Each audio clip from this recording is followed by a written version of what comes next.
Okay, alright, Jing with the tier. Duelist, or Enlightened Fiora, let's see if he wants it.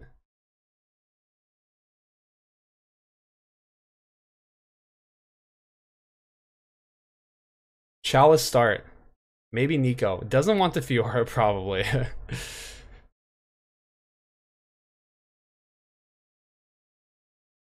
The client is based on like where the player's from. Wow, that's 3 Maokais in the shop. It's not even bad.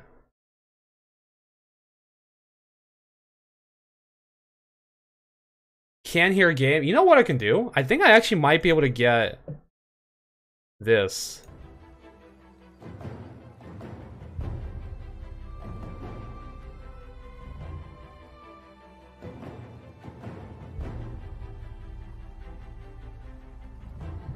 Let me see. Yeah. I actually have the feed with the game music. Okay, this should be good. We actually have the game music and we have the game sounds. Okay, so he does slam the Chalice, does take the Maokai too, picks up the Vi for Brawlers. Not a bad. The drums are like the game sounds. These are just like this straight up like TFT music. This is actually the feed without like the casters talking over it. It's gonna have the game sounds and it's gonna have like, yeah, the game music. But this is a pretty decent board. He doesn't have a ton of gold, doesn't pre-level, slams a Chalice, has good items, has a decent board. We see Pada Ball slamming a Sunfire Cape on his Garen 2, has a Wukong 2 as well. That's an insane board. Really solid front line. The back line isn't quite there, but just this front line is going to do a lot. So Jing does slam the bell, which allows him to get another kill, saves him 2 HP. I really respect that. That's a really good play. A lot of players say, hey man, you know, 1 to 2 HP doesn't make the difference, but in a lot of cases it might. It might be the difference between getting like 3rd and 4th.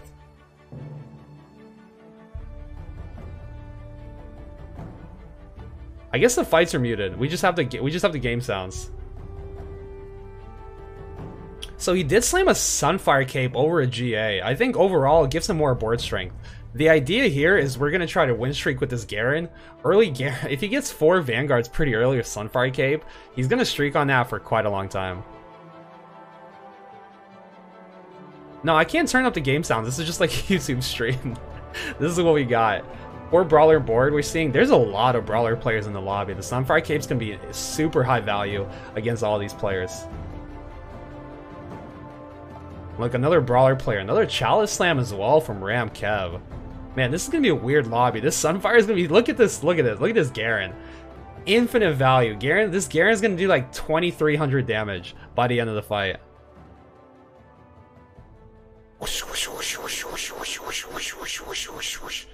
4K. Wow. He got 2 full ults off. My god. Not bad Sunfire value. Ram Kev taking 4 unit losses twice. That's a little rough. Pada Ball, board's looking good. I mean, like I said, the backline isn't quite there, but the front line is so strong. Garen, I think Garen Vanguard Chosen is probably one of the best early game Chosens you can find. So getting that like this early with the Sunfire just means his win streak is guaranteed. I like this. I think this is a stronger board. The sharpshooters aren't doing too much. Akali's very good at killing backline.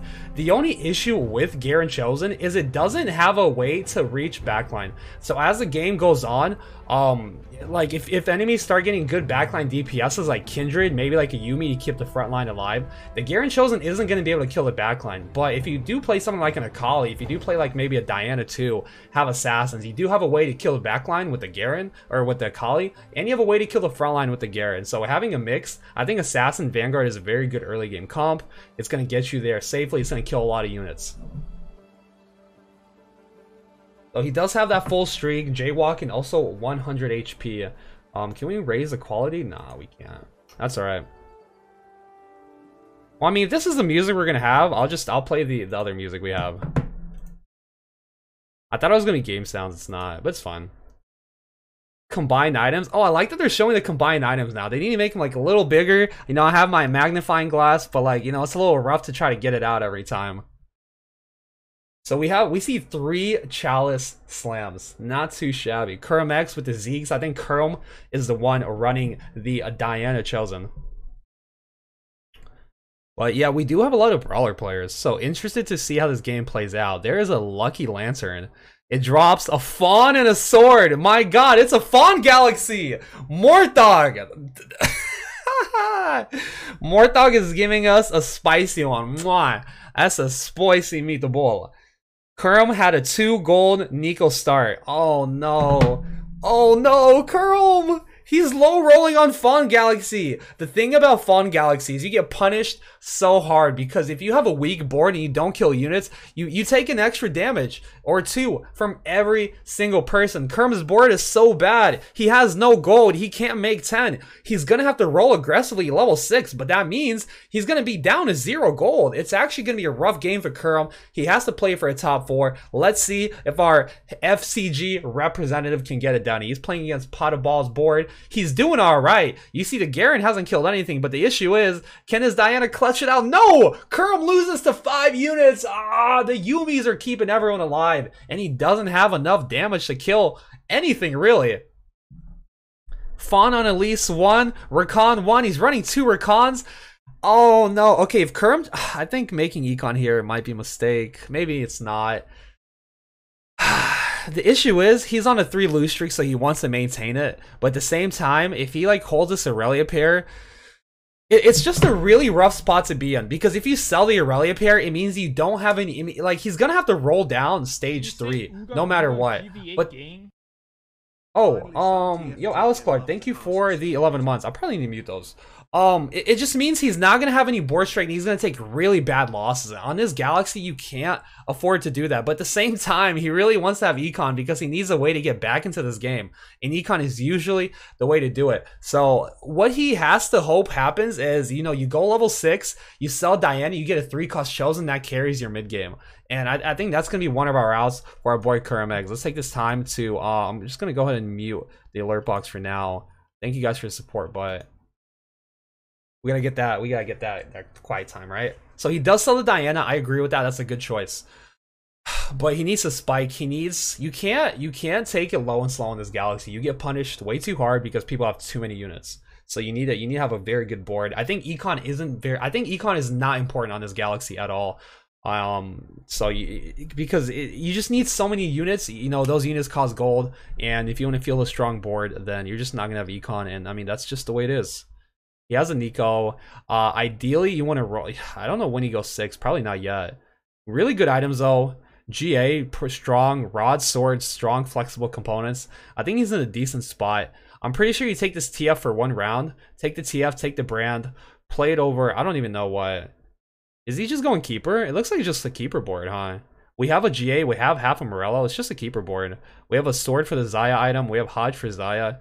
I think Keepers is very strong on Fawn Galaxy, especially because it is a level 7 comp. For a Keeper board, you roll at 7, you roll for Kennen Chosen or Kennen 2, and you roll for Xayah. So the board spikes at 7, and those kind of boards are very good on a Fawn Galaxy just because you're not going to go 8, so where you're rolling is level 7. So ideally, you want to play level 7 comp. It's not always going to happen, but that is best case scenario. So even though Kerm is 70 HP, he's going to be a little lower here. It's probably going to be like 60. Man, Kerm might be 58 here. Oh, no. Is Kerm going to be in the 50s?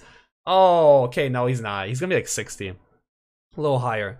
But, having a comp that spikes to level 7, or in his case, level 6, is going to be very beneficial. He has good items for it. I think right here, he needs to roll until he gets the units he's looking for.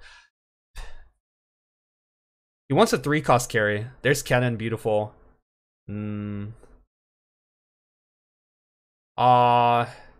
Teemo's not bad. Yeah. Sejuani's pretty good.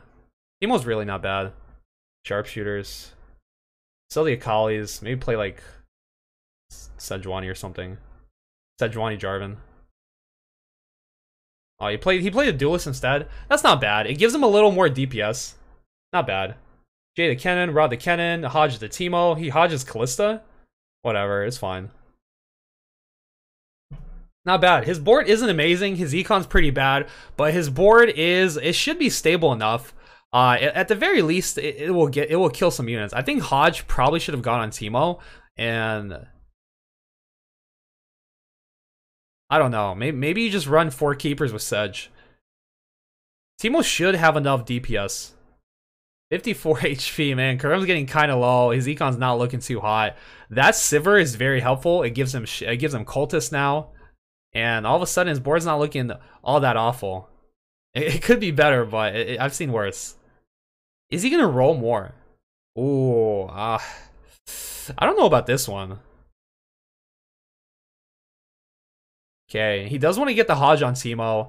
The main reason I guess the reason he rolled is because he wanted 4 keepers, which means you have to cut the Jax. But if you cut the Jax, you lose Duelist. So having Kalista without Duelist isn't super important. And at that point, you do want to get the Hodge on Teemo or onto Sivir. So he wanted to find another cultist, which he did with the Vlad, and then he was able to sell that Kalista. I think this is a better board.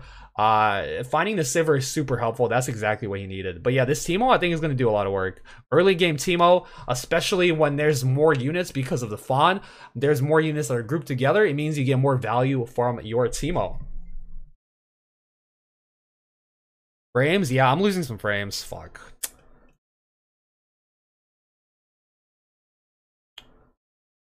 Hopefully it's not too bad. There's a Xayah. Kurum low rolled. Kurum really wanted that Xayah. He has to take a belt here. Oh, he took a Kennen.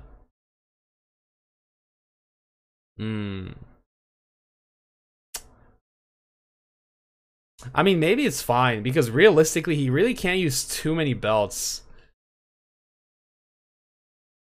Like, if he gets another belt dropped, he doesn't want it. I don't know where he has a Zeke's. I don't know if he natural that belt or if he took it from Carousel. Because if he natural it, then you have to take a belt here from Morello.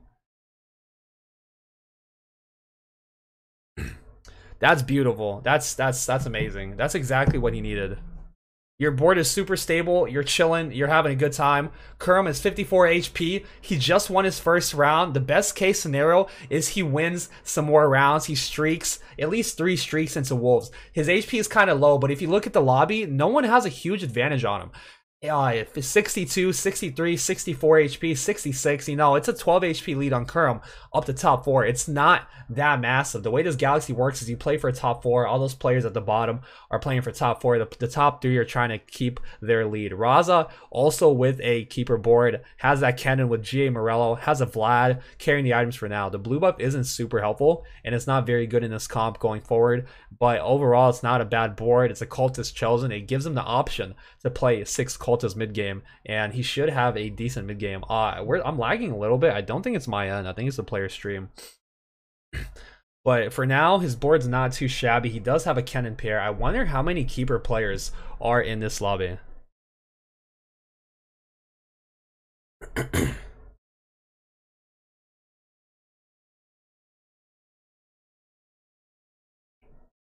Use Twitch. Is Twitch better? Oh, Twitch is better.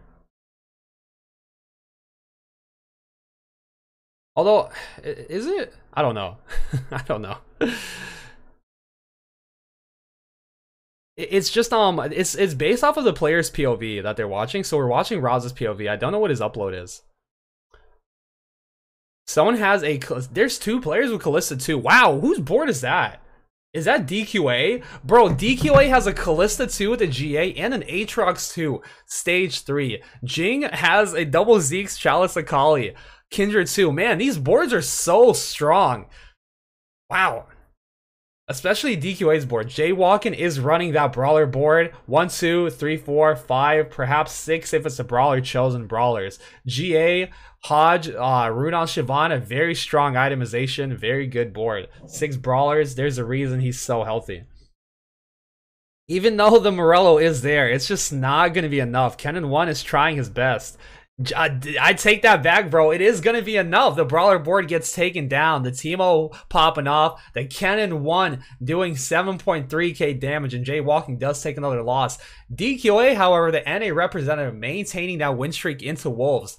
A lot of HP, a lot of gold, very good board already, and that's going to be a very good position for our boy DQA. Ramkev right under him, holding hands 1 and 2 in North America. Also rounding up the rear in North America and sitting there in 8th place, Kurum X. However, the units are there. His items are okay. We'll see what happens to our boy Kurum. He still has a Nico. Ideally, he's looking for a Xayah or a Kennen 3. Xayah 2 or Kennen 3 on this roll down here. I feel it. Are we about to see a triple Zeeks from Jing? I don't know. We shall see what happens. That is a Xayah pair. Jing potentially also going for keepers. We'll see what happens on this roll down. Rut. That's a Rut Kindred, baby. You always take Rut Kindred. Yeah, Rut Kindred, let's go. That is a lot of Kindreds. That's a lot of Executioners.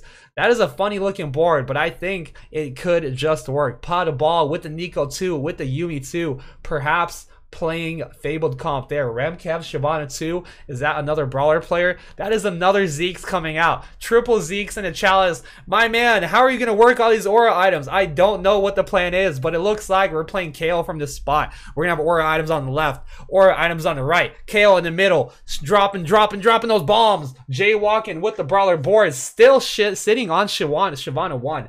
You generally want Shyvana 2 once he gets to level 7 because it might be hard to win fights otherwise. And we say that, and he does win a fight against Jing. The Rut Kindred proven not to be quite enough. Kuramax taking another loss. Juan Z also taking another loss. Pot of Ball getting a second Nico 2. That is 6 Nicos at least he has. Janna 2 unlocked. Braum 2 also getting hit. DQA, Ramkev winning their respective fights. Both still in a good spot. Juan Z, board looking very strong. 7 Kallistas. Very good itemization. Has a Zeeks to buff it up. I think Juan Z has a very clear road to top 4 of this game. We just need 1 zillion. We are in it. Kuramax, I don't know how good of a spot he is. He just hit a Sivir 2. Hopefully that stabilizes that board. Jaywalking again with that Brawler Kench. Still Shyvana 1. I imagine you have to think that these Kallistas are going to pop off against this Brawler board. Boom, the Galio comes down. The Kallista's throwing them bones. And this Jaywalking board is going to take another loss. The Brawler's slowly bleeding out. You have to imagine that transition needs to come in soon. Either that or you need to hit the Shyvana 2. I don't know how you're going to transition out of this board. You could potentially go into Slayers, but he's nowhere near Olaf 2. He has 2 Trindamirs on bench, so the potential is there. Kuramax taking down DQA. Mr. Winstreak, Mr. Kalista 2, Mr. Aatrox 2, Stage 3 getting taken down by Kuramax. You have to think Kurm's board is moderately strong in that situation. Ramkev, I saw he was running a Zeeks, Chalice, Maokai. You're telling me that board's win streaking? How, may I ask you? How is that win streaking? Juan Z, however, rolling down, does want to get some more keepers, is looking for, I mean, Kalista 3, I guess? I mean, he's not looking for Zillion. Okay, there's Sivir. He just wants some upgrades. He has a lot of 1-stars boards, and the way Galio and Cultist works is the Galio strength is based on the total stars of your Cultist units. So if they're all 1-stars, your Galio is going to be pretty weak. So he does want to get some 2-stars, does get the Sivir 2, has a Vlad pair, decides, hey, you know, I'm never running these keepers anymore. I just wanted to roll down a little bit. We look at Pot of Ball, 6 Nicos. He's holding the Shyvanas. I wonder if he's trying to grief. Very interesting. I feel like we haven't seen a ton of griefing this game, but he is holding these Shyvanas for 2 reasons. 1, there's a lot of Brawler players in the lobby. 2, holding 3 cost makes it easier for him to hit Nico because there's less Shyvanas in the pool. So if you roll a 3 cost, higher chance it's going to be a Nico. So if you're rolling down for a specific like 4 cost or 3 cost, if you hold other units of the cost, it'll make your odds of hitting that unit just a little tiny bit higher. And if you can grief other players at the same time, that's just icing on a cake. We look at Jing's items, Zeke, Chalice. We'll look at Raza, GA, Morello, GA. Last Whisper, Blue Buff. I guess he's playing Slayers. Ramkev with the crazy itemization. Warmogs, Rudons, GA, Chalice, Titans, and RFC. I don't know what Ramkev is playing. Perhaps Olaf, maybe Samira. I mean, Ramkev's strat is I'm just going to win streak. I'm going to slam strong items. You know, I'm going to get garbage because I'm last pick, and I'm just going to slam whatever I can to get strength and hope the rest of the lobby dies. And in Fawn Galaxy, that is exactly what's happening. Look at these HP levels. Juan Z, 25 HP. Does hit the Kalista 3. That is a power spike if I've ever seen one. 6 Cultists, Kalista 3, 25 HP, but this board is incredibly stable. He gets extra star level for that Galio because of the Kalista. He gets a little more star level because it is a Cultist chosen. Gives you 1 extra star level. You look at Jing, 20 HP, Kuramax, 39, Juan Z, 25. These players are getting very low because every time they lose, someone has an extra unit. So we see Raz's board, keeper board, Zaya, very good. Kennen 1, but he does have an Ornn at 7, and that's going to be extremely helpful. The win con for this keeper comp is either like a stacked Kennen 3, or, I mean, you want the Aatrox, you want the Ornn, and the earlier you get the Ornn, the better of a spot you'll be in.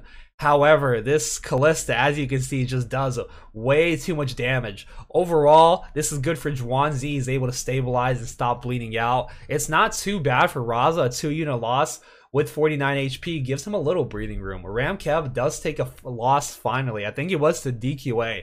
Bro, these NA reps are just griefing each other. One's win streaking, and the only one that beats them is the other NA representative. They're just griefing each other, bro. They're not holding hands. They're slapping each other's hands. They're playing that game where you put your hands and someone puts their hands underneath and you try to slap them, and the NA keeps slapping other hands.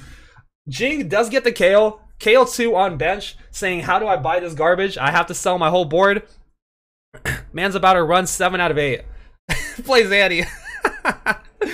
Okay, I like this though. I like that he went 8. He knows his HP is low. He can't really afford to greed his econ, so he just sends it to 8. He finds a Kennen Chosen. That's not something you generally want for this comp, but he has so little money that you have to take anything that's viably playable. And Kennen Chosen is playable. Triple Zeke's Kale, it's just not enough. Like, it's just not enough. You have so many items for this kill. You have so much power you're funneling into, and it's just not enough. The Kalista 3 is going to take it down. KuroMX, we just saw a peek at his board. It's not a very good board. He's been donkey rolling. He's 20 gold. That's the thing with Fallen Galaxy. Your prayer, like, you look at all these boards. Zhuangzi level 7 30 gold. KuroMX level 7 20 gold. Everyone is just trying their best not to die. They're just trying to hold on. They're trying to make the strongest boards they possibly can, and they're just trying to praise for dear God, praise to Morthog that everyone else dies before they do, except Ramkev and DQA. They're the executioners in this lobby. They're going around smacking people down, doing 15 damage to everyone they fight, and you know that's just how it goes. I think Raz's board, we just saw a peek at it. He had the anime visage on Nautilus, but like, look at every single one of these boards. Every board is so scuffed. Like, you look at, you know, a specific KO comp or a KO board and what you expect that to look like, and none of these boards are what you expect it to look like. They have some of the units, but then they have like some random garbage that they're just using because they can't afford to hit anything else. Pada Ball hitting Nico 3. Jing finding a Divine Aurelia. Overall, not an amazing Chosen, but he has most of the he has Kale already. He has Kindred 2 already, so you may as well just take it. He is looking for a little more power. That Shen is going to be super helpful. That's just what he needed. His board isn't amazing. His items on Kale aren't amazing. He's not in a great spot. He's running 3 Mystics. He's running he's running 3 Zekes and a Chalice, man. It's not ideal. Pada Ball, level 7, 40 gold with that Nico 3. Is gonna get taken down by this Divine, actually, is it? This Kale's trying, bro. This Kale is trying her hardest. We're getting a little lag. Boom, the slam down. It is not going to be enough. Jing does get taken down, and he is taken out. That is an 8th place for our boy Jing. Kale just can't keep up. The thing with the Kale board is very expensive. You need to hit a lot of units. You need Yone 2. You need Lee Sin 2. You need good frontline. You need a good backline. And there's so many things you need to check off that in a Galaxy where there's more pressure applied on you from a losing position with low econ, with low health. You know, you start every little thing that goes wrong, it makes a list shorter, but the list is down here. You got to make a check. You got to make a check, make a check, make a check. But if the list is up here, you can only make 1 check, bro. You need like at least 4 of them. And he wasn't able to get those checks off. We see Ramkev 71 HP still running, bro.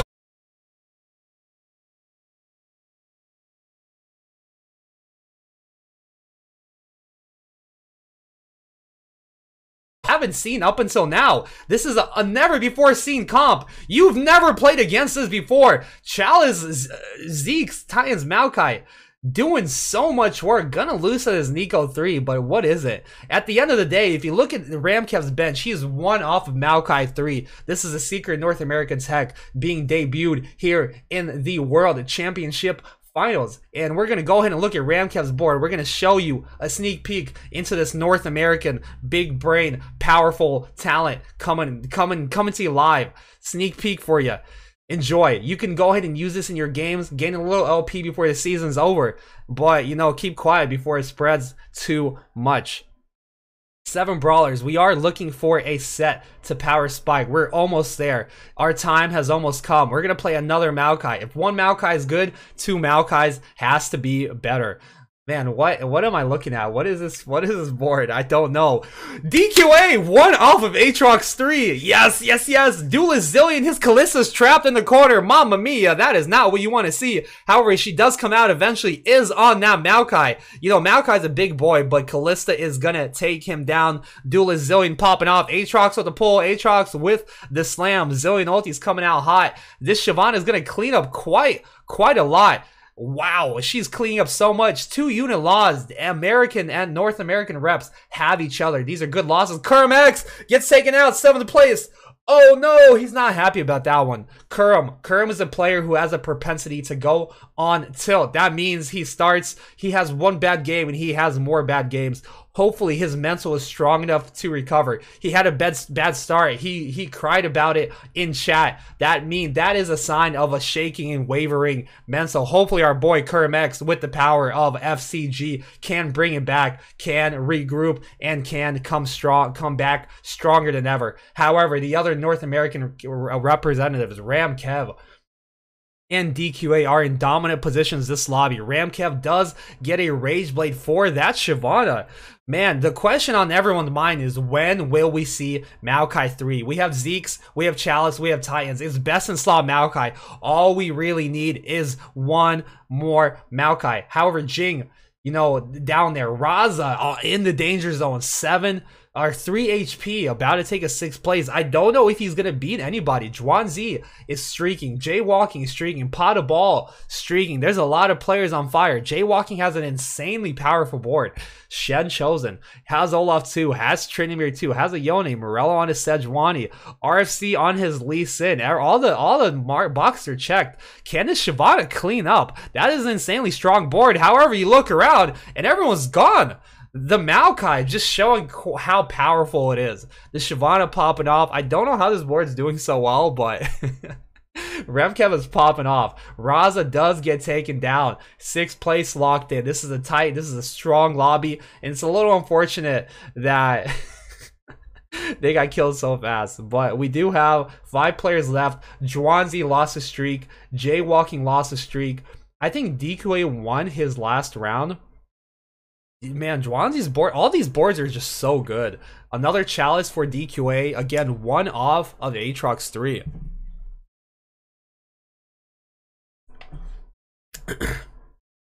Zhuangzi does have a lot of gold, is trying to go level 9. Wants to find a Zilean and try to run 9 cultists. Double Zeke's for his Kalista. The Kalista should do very well into his brawler board. Kalista spears do a percentage of max health damage, so against a brawler board that has a lot of HP, it's very effective. The Shyvana though, the Shyvana with the Rage Blade is Ramkev. He's saying number 1, NA number 1, taking down Zhuangzi. We have the superior 3 cost unit. Kalista 3, yeah right bro. Ooh, Mage Cap, that is so good. Ramkev is happy about that. He's like, yes, that is a 1st place. Look at him. Look at the determination on his face. He knows what's happening. He's pondering. I feel like I'm watching an anime protagonist. He's just like, I've got the answer for you. I've got what it takes. Seto Kaiba. I got you, bro. Nice try. He's gonna go 9. He's gonna get a Swain. He's gonna get a Mage Swain. You have to imagine that he sells this Maokai, right? Maokai 3 is pretty good, but I feel like Swain 2 would be a little wincy bit better. No, he says no. Maokai 3 time. It's time, baby. Let's go. Forget Swain 2. Forget Setsu. It is Maokai. You know, honestly, he might be a little upset that he hit it. He's like, oh man, I kind of have to take it. Like, I think the plan was, if he didn't hit it, you go 9, you sell it, you play the Maokai 2. And he, like, there was like a little pain on his face when he hit it. He's like, oh man, like, you have to take it. You don't actually want it, but you also can't not take it. You know what I mean? So he does take the Maokai 3. If you guys thought the Maokai 2 was good, just watch. You have something in store for you in a second. Again, DQA still 1 off of that Aatrox 3. Does want to try to get it. Look at this Maokai. Boom. 600 damage. Oh, it's not Galio coming down high. Ramkev does have Dragon Soul. However, his whole board is kind of deleted. That Zilean is providing a lot of value with the Chalices, with the Duelists. He's getting those ults off very quickly. The Kalista is cleaning up. Zhuan-Zi 1 HP, DQA 17 HP. DQA does have a trap card in his pocket. He has the potential for the Aatrox 3. He needs one more Aatrox. Ramkev holding Shyvana's on bench, maybe going for Shyvana 3. We did level up to play 5 Mage. Not too shabby. Mage Cho'Gath. Is this just his board? You're telling me you're level 10, you're running, okay, he drops the Kench. I'm like, you're running Kench, you're running Maokai Chosen at level 10? Come on, bro. But he just doesn't have enough money. He levels up to get another unit in. 5 Mage, Zilean's okay. He's playing against Jaywalk, and he won this matchup last time. The Shyvana is getting just perma-CC'd. Lee Sin does get the last kickoff. The Shyvana was perma-CC'd the entire fight. And Jaywalking is going to destroy Ramkev. Ramkev lost 21 HP in that scuffle. Is taken down to 1 life. DQA knocked out. Was not able to get the Aatrox 3. Was one off. Zhuan-Zi with a hope and a prayer. 1 HP. Staying alive. Just in there by the skin of his teeth. There is a Swain. There is a Lee Sin pair. How do you pick up these units? I do not know. We take a look at Zhuan-Zi's board with the Kalista 3, with the Divine Spat. This board looks so weird. He still doesn't have a Zilean. Is level 9. Probably not going for 9 Cultists anymore. It might be a little hard to hit.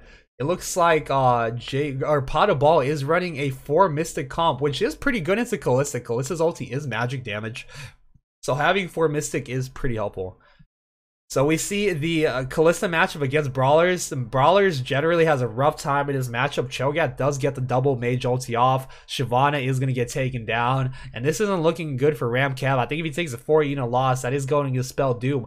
The second Shyvana does clean up enough. Maokai is holding down the fort. Ramkev does get taken down, 6 HP, 1 life left. I don't know if he's going to beat anyone's board with this Brawler tech that he has. However, there is a set on Carousel that he is missing the set. He needs it.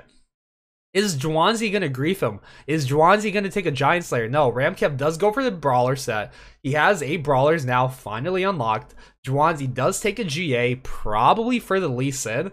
Lee Sin's a super impactful unit. It can really help you deal with like super tanky threats like a Shyvana 3, like a Neeko 3. And if you put a GA on it, there's a very good chance you get that second ulti or third ulti. So it gives you another kick. It gives your valuable unit and your like anti-carry a lot more defense and a lot more threat. So we'll see where he ends up going with it. He does drop the Yuumi. Overall, it wasn't even giving him Mystic. He doesn't have a Zilean, so he loses Spirit. He plays the Yone. It's just a good legendary unit. The Shred is valuable. The Exile Shield is valuable. Overall, this board looks pretty decent. He's 1 HP. He can't take any losses. The biggest danger for Zhuan-Zi is going to be that Neeko board, because if you see everyone's clumped together, you get Neeko ult in one time, you're going to have a bad fight there. Olaf isn't hitting the clump quite yet. However, it is near the Kalista now. Olaf does get Zilean ult in. The Kalista, though, it's going to be able to kill everything fast enough. Olaf isn't going to have enough DPS to take down this board. Or is he? Or is he? He's healing up. The heals are there. Oh, it's not quite enough. Zhuan-Zi, once again, the Kalista hanging on by the skin over its teeth. Ramkev, however, taking down number 4 to get knocked out, knocking in that 4th place spot. We have Pot of Ball, Jaywalking, Zhuan-Zi left in the lobby. The Kalista, man, staying alive. Very close fight there. He does get Zilean in. He found the 9th Cultist. He had the TF ready to go. Has the Aatrox ready to go. 9 Cultists is unlocked. Long have we waited?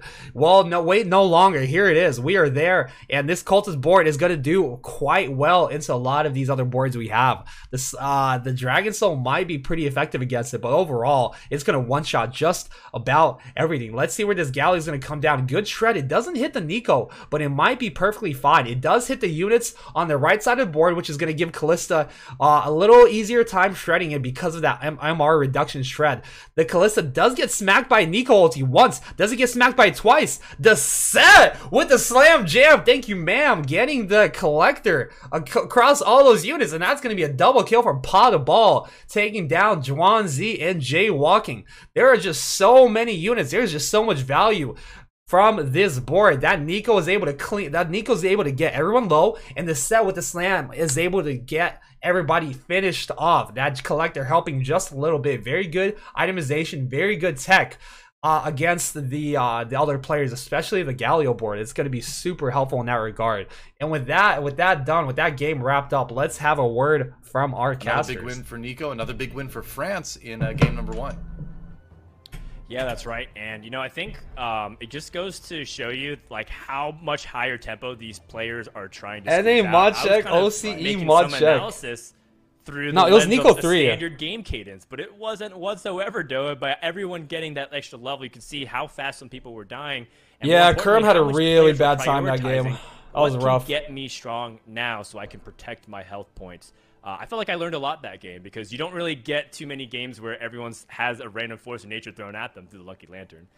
Oh yeah, I mean that's honestly, yeah, Kerm got shafted in that game so hard. He had hella RNG. I hope his mental is strong enough to bounce back. NA where? Your mom's house. Let's see. How did Sox do in his lobby? It's still not done. Who knows? But yeah, Kerm had a really rough time. I think DQA could have won the lobby, but he needed to find another Aatrox. And I mean, I don't know what Ramcamp's board was, but the fact that he got a top 4 is that beautiful. Kalista 3 putting together that board that was just barely good enough to keep winning rounds and move him up the rankings. I think I would be so thrilled. Lallana 1, Sox 2. Oh, not bad. 2G, Nico 0 board into Fallen Lantern. I can roll once on 6. Yeah, it's such a rough spot to be in. You got shafted so hard. Yo, Kerm, you got this, bro. Like you low rolled, like don't get tilted from this, bro. Like it happens. You low roll, you get more dog. You got this shit, bro. You got it. I couldn't really see a clear out for them. You know, we saw Jing, for example, hit a KO2, and he had a front line, but part of the problem was other people were ahead of the curve. There was other people who were stabilizing with 3-star, 3-cost units. And that's Jing takes BF Zion, Zeke's Chalice, and Pivot Keepers. Bro, it's Worlds, bro. You're gonna get griefed. You're gonna get griefed for sure. Like, Kale's supposed to be pretty strong. Olaf is strong. How come you got the shit, though? I think you played it pretty well overall. And it largely has to do with the fact that don't worry about it. Other people are not an 8th. We take those. So, yes, you improved your board, but how much more did other people improve their board as well in the process of you trying to find a way to stabilize? And I think that's why a lot of players the biggest issue is just the seeding for the first lobby. It's a little unfortunate. I'll have to go back and correct myself, actually, too, because I remember that was a double kill for Possible. So I went back and looked, and it's actually Jaywalking that ended up taking the 2nd place in that lobby. Schwanze, of course, you know, he was only at 1 HP anyway, so he's going to drop a little bit farther when he was eliminated. So he got a 3rd. My point still stands. I'd still be thrilled with a 3rd with that. But you also have to shout out Jaywalking again, still putting on those really, really strong performances. Yeah, Jaywalking popped off. Korea. Again, he is the person who won the Korean qualifier coming. Keep them banned, yeah. Keep them banned. I went through some of them, and I banned a couple people, but some of them are just like, nah, stay banned, bro. Yeah, I mean, he's been consistent with his top 2s, I think, right? If you look at Jaywalking, it seems like he is the 2nd place king, perhaps a premise of what's to come, because he's rock solid and consistent. Unban request? No, I can't do unban request because usually it's just Hydras. So I can't really show it on stream. I only have 1 monitor right now. We'll get Apologies though. I was just gonna say it's great because you know you're such a Korean fan. I was trying to love you that way. Thanks. Yeah, the joys of remote casting, right? It's so much easier when you're sitting next to the other person. But yeah, that's in 6 games. That's his 5th second place. So he definitely is the king of silver in this tournament so far. We got it out there. So looks like we're ready to show you exactly what happened on round 1. This is the standings after only 1 game of play. Actually, here's a little recap of it from Jaywalking's perspective. Able to get those early game brawlers, and with everyone having Force of Nature, you can see how important it is to prioritize high quality units with, you know, a lot of stats early on. And, you know, in contrast, it felt like players like KermX just never could truly stabilize despite having a pretty decent board in the mid game. Right, we saw a number of players try to go that keeper line, and you know, it's hard to say if there was a little bit of griefing of each other in terms of taking some of those crucial units, removing the ability to get some of those 2-star or 2 costs online, which end up being very important in the mid game. and that may have contributed to some of those players dropping early. Obviously, some strong brawler boards here too, but at the end of the day, it was Possible and that Neeko that just kind of destroyed everybody, right? Great items on the Neeko and the Hextech GA and Jewel Gauntlet. Big wins by Ramkev here too, squeaking him out with the Aurelion Soul there. But interesting lobby. We didn't see as much Slayers as I expected. It really was kind of jaywalking. I mean, yeah, it's that play line more than anyone this game. Okay, the thing about Fawn Galaxies is the there's 2 points. The reason you see the comps do well, like Keepers, Neeko, and Brawlers, the reason you saw these comps so much in this lobby is because the games are faster. People are forced to roll earlier because they need to fill that extra spot with the Fawn. You know, you get an extra unit and you need to fill that spot with a decent unit, because if you don't and other people do, you're going to get destroyed. So you're seeing these comps that are focused on like 3-cost carries, Shyvana, Kennen, Neeko, and because people are rolling earlier, so those are the chosens they get, and because they have an econ very well, so they're unable to go level 8 and roll for a 4-cost based board. Plus these comps have like a lot of AoE damage, like Neeko has a lot of AoE damage, so it's going to do well against the other boards that have more units. And with that all put aside, I think Neeko is probably the best comp for Fawn Galaxy because it allows you to fit the whole, like generally you roll for a Neeko comp at 7, but you spike at 8 because that's when you get 4 Vanguards and 4 Mystics with Fabled. But if you have a Fawn, you actually spike at 7. And if you're rolling at 7 and you get your spike at 7, that makes your comp a lot better, believe it or not. Because if you can fit your whole comp on the level you're rolling at, it means you don't really need to go level 8 until you actually hit everything. So when you hit that Neeko 3. So there's no trough on a Neeko board. It's you roll at 7 and you spike and you're strong for a very long time, and just no one's going to be able to keep up with you. So this is the other lobby. Let's see what happened. Duelist again. He had a lot of success with yesterday already, building Zeeks and bow items. The second one, Socks loose streaked all of stage 2, going for Spirit Assassins with Akali as a carry, hit a few level 2 units here, stabilizing from here. Lalana found early Shyvana with best in slot items, rolled down a bit in stage 3 later on to hit the Chosen Drangso Brown, stabilizing from here. Also finding loaded dice in stage 3-5, using it loaded dice to hit Shyvana 2, obviously. And from this point on, he started to bully all of the lobby, win streak till stage 5 or 6 even, and also winning the lobby at the end. In this one we see Lyris getting top 3. He didn't really have his streak, win-lose all the way to this point. Hitting Tournament 2 with really good items. He couldn't find Samira 2, so it wasn't enough in the end. Lalana hitting Nunu 3 here with solid items, only missing a Gunbit really. Also hitting Shyvana 3 a few stages later. Only missing like a Quicksilver maybe, but what a beast really brawler board. Alright, he went fought against Socks in the end. Anime Visage Warmog's Cho'Gath Keg. Socks was still looking for his level 3 units, but he didn't manage to find all of them, but he probably would have lost anyways because wait, did Socks play Akali? Assassin's Spirit? So yeah, a really great game for all of the EU players. Also well played by Socks, getting second in that round. So really looking good for our Western scene here. Back to you, Froden. Looking good indeed, as you know what's interesting? Yesterday Socks was practicing Akali. He was like practicing like Spirit Assassins yesterday, and I think, I'm not sure, I'm pretty sure he played in his last game, and that just like goes to show the practice paying off immediately. I hard force it because no one plays it. Yeah, exactly, dude. Your strat's actually working. Hell yeah. Have kind of struggled to find a way to top end when he didn't find Set. And then you saw the other side. You just find the chosen Nunu to complete 3-star Nunu, and then you immediately hit Shyvana 3. Sometimes TFT is just like that. But, you know, I love that, right? You love to see other comps where you're like, hey, whatever happened to this synergy? Isn't it supposed to be pretty solid? And then it turns out just wait another day and it'll actually pop up in the meta.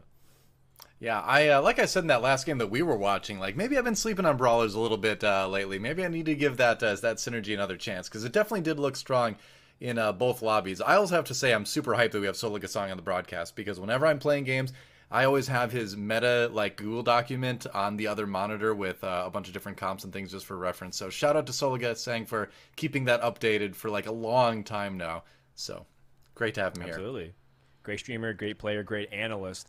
With that, let's go ahead and take a recap of the winners just as a snapshot to show you what happened. Passed the ball, able to get the Lobby 1 win, you know, anchored by that 3-star Nico he was able to hit early on. And of course, Nico has just been the story of the tournament in terms of 3-cost carries. And not to be too far outdone, Milana hit a pair of 3-cost carries in the form of Nunu 3-star and Shyvana 3-star, executing brawlers flawlessly to a first place. So with that, a pair of Europe wins to start things off, and Jaywalking and Mismatch Socks not too far behind. Ooh, so the rest Jing of the went game, they're gonna be 8th? playing catch up to ensure that no. they'll be able to stay competitive. And Yatsuhashi down there, Juan Mi, SCSC Jing, and Kurum. Yatsuhashi. Their work is looking like it's going to be an uphill climb today. Yep, absolutely. If you start I mean, this is still anyone's game. Pottaball, Lalana taking first place. Jaywalking Socks with the seconds. Juan Z, Lyris looking pretty good with the thirds. Juan Z, not bad. Ramkev, Zyko looking pretty good. 2 NA reps in the top. 4 EU reps in the top. Man, EU's coming out strong. Yeah, like like EU had a really rough start yesterday, but overall they did figure it out, and they're showing that, you know, they have what it takes. Kermex at the bottom, Jing at the bottom. I don't know what happened. Kermex got more dog, but we'll see what happens with Jing. I really want him to come back. I've got faith that Kerm's gonna bring it back though. We'll see what happens, but I've got faith. For the field today, we're cutting half. So you can bet that the players who are feeling the pressure, it's only going to get worse from here. We're just getting started for day number 2 of the Teamfight Tactics Fate Championship. In a couple of minutes, we're going to prepare Lobby 2 for round 2. And when we come back, we're going to have more TFT games. So stay tuned. We'll be right back. Alright, last time I played this music in between, I got DMCA'd. Or copyright striked. So let me turn that off. Super Saiyan charging up? Yeah. Oh, man, that was a pretty good game, though. Oh, fun Galaxy, dude. Oh. Man, I actually think Galaxies are so good. You know what would be, like, the ideal world format? If they, like, bring back Galaxies, and people play on every Galaxy. Like, there's 5 games, and every game is played on a different Galaxy, right? Like Mortdog chooses which ones we play on, and that way we get to see, you know, how the players express themselves in all these scenarios.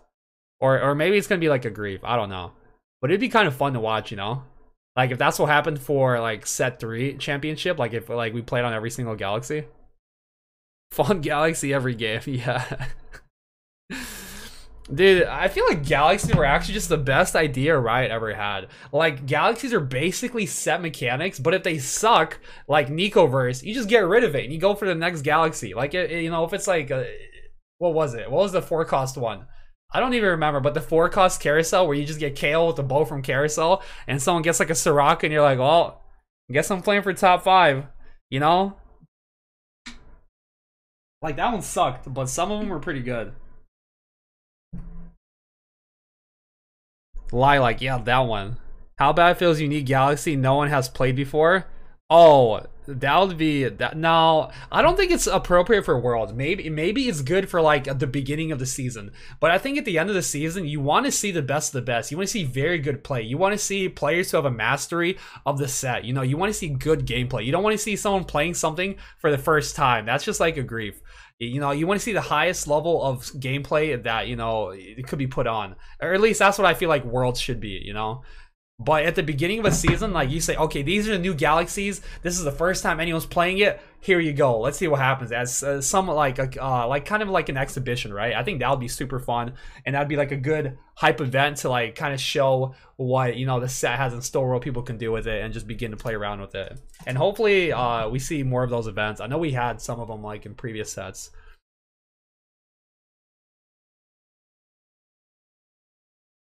Hope NA fans had fun celebrating their day 1 accomplishments. Hey, NA did pretty well overall. Like, bro, NA did like pretty well today. What do you mean? It was a little unfortunate that KuramX got like more dogged, but bro, NA's still there. OCE is still there. Japan took a big hit. I think they can bring it back. Turkey, if you're from Turkey or you're a Turkey fan, your boy Jing, he kind of ran it down again, but he also ran it down yesterday and he brought it back in full force. He got that fortune cash out from the 2 loss and he went on a 3-win streak. So, you know, we'll see if our boy Jing can bring it back. Yeah, I got Mortdog too. Bro, DQA was one off of Aatrox 3 for so long. He had a Nico, he had 7 Aatrox. He just needed one more. Like, there's a very high chance of when he had the 7 that he was going to go on to win the lobby. It was probably like a 60, 70% chance that he was going to hit that last Aatrox. It just never happened, which, you know, I mean, that's just Mortdog, bro. It's just Mortdog. What are you going to do?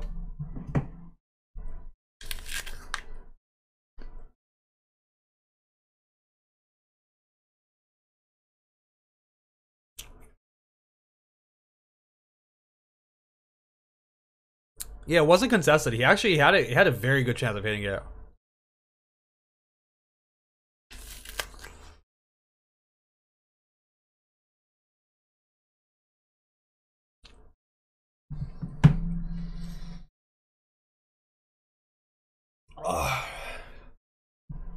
Let me get the chat up, so I don't have to read this on my phone. Can you explain the first to checkmate format? Okay, so tomorrow is going to be a checkmate format. It's going to be, the final lobby is going to be 8 players, and it's going to be a checkmate format, which means someone has to get to 18 points first, and then you can play for first place. And once you get 18 points and then end on a first place, you win. And everyone else gets placed based on, you know, their accumulated points. So it means it opens up the opportunity to grief, because if there's 2 players that are at 18 points and everyone else is like 17, 16, 15, the rest of the lobby wants to grief those 2 players. The last 2 Koreans are so good. I mean, yeah, the players who are in the top 16 are going to be really fucking good, bro. But yeah, honestly, like, I don't like the way they seeded the first lobby up today. It would have been better if they, yeah, it would have been better if you just went 8th in the last game of yesterday if you already made it, to get better seeding. Did you watch the Korean clip? I didn't. You have a link?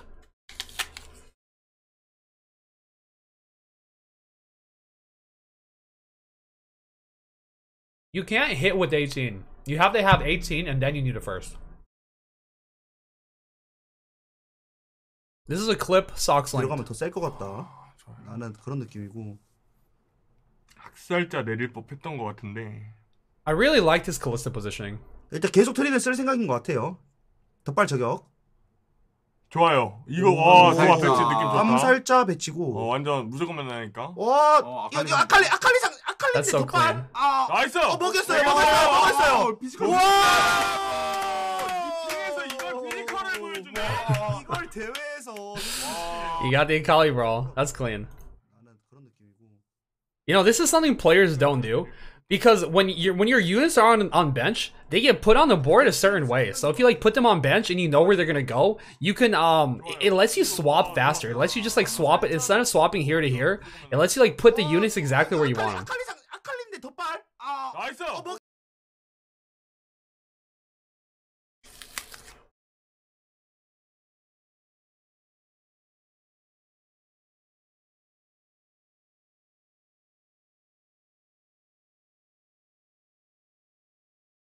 And this is something we'll definitely be seeing more of in future sets. Like, as people learn and as people get better, we'll see more. You're 28 LP? Oh, yeah, I've been DKing. I haven't played TFT in a bit.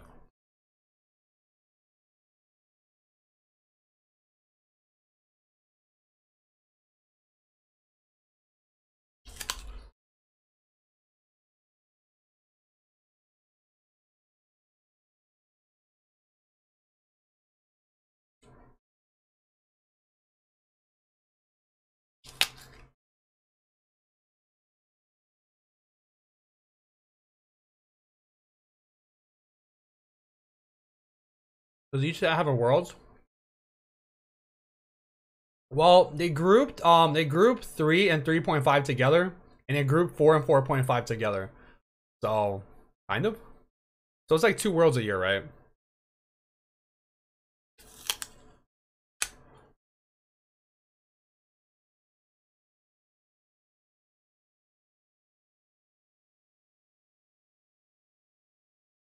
This is how I focus, Sush. Tell DK to stop memeing and try. No, I think it's fine. Like, I think people prepare in different ways. Like, if you just like sit there and really think, you might just stress yourself out, right? I think it's good to go into a game with like a water mentality. You know, you're just free, you're having a good time, you're happy, you got the endorphins going. And like when you're happy, your brain is firing on all cylinders. So, you know, you just want to do what makes you comfortable. You just want to do where you're happy. You just want to be like in a good mood going into it. You don't want to be going into it stressed. You don't want to be thinking too much in between the games because that releases cortisol. And when you release cortisol, your body's more stressed. And when your body is more stressed, your brain isn't working as effectively. So, you know, you want to be happy, you want to be relaxed. You want to go into it in a good mood. And that's why people, when they tilt, they play worse. Because when they're tilted, they're stressed out, their cortisol's pumping, and you're not having a good time. Plus, I love having him in there. I love having the reps in here just talking. It feels great. It feels like, you know, it gives us a better connection to the players in the lobby, and we kind of know what's going on.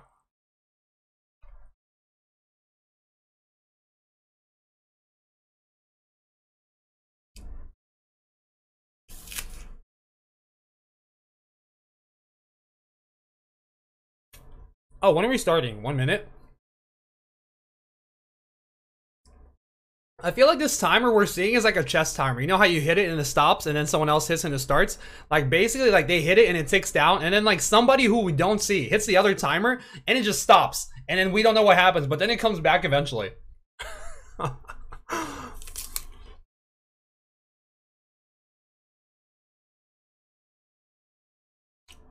Yeah, exactly. The prep is done. Like, if they're trying to prep right now, bro, this is not the time. I mean, it's good to, like, look over lobbies and see what other people are playing, but, like, you're not gonna, like, you're really not gonna make any last-minute adjustments.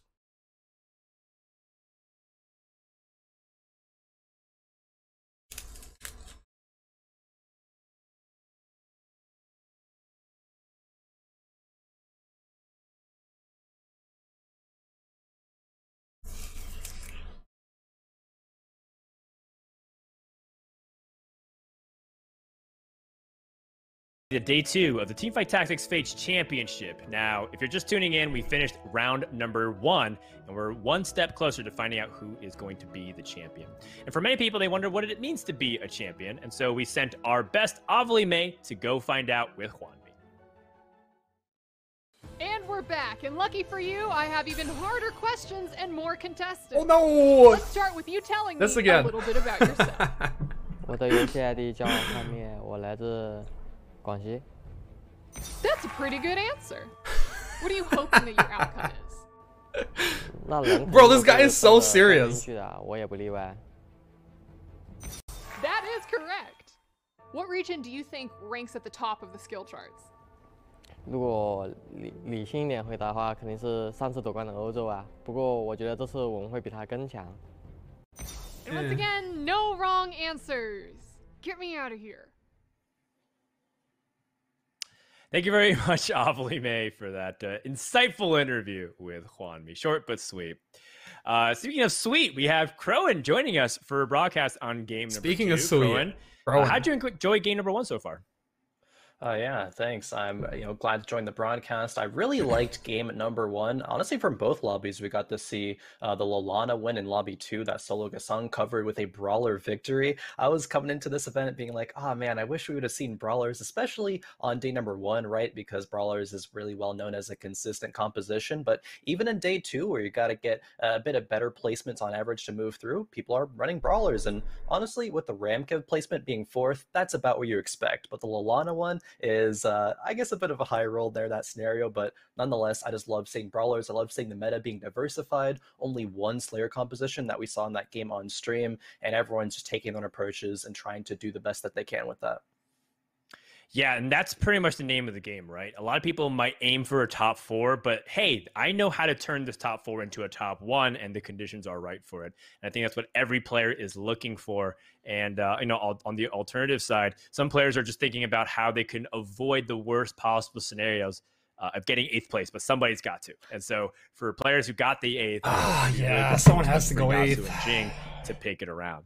But going into round number 2 in particular, we talk about how there's going to be new lobby lineups. So let's go ahead and look at who will be facing against whom for lobby 1. Starting from the top row, we have the previous winners and the runners up from the lobby. Pass the ball. Lobbies. Pot of Ball, Lalana, Mismatch Socks, Jaywalk, and Lyris, Juan Z, Ramkev, Zyko. We have 4 Europeans in the same lobby. Yoicks.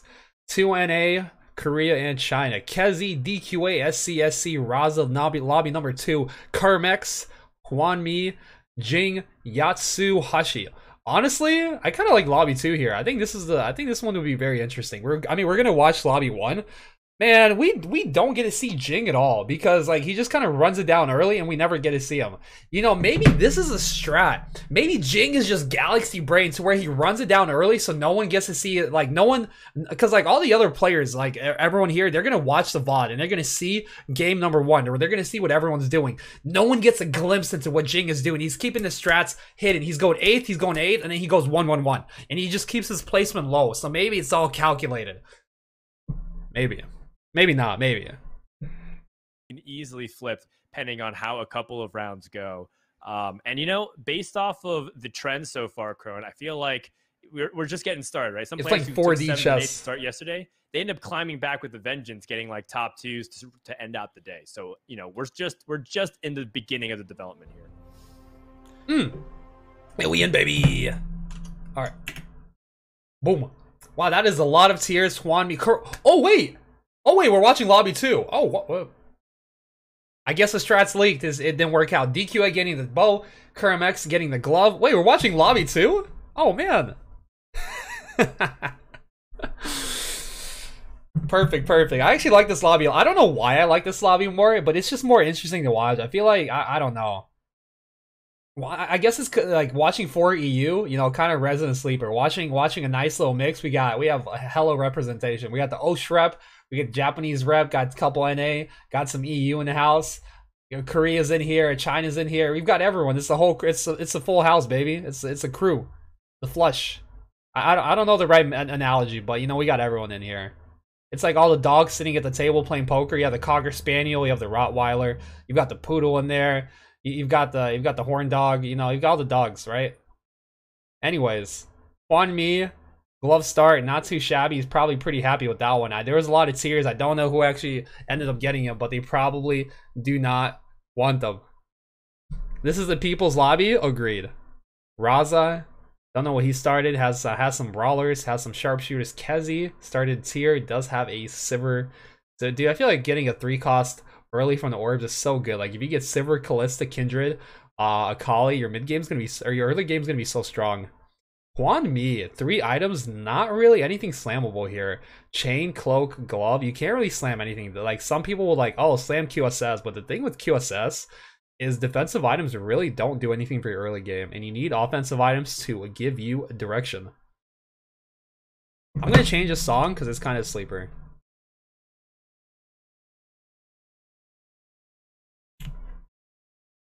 Assassin Diana really isn't a bad item holder. Looks like he doesn't want to take it, but it wouldn't be too shabby. Perhaps looking for more stabilized frontline here. Zed? Jarvan, yikes. I mean, that's a Jarvan pair. I don't know if you want it. He does want the Jarvan pair. He does keep the Zed as well. There are some keepers. The issue is you don't have a ton of damage. Your best bet for damage is running like Zed. That way, like, you can at least maybe kill some backline units. This is like Hwanmi's in a pretty rough spot. He doesn't have any items to slam, and he doesn't really have any good units. So like he doesn't have a great way to kill. Like he's gonna lose streak for sure. But the ideal lose streak scenario is where you kill like a few units and you lose by like 1 or 2. But Zed is gonna be his best bet of doing that. It's just not gonna be super effective. Someone was open forwarding. KRMX does probably have a Cultist Elise. He's super happy with that. Cultist Elise is probably one of the best chosens you can get early. It gives you access to 6 cultists very early. But you see what the Zed is doing. You see what the Zed and the Jarvan are doing. It almost killed 2 units, which is very good. A little unfortunate for Hwanmi, only able to kill 1. Tristana too, though, that's huge. That's gonna help you get some kills. Another sharpshooter will make that a little bit better. Does he have the potential to make money here? Zed is 5, 7, 8. He's almost there. Raza is open forwarding with 20 gold. That is a lot of econ. Jing's board looks really weak. Was that Kerm with the RFC slam? No, Kerm was the Morello slam. I think Kezi was the one slamming RFC. So Hwanmi is going to elect to make 10 gold. He knows his board is weak. It's not like he's going to win streak. His board is bad. He has no items to make. the thing here is he's like, you know, I'm just gonna sell my board. I'm gonna guarantee this loss streak, or at least try to, and at the very least make money, and I can come back into the game later. We'll see what happens. These losses are pretty bad. His items aren't so hot, and he's stuck on this Garen not being able to kill anything. 4 Vanguard is gonna tank his whole team. However, Raza is a little lower. That is the difference between killing 1 unit last fight against Kurum and killing 0. He does have a little HP lead on Raza. Jing is also loose streak. That means we have 3 people fighting for loose streak, and they're all not going to be able to make it. This is a very good shop. Kalista, Elise, Jax. This potentially gives you a much better route going forward than what you currently have, and he may not take him, but I think it would be wise to do so. He can take a bow from Carousel. He has a Rudons for Kalista at that point. He has a potential GA, has a potential Hodge, maybe QSS, depending on when he drops later, and it gives him a good route going forward. Right now, we're looking at Kermex. He did lose the previous round. His econ's a little tight. He has a Morello on bench. Let's see if he decides to go for a full loose streak. I imagine it's going to be very difficult with people open forwarding in this lobby, but he already fought one of them, so we'll see what happens. He is electing to not put the Morello on anyone. He doesn't really need it here. He has a pretty big advantage on Jing's board. Jing is 3 loss as after this fight. Kurum is going to go ahead and pre-level here. Ideally, maybe look for ideally would be like a Kennen. Going to 5 gives you better access to higher, like, the units you see in shop are based on your level. So the higher level you are, the more likely you are to see like 4 and 3 cost units. And the one he wants to see is a Kennen. If he gets a Kennen here, he's feeling pretty good. There's a Kennen right there on Carousel. Bo Kennen isn't the greatest. Let's see what he does decide to go for. He does have a glove. He could take Hodge, but I'm not sure. Maybe Thief Glove here. 1 cost Thief Glove doesn't feel great. The issue with taking a tier, he's very hesitant to do this. The issue with taking a tier is, even though it does make a Hodge, if you end up getting another tier, you won't have a use for it. So you take a tier, you get a Hodge, great, you have a good item, but then you get a tier drop and you have nothing to do with it. Whereas this, if you get a tier drop later, you can use this glove to absorb that and you can have a good item. He does take a glove. He is going towards perhaps a keeper comp. He is making good items. He's prioritizing that because he doesn't really have too much to fall back on, and that's the only thing you can guarantee. You don't know what you're going to get from creeps dropped, but you can affect what you take from Carousel. So he does take a Morello. Or he does take a chain. He has decent items. He has potential to play keepers here very easily. 1 sword for GA, 1 tier, or like anything. The glove is super flexible. But this does give him a better path going forward. It does give him, if he does high roll, the potential, you know, to have a perfect setup is there with the items, with the units. But he does have a Morello. He does bring the TF back. I think he had a TF with Morello before that he sold, but he did bring it back. But for now, his board's pretty good. He does have a decent amount of upgrades. He has Cultists. He has a decent Chosen. His board isn't bad. If he gets like a Kalista or a Kennen, he's going to be in a really good spot. A Sivir probably doesn't have any space on the board. It probably would have to be a Kalista. But overall, Kurum's in a decent spot. SC, full win streak. 100 HP. Raza getting a little bit low. 66 HP on the 4 loss. I imagine he's open forwarding here. Huan Mi, Jing. I don't know how their streaks are looking. DQA, RFC, Chalice, looking to play Kayle. It's a comp he's pretty good on. It's a comp he's comfortable on, and I would not be surprised. Kezi was benching his Garen. I wanted to see if he puts it back, but he did have a Nico. Potential Fabled comp coming out there. We do see a Chosen Pike. We do see another Chosen Elise from somebody. SC's board looks very good. I see a Kindred with a Hodge. Raza is open forwarding. Huan Mi is open forwarding. It looks like they're both going to be able to maintain those 5 losses into creeps. That's going to be good, but that's going to be really good for both players. DQA is going to get... DQA just lost his streak. That's a little unfortunate for him.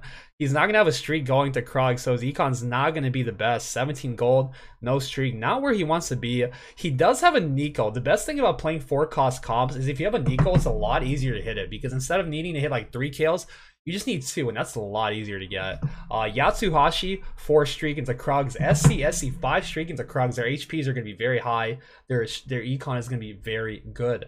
Raza, Huan Mi on a loose streak. Jing, I think he's on a 2-win. He definitely lost his streak at some point. I think he's on a 2-win. Kezi, 80 HP, and then we have a gap. Kurum X, 90. Yatsuhashi, 92. DQA, 92. SC.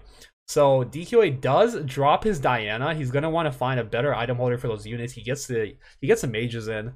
Kezi has a Dragon Soul potential board. Kurim's still running the Chosen Elise. DQA does not want another tier. I imagine he had a cloak and he took a tier from Carousel. I mean, he could have just dropped a natural tier, but this is what I mean. Like, if you take a tier from Carousel and you drop another tier, you may not have a use for it. Wow. Divine Jax and Kalista. Wow. What a great shop. Oh my god. DQA went from like a really rough spot to all of a sudden he's in a dominant position. This board is insanely powerful. This is a very strong level 5. This is a very strong level 6 board. This is going to get him to level 8 very safely. If he loses rounds, it won't be by much. He has insane items. He has good item holders. And his board, the units, the value is just phenomenal. DQA is very happy with that.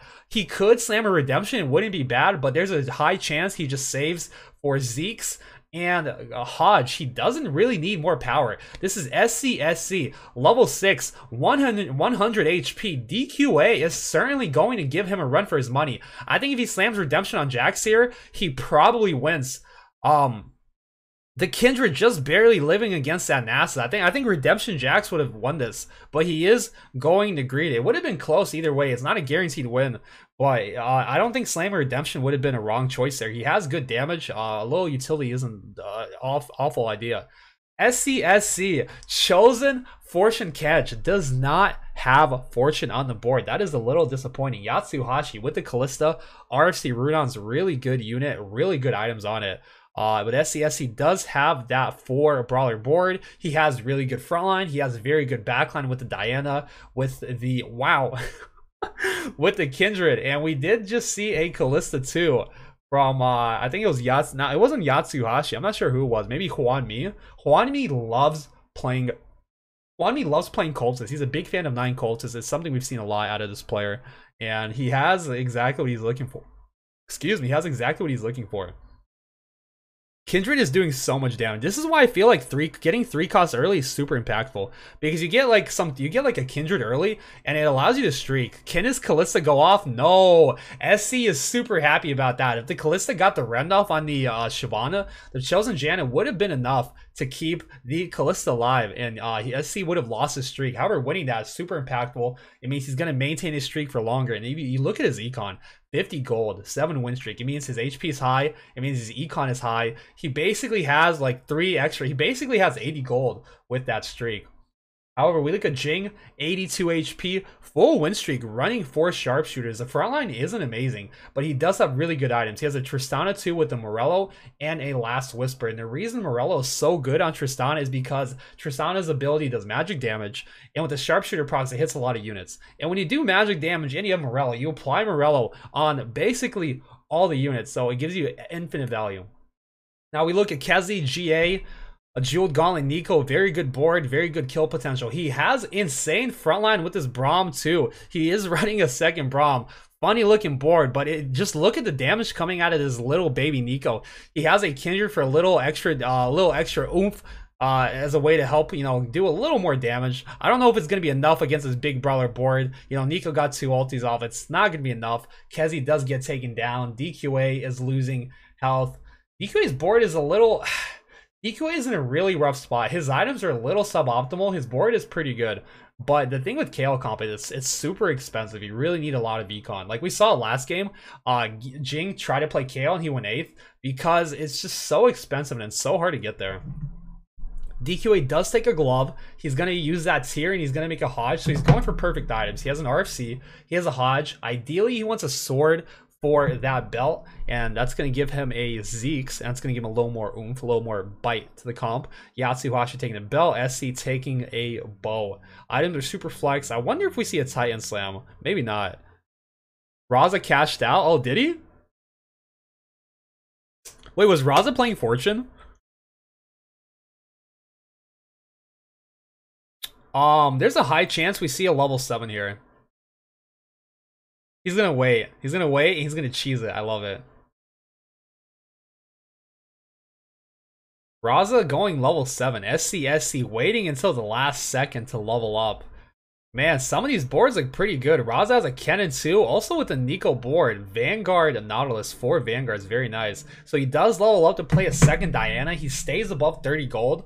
I think you level up here no matter what gold you are, if you are in this kind of streak, but he is able to stay above 30 gold, so even if he wasn't on a streak, it's still fine to do. Insane Kennen ulti, insane Cho'Gath ulti, both hitting up the whole team. The Nico's trying. I don't know if it's going to be enough damage. The units are getting kind of low. This Frozen Heart Diana is staying alive for a long time. The Nico is going to get a second ulti off just barely, but does get taken down by that Diana. The Nautilus is trying. The Aatrox is trying. Is Diana going to be able to do it? He does slam a chain vest. The Diana is going to try her best. It is going to get another ulti off. It's going to get that double shield, and it will be enough. That chain slam, there's a good chance that made the difference. That level up, that was definitely a level dip. I don't know if it was a chain dip, but he does find a Lee Sin here. Is there a good way to play? Is it better than Diana? This is, it could perhaps be. He does think so. Drops one of these Dianas, drops the Kindred for the Tryndamere. That was a little debatable. I guess he does prioritize Duelist here. I think the Kindred's pretty decent, but we swap away from the board. It looks like he was playing the Diana or the Kindred over the Tryndamere. So we're looking at Raza. Apparently Raza got a cast out. I'm not sure he was running it, but if he was, and he did, then he has it. But he has really good items for a keeper board. However, he could just play Nico. We look at Jing. Jing did lose the win streak. Good Aatrox ulti, decent Kennen ulti, insane Nico getting there right on the back line. The Pyke stuns up the little Yordle in the back, Tristana, and Galio just womping away. Jing is going to get taken down again. That is at the very least a 2 loss, and Raza wins the round. He does not want to lose anymore. 48 HP is a little low. He wants to stabilize. Level 7, 40 gold. Winning this round is super helpful. DQA not looking so hot. Playing Kayle from a loss streak is generally not something that's going to work out for you, and I haven't seen it work out too much. Let's see what happens. Raza is looking like where he's about to sell this Nautilus Chosen. I'm probably looking to go into a keeper comp. Now, best case scenario for Raza is he gets a Kennen Chosen, finds 2 Kennens on a roll down, Nico's Kennen 3 unlocked, finds 1 Xayah, and I mean he's good to go. That should lock him into a top 4, considering the fact that he does have double Aatrox already, so he should be able to spike here pretty easily. He doesn't need very much. Giant Slayer, Spark, no Morello yet. That's a little unfortunate, but overall not too shabby. Does have 2 Olafs, could potentially play Slayer here.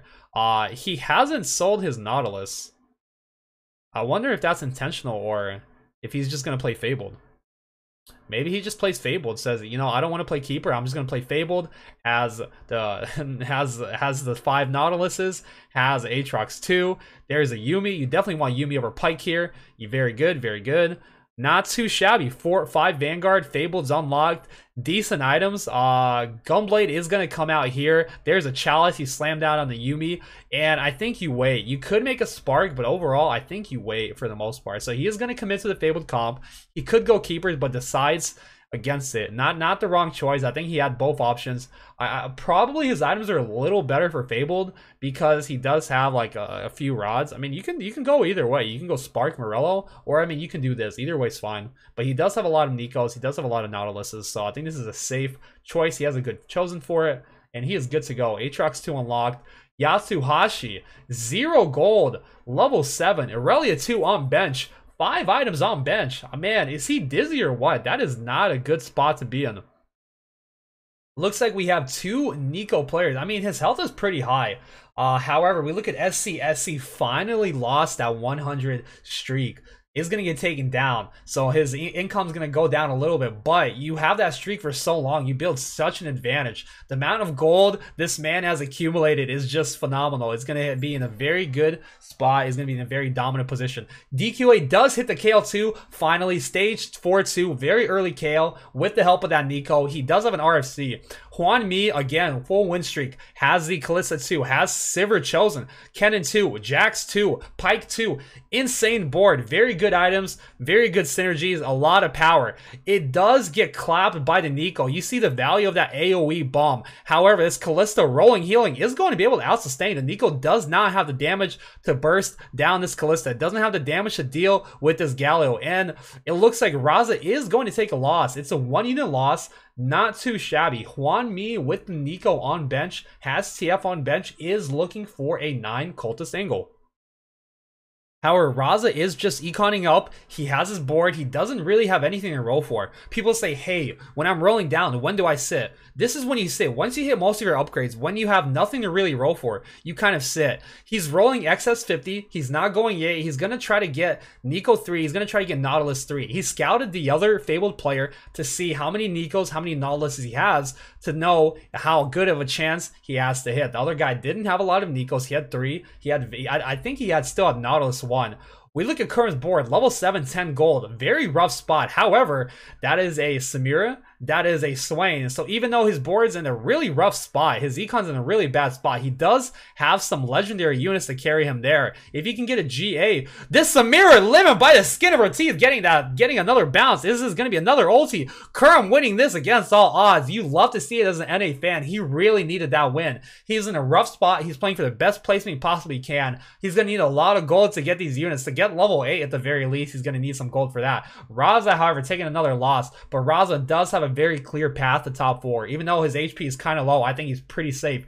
Jing just went 8th last lobby, 35 HP. I don't know what his board is, but he is in danger. He has to be sweating just a little bit. He does not want to bot 4. You really want to start powering up at this point. Kerm X does not get a Force of Nature. Oh no, Kerm has a spat on bench. He's not able to get a GA. He couldn't get a GA for his Samira. He couldn't get a spat for his Fawn. Kerm is not having a great time. DQA, however, getting a duelist spat for his Kale. RFC, QSS, duelist spat Kale. It's not super phenomenal. The defense is super high. The offense isn't amazing, but it is somewhat okay. Cloak, Bell, Kerm, oh my god, Kerm X is getting Morthog so hard. He got Morthog last game. He's not having a great time this game. Oh, Kerm, no! NA hopes, NA dreams. This is not what you want to see. He does slam a locket. His board looks freaking awful. This is a really bad spot. Raza, however, hitting Nautilus 3. I feel so bad for Kerm. He's got to be really upset about this. He had one bad game, and I think he could have bounced back, but he's having another one. He's in a really rough spot. However, his gold is 50. His board isn't the worst. His items, I mean, they kind of suck, but he has a Reforger, luckily. The Samira getting taken down instantly. Yatsuhashi getting a cloak for his QSS, getting a cloak for his Runons. Has insane items on that Kalista. Has a dual Divine Spat on that Morgana. Very strong board. Very strong synergies. Jing taking another loss. DQA taking another loss. We have 4 players in that 30 HP range. Kezi's getting a little close. Hwan Mi still full win streaking on that board. Kerm X, however, does find a zillion. I wonder if we see a possible 6 cultist angle. It might be a little difficult. His board looks so bad. Oh my god. I wonder what Kerm's going to do here. He has infinite amount of items on bench. I wonder what he's going to do with the spat. I guess we're going to find out. Does drop the Elises. Says, I am not interested in playing 9 cultists. I don't have TF. But man, you just have so many 1-stars. And your only 2-star is Teemo and your Vlad chosen. This is a rough spot. However, we look at SC. Very dominant position.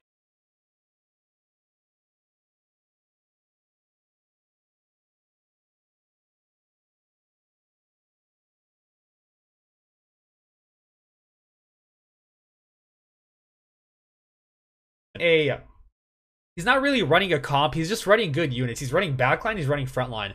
His frontline is the brawlers. He has Cho'Gath. He has Nunu. He has at the very least 4 brawlers. They are upgraded units. Good CC. Good tank. He does have backline with that Xayah. He does have utility with that Lee Sin. I think SC has been playing phenomenally. He's been getting like consistent second places. I think he only bought forward one time yesterday, and I think this board is very interesting to watch and something a lot of players wouldn't put together. You really don't see a lot of players running brawlers if they're not like just straight up playing brawlers.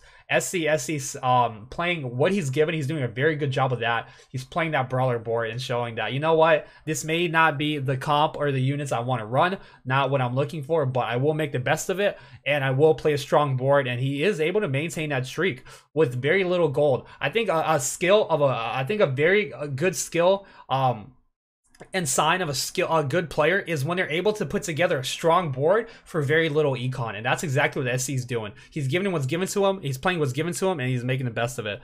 We see the roll down from KerimX. The items are scuffed. He's a little dizzy. Let's see what happens. He needs to put together a very good board, but his items just aren't there, and this is not where we're going to lag out. Hello? I guess we froze. So this is a board KerimX put together. The quality, let's improve that a little bit. Let's go to the YouTube feed. Twitch is not having a great time. KerimX has no chosen. He has so many items on bench. Thief Club on bench. Shroud on bench. Hodge on bench. Deathcap on bench. Oh, man, that is not good. 12 HP. This is looking kind of grim for KerimX. Socks went 8th. That is unfortunate. You hate to see it. KerimX might be following him real quick. Fabled Cho'Gath. Oh my god. What do you even do here? Vanguard Aatrox, you have to take it. You have to.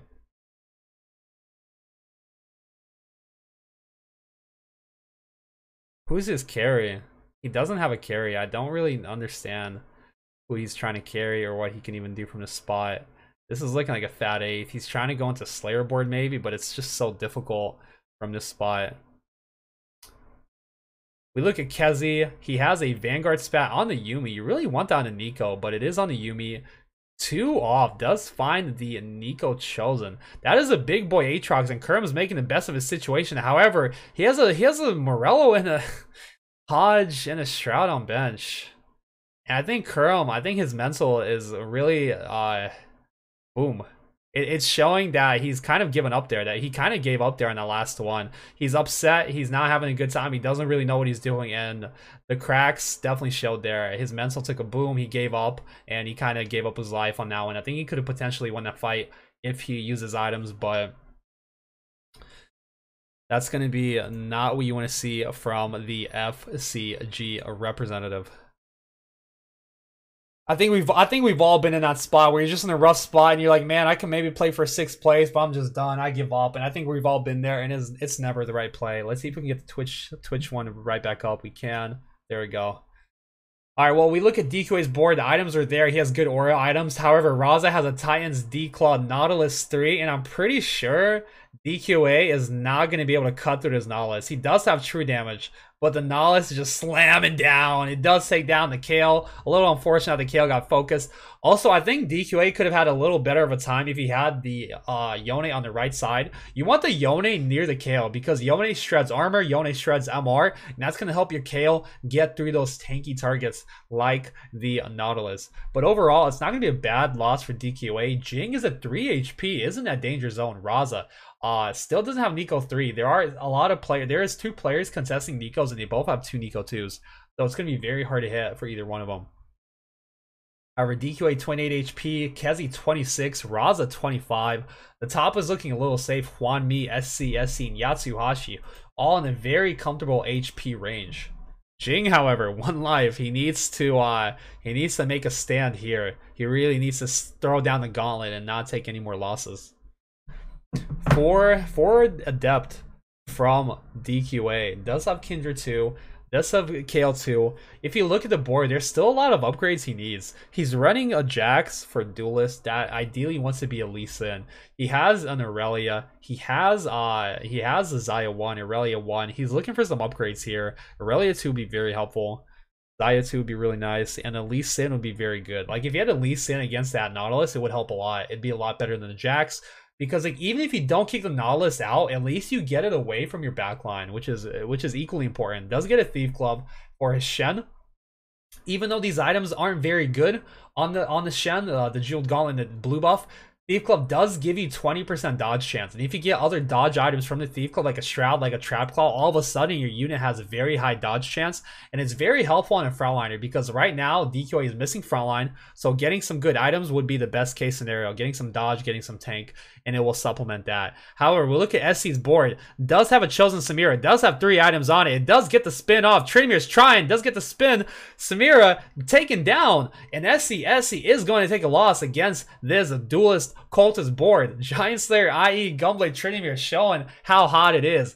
Hwan Mi is going for that Kalista 3 win con, is playing reroll cultist. He has TF on bench. He has Vlad on bench. He's waiting for a Zillion. 2 more Kalistas is going to signal that go for Kalista 3. And if you look at SC's board, he is holding a Morgana. You know who else is holding Morgana?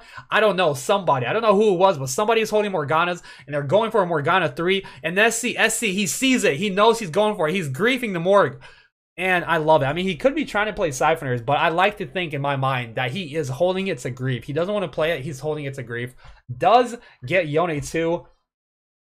He could sell Morgana, but he says, no, I'm going to hold another Morgana. I'm going to grief. I'm going to give up on the Azir pair. I don't want it. And Jing, the Slayer board, versus the newly upgraded, the newly factory fresh Yone with the Samira, with the Lee Sin, with the blue buff. The Swain doesn't get the ulti off. The Samira, though, she's about to get the ulti off. It pops. The Slayers go down. The Azir tries, but in vain. The whole team is dead. All at the last standing member will get taken down by the Samira, and that slams a nail in the coffin of Jing. Does get sent to 7th place. He is making progress in the tournament, but 8-7 is not the progress he is looking for. He's looking for a little bit more than that. Raza does get taken down by Yatsuhashi. That Kalista showing how dominant it is against that tanky Nico board. The Yubi does keep the units alive, but it is not going to be enough. The Declaw on the Nautilus will not be enough. Kezi, Raza, the fabled players holding hands, 5 and 6. One of them needs to die so the other one can live and thrive. It's like you have if you think of the TFT as a forest, you have all these trees competing. You have 2 big fabled trees. They're little fabled trees. They can't grow. Their canopies are suffocating the other ones out. They're competing for fresh air. However, you have someone with a Kalista come in, chop the tree. All of a sudden, the other one sprouts. So Raza is hoping that Kezi does get chopped down by one of these Kalistas. They have the tools. They have the chainsaw to take down this fabled tree. And Raza just has to hope that he can survive long enough in this drought to see the other tree chopped down so he can thrive. Does get the Cho'Gath too. SC rolling down, still powering up. I feel like every turn, this man gets stronger and stronger and stronger. Every turn, we see a new legendary. Kezi also hitting 2-star Cho'Gath. Raza getting Sejuani too. These Fable players are spiking, but the spike they want is Nico 3. Yatsuhashi finding the Adept Shen. DQA 28 HP. Those players are feeling pretty comfortable. A couple lives. He is 1 off of Morgana 3. This is a player going for Morgana. SC is griefing him. Yatsuhashi is 1 off. He knows his win con, and SC is griefing him. That Morgana ulti is devastating against this fabled board. The Talon is cleaning up with the RFC, staying safe, able to reach that backline, and this is going to spell doom for Kezi. Raza, 12 HP. He needs to lose by 1 unit. If he loses by 2, it is game over. He does win against Hwan Mi. Staying alive, staying alive. Raza, can he hit that Nico 3 on the roll down? Yatsuhashi looking for 1 more Morgana. Can he hit it? Has the depth. Does hit the Janna. 1 more. Please, Morthog Prage. I don't know how many SC has, but Yatsuhashi needs just 1. I don't know why he's rolling so desperately. SC with 3 Morganas on the bench. That is why he's rolling so desperately. He knows he's getting griefed and he wants to find it before they're all gone.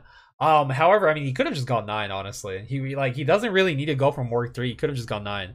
But either way, DQA has very good Thief Club items. GA and Zephyr is going to be very helpful for the Shen. The Shroud is very good. The Kale is ramping up. It's staying safe against the Talon. It does get tapped by the Morgana ult, but hopefully it should be enough. The Yone is ulting. The Morgana does get taken down. The Kale is very low, taken down. Is she going to be able to do enough damage before she gets taken down? It was very close. She couldn't kill the Janna. I think the Shen probably could win the 1v1 against the Jax. However, with Janna backing him up, it is not going to be enough.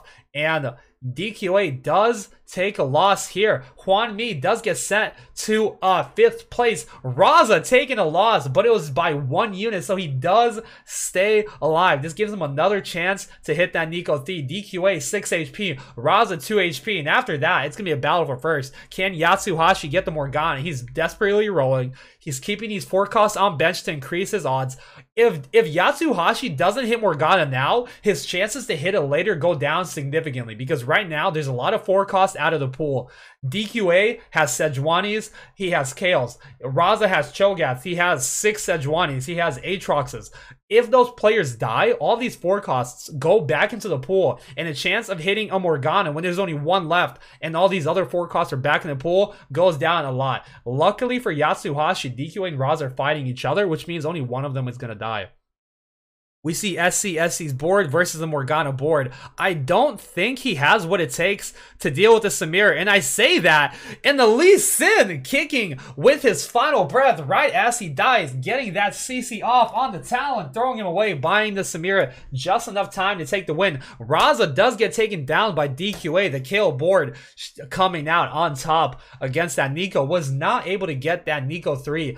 And with every player dying, the chance DQA does get a blue buff. I don't know if he has a Lee Sin, but if he does, this blue buff is going to be very impactful, very helpful at dealing with a lot of these threats. It's not only is it empowering more kicks to get those units off the map, but just the CC that comes out of the Lee Sin just with that initial punch, just the CC of sending the unit across the map is super helpful.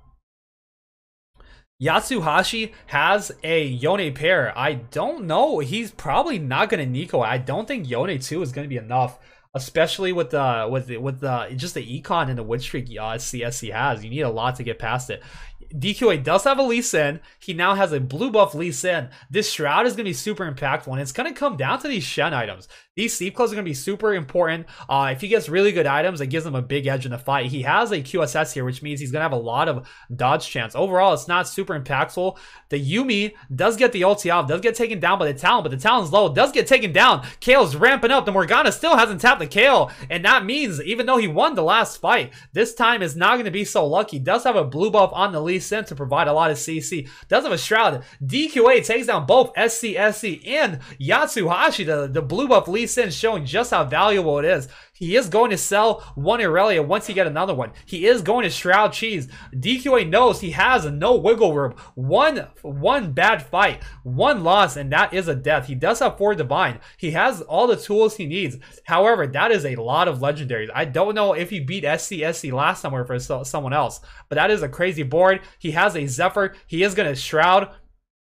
I don't know if he Zephyrs anything impactful. He's gonna Shroud not very much. Hitting the Lee Sin is fine, but it's not super impactful. However, he gets a Kindred Zephyr. Lee Sin has a Declaw. Lee Sin does get taken down. The Samira rolled damage. The Kale is focusing. It does get taken down. This Samira is not going to be able to ult again. Kale is stunned by the Trap Claw. My god, is she going to be able to kill him before they get to her? Yes, she is. DQA is feeling very good about that one. Yatsuhashi takes a win. SC takes a loss. This Kale, you see, like early on, the comp is very, very squishy. You need to get all the boxes marked off to get to that power spike. But once you get there, once you have the 2 stars, once you have the utility with the Zeeks, with the Chalice, once you have the KO too, with the correct damage items, with the defensive items in that QSS, in that Rage Blade, once you get the Lee Sin with the blue buff, that's probably honestly like the best thing about the comp. Once you get Lee Sin with blue buff, you have a way to deal with very tanky threats like Swains, like Nautilus 2s, like Sejuani's, like Aatroxes, and you have a lot of utility because that Lee Sin provides infinite amount of CC. He gets a Nico. He has Lee Sin 2 on bench. That is a Morgana 3. Oh no, Mortha gives another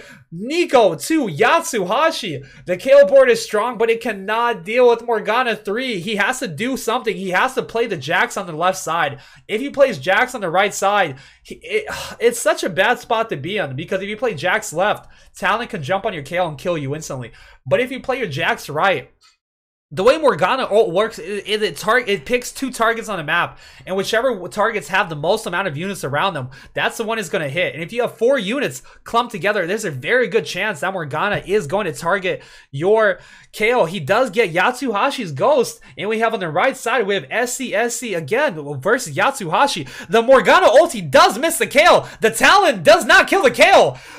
The KO is still untouched. However, the Morgana is healing so much. The Shen is taking the Morgana ulti. The KO is healing. It is not going to be enough. He does not have the damage to get through this Morgana. Yatsuhashi is going to get a double kill on DQA.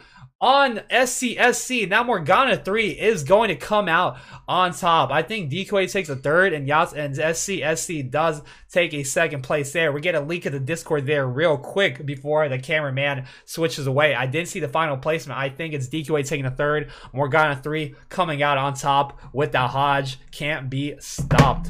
Who were at the bottom half of the standings for today, getting a victory there. Ooh, man. That Nico, bro. I got ham hand gang, bro. Dude, you got more dogged, honestly. Those Nikos, you got more dogged so hard. Yeah.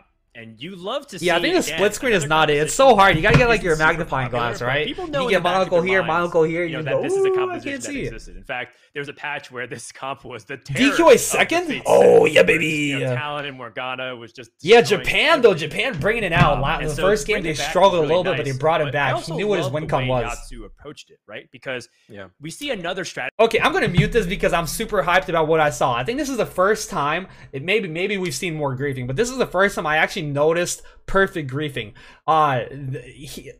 SC scouted. He was in a dominant position. He had a lot of econ. He saw Yatsuhashi was going for that Morg 3 win con, and he was holding those Morganas. He was rolling early, he was rolling often, and he was trying to hold those Morgs to grief. It worked until Mortdog strike. It was working until the Mortdog Nation attacked. You know, you got to the rock, he dropped the Nico, all the griefing, all the effort is done. It was for naught. And the Nico did come out, and we was able to double Nico the Morg 3. And in the end, it didn't matter, but it was a good attempt, and I like what I saw. It's like, all right, everyone's just running Slayer. It's the comp to beat, but we have seen more diversity. Kurum though, Kurum's. Oh man, Kurum. Oh no, Kurum. We've seen a lot of players. Oh, Kurum had 2 very unfortunate games. He had a very rough game for the first one. He had a very rough time the second game. He could have got better than 8th. However, his mental completely broke down. He gave up and he took an 8th, and Kurum was just like, it's not even Kurum. Like, it's TFT is just one of those games. Some days you can get stuck in these mental ruts and you need to go next game. You need to go next day to reset. Unfortunately for Kurum, there is no next day if he doesn't make it here, so he needs to bring it back. As well, this isn't just TFT. You're not just playing against them. You're playing against yourself. You're playing against your own mental. These comps are not only getting just top 4s, but they are also finding wins in optimal circumstances.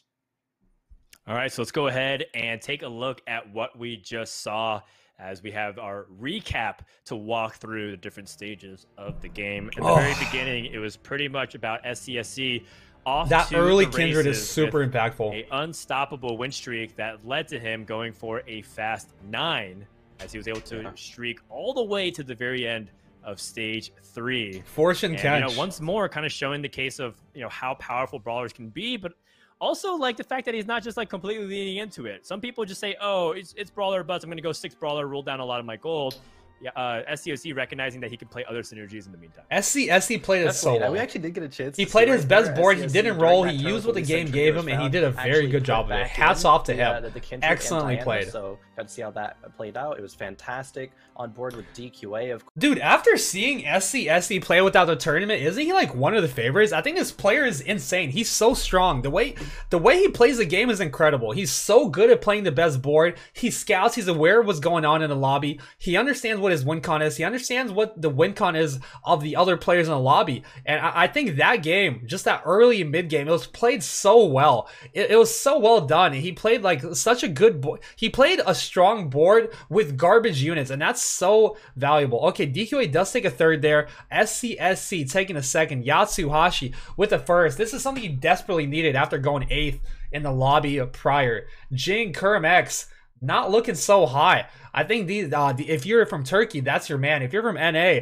that's your guy. FCG, you know me. You know, these players need to really bring it back. But after those 2 back-to-back 7/8, it's hard for anyone to, not only do you have to play out of your mind, but you have to recover mentally, and that could be a very high hurdle for even the best mentals to overcome. So we'll see what happens. Overall, there's 3 more games, and anything is possible. Kerm had a fantastic performance yesterday. Jing has just had a fantastic performance for months now over, all of Fates, it feels like. So starting off with a 7th and an 8th back-to-back is... Thoughts on UK becoming its own region after Leilani wins Worlds? Very solid games coming out from both Good luck, bro. if they want to even have a chance to move on into tomorrow. All right, I'll be back. All eyes really are going to be on them and how well they can continue to, or I guess start to turn things around. Yeah, they totally could do it, but only time will tell. In the meantime, there was another lobby happening, lobby number 1, which was being closely monitored by our EU expert, Sologasang. So take it away. Yeah, EU showing up again, getting 2nd and 4th with Psycho Lalana, Jaywalking getting 3rd with his Kalista comp, and Remkev finishing 1st also with Kalista comp. All of the top 4 placement here played different comps. Let's check it out. Okay. In the first one we see Remkev hitting his 6 cultists really early on. Also with Hurricane, he just kept win streaking from here. He could have pivoted to Samira, but he stick to Kalista 3 and won the lobby. Second one Lalana. He's playing Warlords, which is not too common in this tournament. Hitting nearly 3 early on, the Katarina with good items, and only got top 4 though. Jaywalking here, leveling to 7 in stage 3 already, trying to ensure his 100% win streak. He swapped later on back to Talon 3, but he lost to Remkev later on. Johansi finding Elderwood Spatula and Elderwood Nunu, trying to go Aurelian Elderwoods. He was not strong enough though. Psycho with his Ken. Oh, look from the other lobby. Ken in 3-5-1. State level 7, trying to fight Ken 3. Found it in stage 5-1 here with really good items. Also finding Salah 2 later on, getting 2nd place. Here we see Ramkev. Ramkev with the 9 Galio. Dude, I feel like Solo's too quiet. 1 off of Kalista 3. I thought I said Emily Wang for a second, but it's Jaywalking. Another Talon board. Ooh, Talon 3 coming in clutch. I like how you popped that off too. I'll tell you guys a little more about that afterwards. That's a Kalista 3 from Ramkev. Double Rudons with the GA. That Galio just smashing that little birdie. Pigeon, get down. That is a little chicken McNugget for that Kalista board. That is Rakan with some funny itemization. The Kalista is going to take down Zyko for the win. Let me tell you guys about Ornn items. It's not going to be super important going forward because the set's almost done. But you can pop a lot of items off of your carry fairly easily. It can even give you like an extra slot. So the way it works is you have a Kalista with the Ornn item, you have another Kalista with an Ornn item. You put the one on the board that you want, and you put the other one on the bench, and then the second one on the bench is always going to pop off. And in this event that the 3rd item on your Kalista on the board would have been the Galio or the Ornn item on the bench, it goes in over there, but then it pops off. So you can have a scenario where your board unit only has 2 items left. So you can actually like RNG your way into having a little more impact over where your items get placed. Correctly from watching that segment, Lalana even managed to get a top 4, albeit barely with that as well. So going 2 kind of unconventional compositions. First, what happened to Socks? Wait, what happened to Socks? Did Socks run it down? I don't understand anything people G.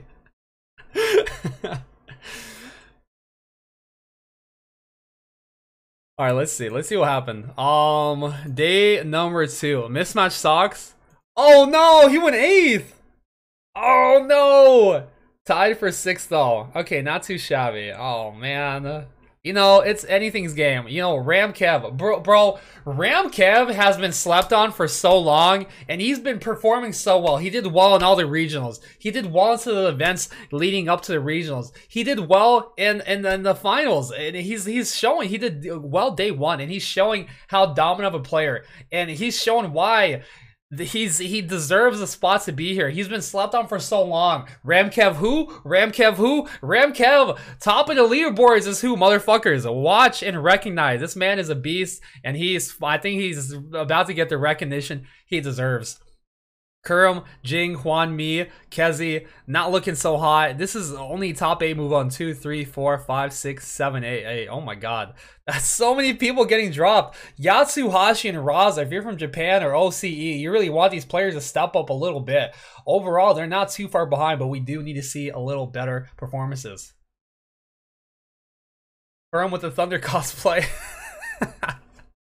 I mean, Jing 2, bro. Jing 2.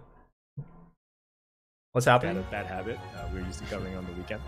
But yeah, it'll be the championship tomorrow on Friday with Ramcab, Lalana, Jaywalking, Zaiku, Pass the Ball, DQ8, Zhuanzi, and SCSC currently. Zhuanzi? That's how you say his name, right? Zhuanzi? Yeah, I mean, looking at these scores, they're very, very close in the top end. 3 points separating Kurum and first Jing down are to so 8th. But behind. when we look at the right side there, starting with God. Yatsuhashi and 9, very well within reach. Even all these 8 and They're 7 so far point players behind as well. But down there at the bottom, couple of the Chinese players, and again, Kurimex and Jing willing to start stepping it up right now. Mismatch Socks as well finds himself in the bottom 8, at least for the first. Yeah, they really need to bring him back. They need to show a dominant performance. It's going to be really hard to reset your mental after that. I haven't seen Kurum shit posting in the chat, so we'll see what happens. However, Yatsuhashi and Raza, they're very close. They're 1 point off of being in the top 8, which is what you need to move on to day 3. And they could realistically do it. They've been playing very well, and I expect to see them bring him back. Yatsuhashi is someone I'm very impressed with. I think he went 8th his first game, but he went 1st his second game. So he's bringing it back. He's showing he's got what it takes. He said, hey man, I went 8th, but we're running it back. We got the fortune cash out. We pivot our board, and we are in it to win it, baby. Far, kind of what has stood out to you from the couple of games that we've seen? Kurum gave up last game and gave himself time to reset Day mental. 1 standings don't necessarily indicate Day 2 standings. We've seen a very different performance from a lot of players today. As well as just a very different meta. There have been a lot of different comps. Yesterday was dominated by Slayers and Keepers. Today, not They're calling so much. Kurum We're Brawler seeing a lot Thanos in the more Chinese variation, stream. A lot more people trying to contest the same comp, which is leading to other comps. He needs our energy. succeeding. No So the Hydras, players bro. who You are can showing go their hands ability up, to but no adapt Hydras. Seem to be doing very well today, and Hydras right now there seems permaban. to be a lot of EU. So we'll have to see if that continues. But yeah, it's been pretty interesting to watch so far. Oh yeah, definitely. I've been loving, of course, seeing the variety come out, not just 1 or 2 comps, but we get to see a lot of others and played to some pretty high success as well. So I'm excited to see what's going to happen from here. We don't have any crazy things like Samira 3 is coming out, but we do have other 3-stars, of course. We saw that Morgana take a lobby victory as well, but then actually on the other side, the Talon it's not a big one. You don't see anything. did actually lose to the Cultists, so it's very curious to see all of those dynamics that happen. But let's look, of course, to remind ourselves what the schedule is going to be moving forward from day 2 into day number 3. Day 2, of course, features the 16 players that have made it here thus far. We'll be competing in 5 rounds, 2 of them that we've seen already, but the top 8 will be moving forward to tomorrow, and they're going to be playing in a first to checkmate style, which basically means you need to get 18 points and then a victory to claim the crown of the TFT Fates Championship. So it's building up here, Mortdog. We're getting to that point slowly but surely, but I'm excited to just keep on getting there. Yeah, that last day format is always so tricky because consistent top 4ing and consistent building of comps no longer works. You have to opt into something that's riskier, try to get that first place comp, and that'll really change the style. So definitely looking forward to that tomorrow. But for now, we got to focus on, again, consistent top 4s, and for a few of those bottom players, hopefully some first place to try to win it back. Yeah, definitely. Now we have shuffled. See, I like that in theory. I think the checkmate format is really good in theory. Like, you have to play a little riskier for first, but that's not actually how it works out. Very often, the person going first is the guy who just high rolled. Like, the guy who just, hit the 3-star, Morgana or whatever, especially in set 4.5. Like, theoretically, it's good, and theoretically, you can grief. But in the end of the day, it's usually just going to be the high roller. Like last game, SC, high rolled the entire game. He played it really well, but he high rolled. He had good items. He had a good board. So you have to be in the dominant position, and usually the guy who is able to win streak the whole game is just going to be the guy who wins, because they're going to go level 9, they're going to get 2-star legendaries, and they're usually more often than not going to win the game. Unless someone else gets like a 3-star Morgana, they're usually going to be the one to win the game. They're in the dominant position, they have the econ, they can even grief the guy in second place, and they're usually the one, like, it's their game to lose. So like theoretically the format makes sense, but the way it works out, it usually doesn't. So I don't know. Maybe it's going to be better in future sets.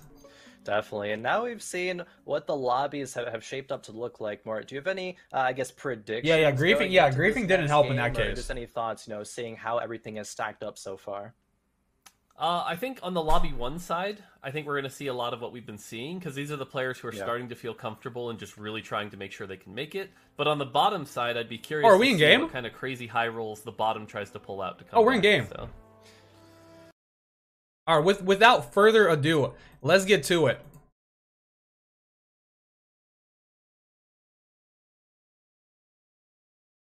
All right, we have Jaywalking here.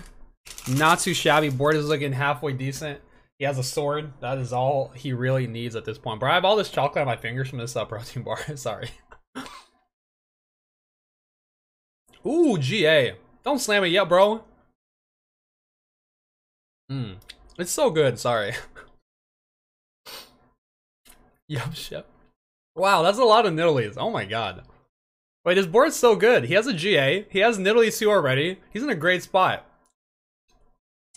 Okay, so what lobbies is Pot of Ball, Ramkev, Lalana, SC, DQA, Zhuanzi, and Zyko. Overall, a very juicy lobby. We should have some good games. We have 2 NA reps. We have 1, 2, 3 EU reps. China in the house.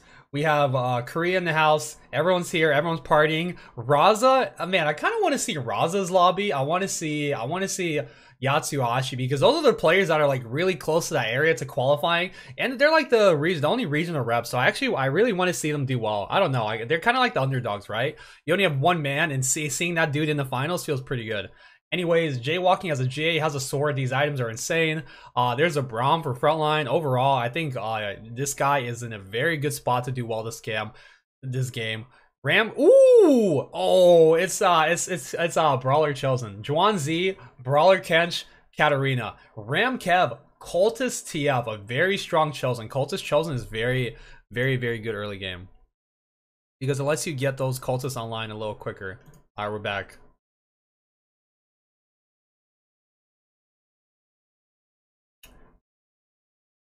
Is gonna have the gold to pre-level here. Very nice. I like how oh my god, is this not a first? I like how he waited. Wait, you don't buy this cannon? I understand it's a weaker board. I don't know about this one. I understand it's a weaker board. I guess it's fine. Like, okay, honestly, it's completely fine to not buy this cannon. It's probably a better idea. He's not gonna play keepers at all. He's gonna go GA Deathblade. Why is the stream lagging so much? I'm gonna refresh and go to the YouTube one. So basically, he can go for the GA, right? All the stream you're not watching, it should be fine. But basically, he can go for the Kennen. He can have like a good mid game. But he says, I don't need it. I'm just gonna slam these items on my Nidalee. I'm gonna establish my front line, and it's gonna be completely fine. And I agree with it. He gets to keep the Braum pair. He gets to keep the Vanguards. And if he gets like a Tristana, if he gets 4 sharpshooters here, like if he gets a sharpshooter Trist or a Dragon Soul Trist, or even a Vanguard Chosen, he has such a strong early game. Okay, he gets a Janna Chosen. That's perfectly fine. You play it over the Wukong. Your Braum is gonna be enough. And once you win, you level up. You get the Wukong. He needs to win 2 more rounds. You level up. You get the Wukong. You get 2 Vanguards, and you get Braum 2. This is probably a go level 8 angle, and I think he has a lot of potential here to do very well this game. I think Jaywalking is in a really good spot. He's in a dominant position, and I would be very surprised if he does not Tom 4. Zhuanzi, he has keepers, he has cultists, he has a Morello. Ramkev doesn't have. Wait, he doesn't have cultist. Excuse me, he doesn't have cultist in. I think it's a cultist TF. He has 5 TFs. Ramkev is okay. Ramkev, if you don't know, this is a guy, he plays the most random comps. The one time I saw him playing TF3 The TF was, I think it was Elderwood, Dragon Soul, TF3. His TF3 had an Elderwood spat and a Dragon Soul spat. He like top 4'd with that garbage. He actually has this, he plays the most random crap I've ever seen, and he like makes it work. And I think we're gonna see something similar. He has a Cultist TF, so it's not Mage. He might go for TF3, it wouldn't surprise me. We'll see what happens. We'll see what happens. Overall, this board's not amazing. That's why he's not win streaking with it. He doesn't have Mage. He doesn't have Cultist. He doesn't have amazing synergies, but he does have a Garen too. So his frontline is established at this point. Lalana, no chosen. DQA, Cultist chosen. Jaywalking does go level 5. I think this is a very good play because level 5 is a spike for him. He has 2 sharpshooters. He has a Janna chosen. He has a Braum, but that's not enough frontline on his own. If he gets another Vanguard in there with that Wukong, it's going to guarantee his spike. People say, hey, when do I go 5 pre-carousel? I think the best time to do it is when you're win streaking and you have something and you get a spike at 5. Like getting Vanguards to solidify your frontline when you already have backline, when you already have utility, it's a very good idea to do so. Ramkev is going to take a loss here, is going to have a 3 loss streak. This is probably the best case scenario for Ramkev. He's able to maintain his loss streak, and he gets a cuck Lalana, who also had a 2 loss streak, but now has lost that. And it's not even a bad loss. He gets first pick, he gets a 3 loss, and he wants a chain, but it's a 1-cost chain, so he doesn't want to take it. He does go for the Lulu 2. I wonder if we see a Zeke. I imagine we see a Zeke slam here. That gives him another mage. It gives him potential to get 3 mages in. He probably wanted a chain, but there's no way you take 1-cost chain to make your GA. There's just no way you're gonna do it. It feels too bad, especially if you're behind. You like taking a 1-cost early game, just unless it's like really, really important. It kind of sets you back a lot more than you think. Kurum has a 4 win streak. Wait, where are you guys watching the second lobby? Ooh, loaded dice or lucky lantern, loaded dice with a tier. He has a blue buff. Ooh, wow! I was not expecting him to sell that Lulu. Okay, he plays Nidalee. He gets Warlords in. He makes the Morello. I was not expecting that at all. I'm super surprised. Let's see what he decides to do. Does he keep these TFs? He actually might just be able to, I mean, he could just go for like a reroll mage game. It wouldn't be the worst thing. He has loaded dice. He has 5 TFs. Like the chance to hit TF3 here is super high. I'm surprised he's not like at least putting any items on his units. Like at the very least a tier. I guess he just wants to see if he like maintains his loose streak. So he doesn't really need a spike at all. But it looks like this is going to be a win. His board's like pretty good. He's going to be able to sell the Nasus if he wants to go for TF3 and have the option for that TF. Yeah, he lost a gold by taking out Lulu, so I'm surprised. He does get Cultist in finally, drops Vanguard. Better Warlord, get a little CC. Man, it's so interesting because he has multiple options of what to do, and you can't really say anything's correct or incorrect. Am I losing? I might be dropping frames. If I am, sorry. It should be all right soon.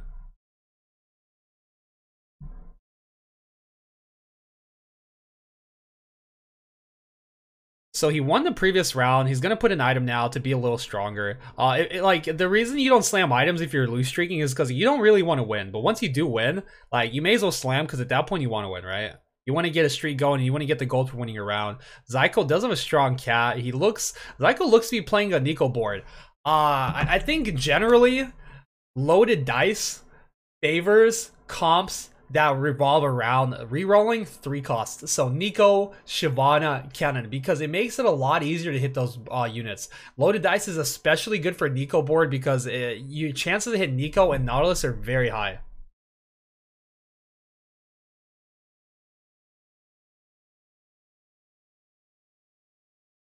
No, don't worry about the streams. I have 2 open because one stops every now and then. I mean, I guess I can pause it.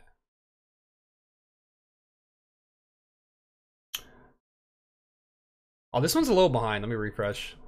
We're definitely Krugs.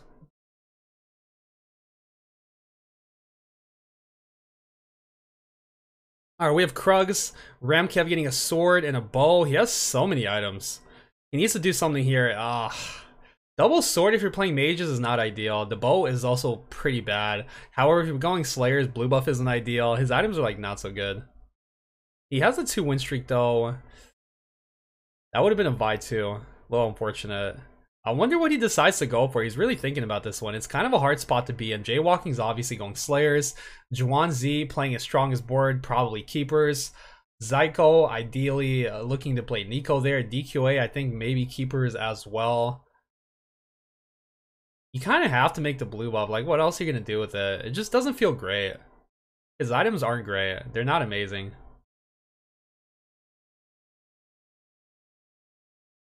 So DQA is going for a keeper board. The items are, they're okay. Garen's going to get taken down. Nidalee going to stab somebody. Good TF ulti. Get some Morello on a few units. Good Jarvan ulti. Galio's in a good spot. This TF's going to provide a lot of value. Should get another ulti off here. Doesn't kill the Galio. Oh, this Galio crits so much. Is that going to be the difference between winning and losing? No, Ramkev is still going to be, he's still going to be able to maintain that win streak. But man, that Galio with the crits, that was a lot of crits, bro. That was a lot of crits. That's like the enemy Galio when I fight him. He just crits me 5 times in a row, and then your Galio comes down and he never crits. What's the deal with that? I don't know. There is a Xayah. This is a really rough spot to be in. I don't know what he's going to go for. Xayah does give him keeper. It does give him another unit. He's like, bro, I don't know. Just look at the look on his face. He doesn't know what the best board is. Keeper is obviously where you're going to play here. The Kalista might be better than the Vlad. It gives you like another damage threat. But we'll see what he decides to go for. This is a really weird spot. This is I love seeing boards like this where you just play like some random garbage because he doesn't have a lot of gold. Jaywalking does go level 7. Is still 100 HP. Juan Z obviously going for that keeper board. Level 6, 30 gold, decent items. He does want to move that Morello off of Pyke, however. That is going to be a priority for him. Does have a static Shiv. However, Juan Z also has 2 tiers. He does not want these tiers, man. He has nothing to do with them. That TF though, Smurf and throwing the cards over everybody. And he is going to be able to get a 4 win streak here going. His econ's very low, so getting a streak going is going to be able to supplement that just a little bit. And that's definitely, I'm sure Ramkev was very happy about that. Ramkev wants to find more direction. This board isn't amazing. You ideally probably want to go for a GA. I just don't know what this is going to be late game. I mean, if you can get to legendaries, it's fine. But for now, it's not amazing. Pot of Ball, 50 HP though. Looking a little rough. But other than that, the HPs in the lobbies are pretty close. 84 to 74. We have the high roller, we have the low roller, but everyone else is pretty close. Lalana, Sivir 2, Teemo 2, Cannon Chosen has Aatrox already. Lalana is in an insane spot. The HP is pretty, 82. It's not too shabby. He's 10 gold, but I don't see him losing any fights. He destroyed Ramkev, 5 unit loss. That board, Lalana, there's a good chance Lalana is the strongest in the lobby. All the items are slammed other than the tier. The items are good. GA, Last Whisper are very strong. Zeke's very strong. I imagine this isn't going to be a keeper board because the items just aren't really there. You don't have Morello. You do have a GA, but we'll see what happens. The Zeke's makes it a little awkward. It's probably going to... I don't even know if it's going to be Slayers. I think Lalana is just playing his best board and just doing the best he can. Wait, he has an Elder Spat. Really? If he has an Elder Spat, there's a pretty good chance it's going to be keepers. You look at Pot of Ball, Locket, Gunblade, Redemption. What are those items? Who makes Locket, Gunblade, Redemption? He's playing Nico, right? But I mean, you don't want those items in the Nico board either. I have no idea. Maybe it's a bug. J Hodge coming from SC and DQA. J Hodge, Giant Slayer from Jaywalking. Very good items considering that he's win streaking. Juan Z with the Morello and a static Shiv, and Pot of Ball with like a Zera and something else. I don't know what's happening on Pot of Ball's board or what he's going for. Zyko, it does have a Nico too, so probably Nico board there. Ramkev does get a chain. He gets a really good item. He gets a GA for his TF. That's going to give him another card, and maybe we might see a keeper board coming out. Pot of Ball is... Wait... No, it wasn't a Locket. He doesn't have a Locket. It's a Mage Cap. Maybe those are bugged there. But Pot of Ball, Wait, there's no Zerod either. Okay, I don't know. But his board looks pretty good. He has Fortune. He has some sort of loss streak going. Does have an Aurelion Soul. Does have a Mage Cap. If he can get this cash out, it's going to be really strong. Let me point out the positioning from Ramkev. If you can see, he's frontlining his TF. He does this for 2 reasons. 1, the TF has a GA, so he's going to be fine. 2, it's going to mean that the TF gets focused and gets the initial ulti out first, which means you get more time to burn with the Morello. It's very good positioning. It gave him he got a lot of Morello value. TF still lived for a long time. At the end of the day, it's not going to be enough. Ball's board is too good. And here's a Monster Energy stage 3 cash out. We got a Rod and we got a Spatula. Poggers. Not the worst. This might be a second Mage Cap coming out from Ball. We spiked. We have a loaded dice. We have 2 Aurelion Souls. We have the Red Bull energy drink stage 3 roll down. And let's see what ends up happening here. We have a Dragon Soul Spat. I don't think he's going to slam Dragon Soul Spat. Dragon Soul is not super important in this comp. You're better off going for another Mage Cap and putting it like, you put 1 Mage Cap on Swain, you put 1 Mage Cap on Zilean. Mage Cap is super impactful, and I think Dragon Soul isn't as important because you do run Brand, and you generally run Swain, so you get Dragon Soul for free. You really don't need 6. You don't need more damage. Your damage comes from Mage, and your utility comes from the Mage Caps. Swain works very well with Mage Cap because the way his ulti works is Swain's ult gives him a percentage of his HP. So let's say he has 2k HP, he ults, he gets 60% more HP. He's at 3200. He ults again. The second ulti isn't based off of the first 2k, it's based off of the second ulti. I'm gonna swap to the YouTube stream because this one lags for me. So the HP is multiplicative. You get 1 ulti and then the second one is more impactful. And then you think of Zilean. Zilean's another Mage Cap user because you get, if you get Zilean 2, you get 6 Guardian Angels from 1 Zilean ulti. And that much HP, that much AP from the damage coming out of your units is just so hard to deal with. That I think if he can wait, if he can greed and get another Mage Cap, that would be the ideal situation. So he's level 7, he wants to roll down. That is not a bad Chosen. He doesn't want it. Gets a Cho'Gath too. Super impactful. Whoo, baby. If you don't take this Aatrox, you are trolling. You play that over the pig every freaking time. His board is insane. Look at this board. 4-1 Monster Energy Drink roll down board has been achieved. This is the who's another sponsor? This is the Doritos Power Spike, baby. We got the Acel 2, we have the Cho'Gath 2, we have Aatrox 2, we have the Mage Cap. He slammed Runons, really? You're telling, I would have gone Declaw. Overall, I don't think it matters. His board is so strong, but I do think it was Declaw for your eventual Swain. But overall, we see SC's board, level 7, 0 gold. That Acel is going to get 1 ulti off. Only 3 mage though, not a ton of damage. Isn't able to one-shot anything. Xayah 2 is going to prove to be enough. Ball does get taken down. Man, his board is so good, but he needs Annie too. He needs Shyvana too. However, 1 Swain, 1 Zilean, 1 high roll, and we are good to go. He does want to get more mages in here, however. He's got some weird looking board. He's got some weird looking units. State farm board, yeah. Okay, he does have the Shyvana. He sold the Aatrox. That's actually insane. I feel like it's actually insane to sell Aatrox Chosen at level 7 here, but you know, you never know what's gonna happen.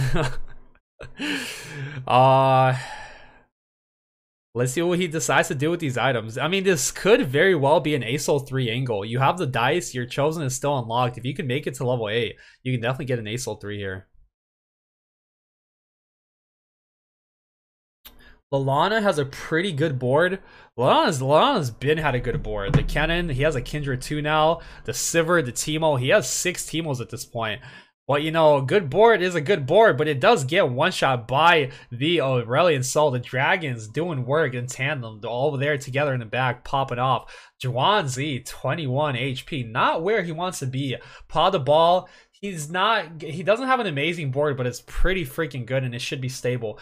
DQA, 43 HP, taking a loss. Ramkev, 54, towards the bottom of the lobby. I don't know what his board's looking like. It was kind of scuffed last time we saw it. Dragon Soul Chosen. Does he elect to take that? Does he make a Dragon Soul spat? He could play 6 Dragon Soul if he wanted to. I don't think it's an amazing board.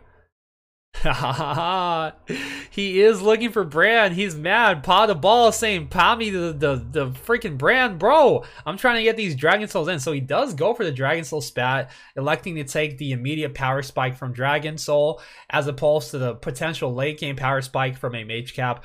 DQA does get a Kalista 2. Let's DQA getting Kalista 3, baby. You know me, 1-star board, Kalista 3. That is 7.4.5, baby.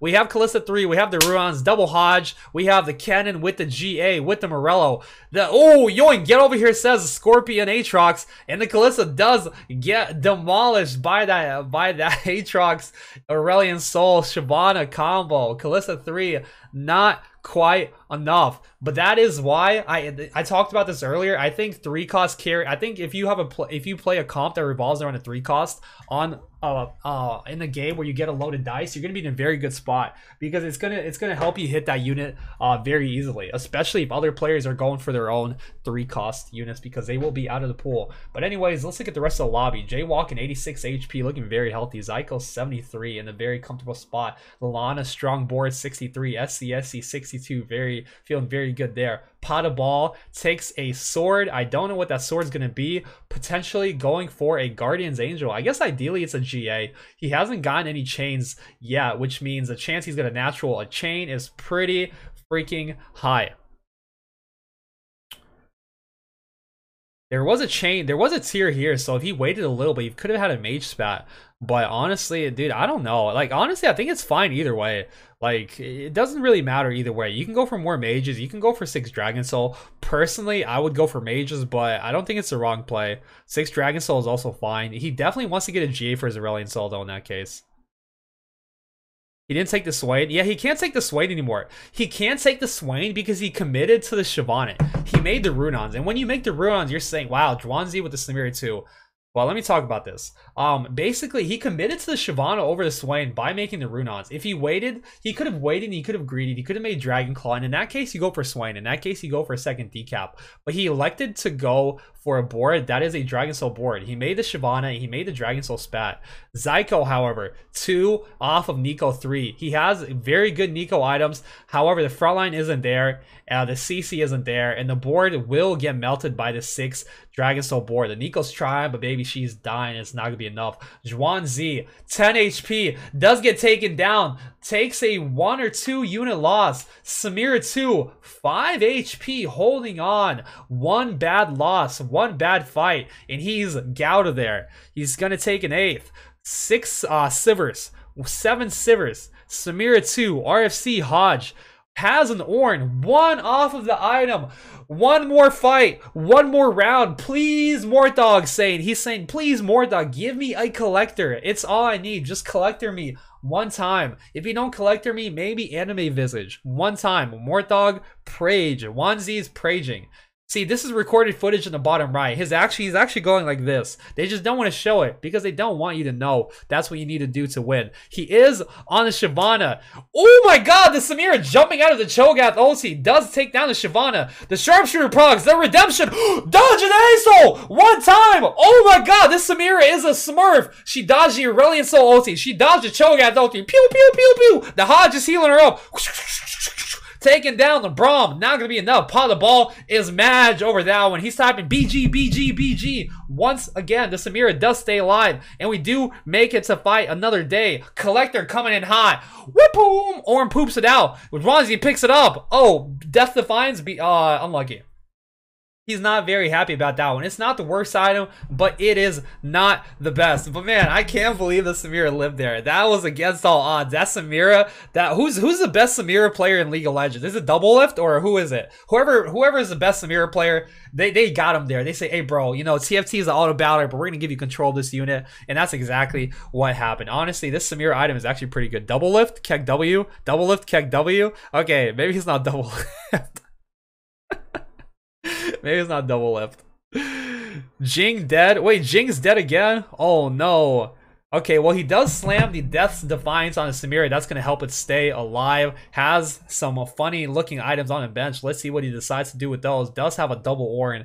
Looking for an Ornn too. The reason he's playing Aatrox over Ornn is because if it's an Ornn 1, it's not super impactful. You do want it to be a 2-star because the CC provided by Aatrox and Sejuani is generally a little better. Zyko hitting the Nico 3 SCSC on a win streak once again. This player showing how dominant he is. Jaywalking, another dominant player, showing why he deserves to be at the top of the ladder. Every lobby top HP. DQA, Kennen 2, Kalista 3, Jarvan with the Thief Gloves. Keeper board on that Kalista. Is it going to do it? Can this Samira out-sustain? No, it cannot. It is not enough. DQA cannot take down this Samira. She's spinning. She's winning. DQA is dying and crying. 23 HP. He is getting to that danger zone. Pot the ball, 28 HP, but with a very strong board. We haven't checked in with him in a little bit. It's a battle between SC and Pot the ball. Which is going to come out on top? It is SC. Pot the ball down to 21 HP. Pot the ball is pinging so much. He is pissed this game. He hasn't been able to find a brand. That's a BG. He was complaining about it in chat. Juan Z hitting Samira to stage 4. He's typing in chat, BG. He lost a previous fight. Again, ping coming out. He is not very happy about this game. He is getting more thought and he is very upset about it. Ram Kev, I think, who was that with the, someone has a Teemo 3. I don't know who it was. Potentially Lalana. It was probably Lalana with the Teemo 3. Juan Z, 5 HP, fighting against Jaywalking, 71 HP. However, this man is level 8, 50 gold, pre-leveled out the butt. Talon with the double Giant Slayer. Pajoom! Morgana doesn't get another ulti off. Talon is the last one alive. The Samira is going to take him down. And Juan Z living to fight another day. However, Jaywalking going fast 9, Pot of Ball, being able to win a fight, stabilizing 21 HP. Lalana 25, looking a little low. DQ away, also winning his fight, 23, stabilizing. We have a lot of players in that danger zone.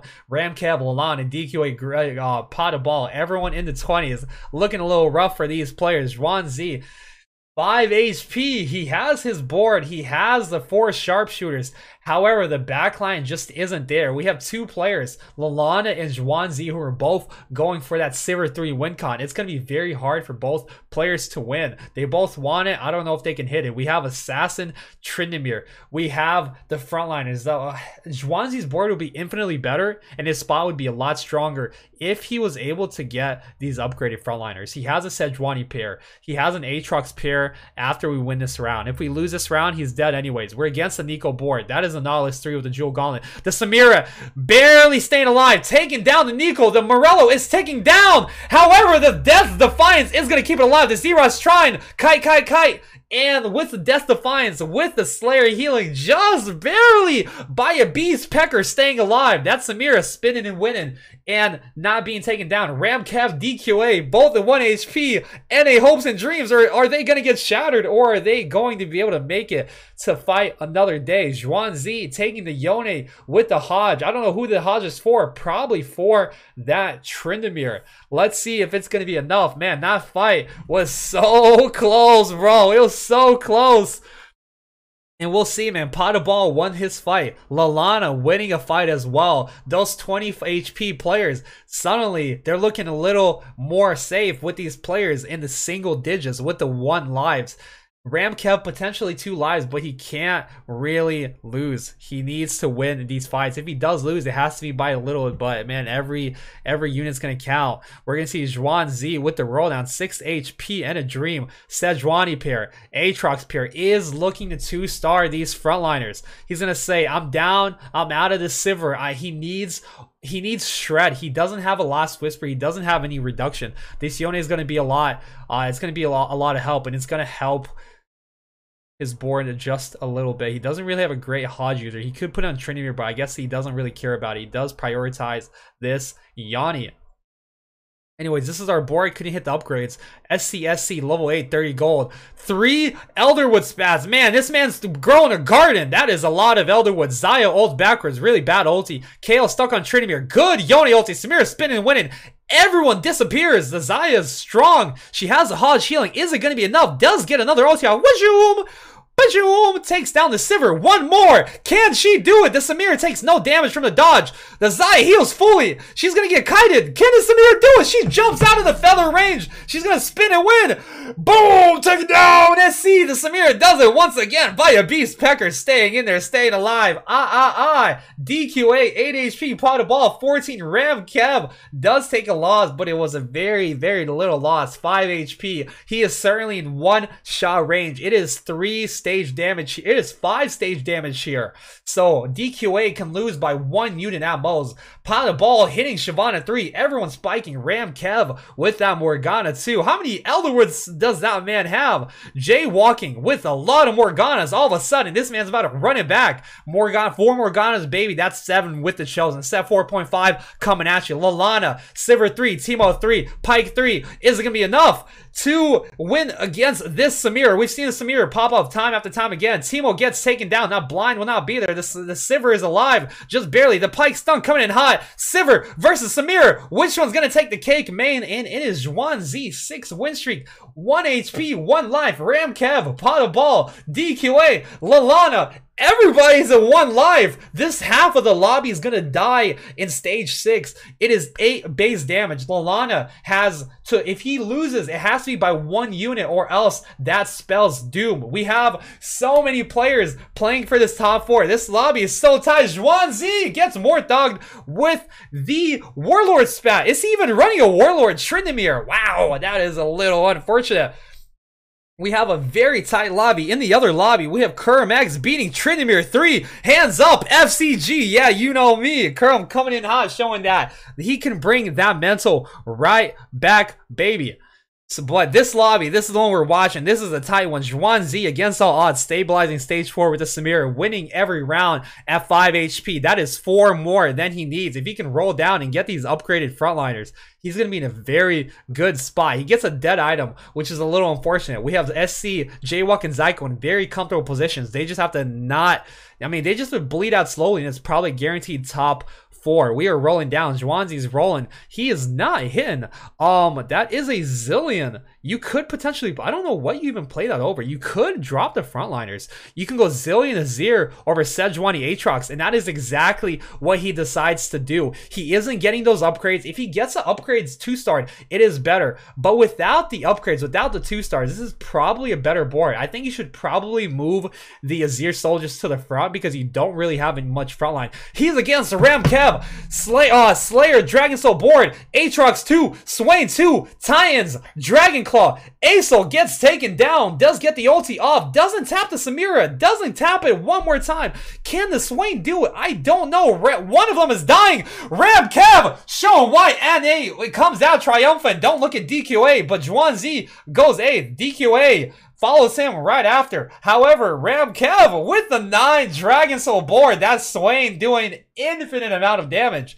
Man, Pot of Ball still looking for that Aesol 3 angle. Not going to hit a Zyko with the 3-star Nico. Jaywalking, running it back with the Morgana 3. He's like, man, this comp worked really well last game. I'm down to run it again. And that is exactly what he's doing. He has a Morgana 3. And you have to imagine, once one of these players who are in the 10s, who are in the single-digit HPs, fight against that Morgana 3, it is all over. SC, the infinite Elderwood board. Theoretically, Ram Kev should have a good matchup into this board. That Swain is going to be able to tank a lot, and the 9 Dragon Soul is going to do a lot of work. That's a lot of tank, but this board does very well against tanky teams. Ram Kev is going to survive one more time. Pot of Ball also winning his fight. No one is dying. They're holding on for dear life. They're biting onto the rope, and they're not letting go. Lalana, 1 HP. These players do not want to get knocked out. They're playing their hearts out. They're making their best boards, and they are trying so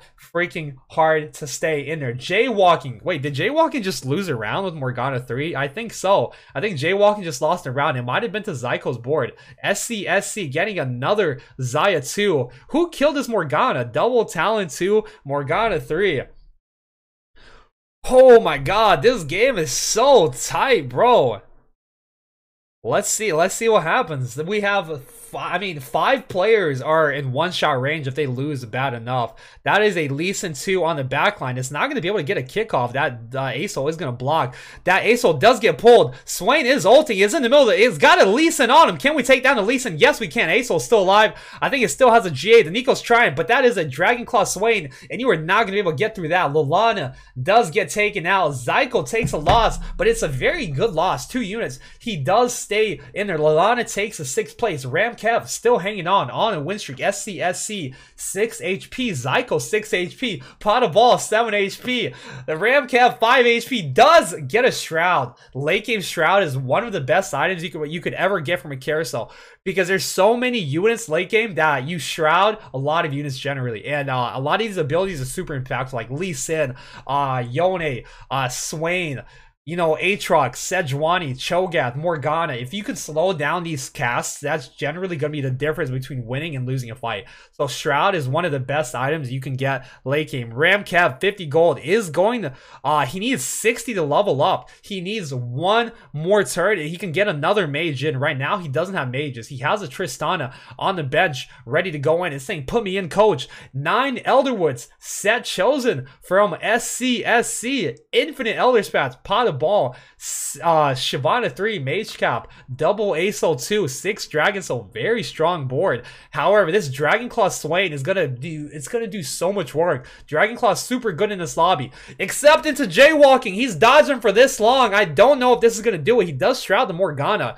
He has a Lee Sin on the backline, and Morgana hasn't ulted yet. It is going to ult. It doesn't hit the Aurelion Soul. There is a chance. There is a way. There is a dream. The Swain gets another ulti off. The Aesol does take down the Morgana 3. Get out of here, bro. This is NA showing why this Ramkev player is top of the leaderboard, baby. He is not going down. Morgana 3? Yeah, right, bro. Maybe Morgana 4 will do it. SCSC, 5th place. Zyko, 4th. Ramkev, jaywalking, Pot of Ball. 2 people on a win streak. You gotta imagine, once they butt head to head, one of them is gonna get taken down. He did put the Shroud on. He did put the Shroud on Brand to cheese it later on. He has another Brand ready to go. He has his Shroud to cheese once again. He's going to put it down in combat to get exactly where he wants it. He got Mage in. This is a power spike. Jaywalking. Morg 3. Talon 3. Set 4.5. Let's go, baby. This is what you love to see. He's saying, no, no, no. I just fought him. I don't get him again. Grizz pass the ball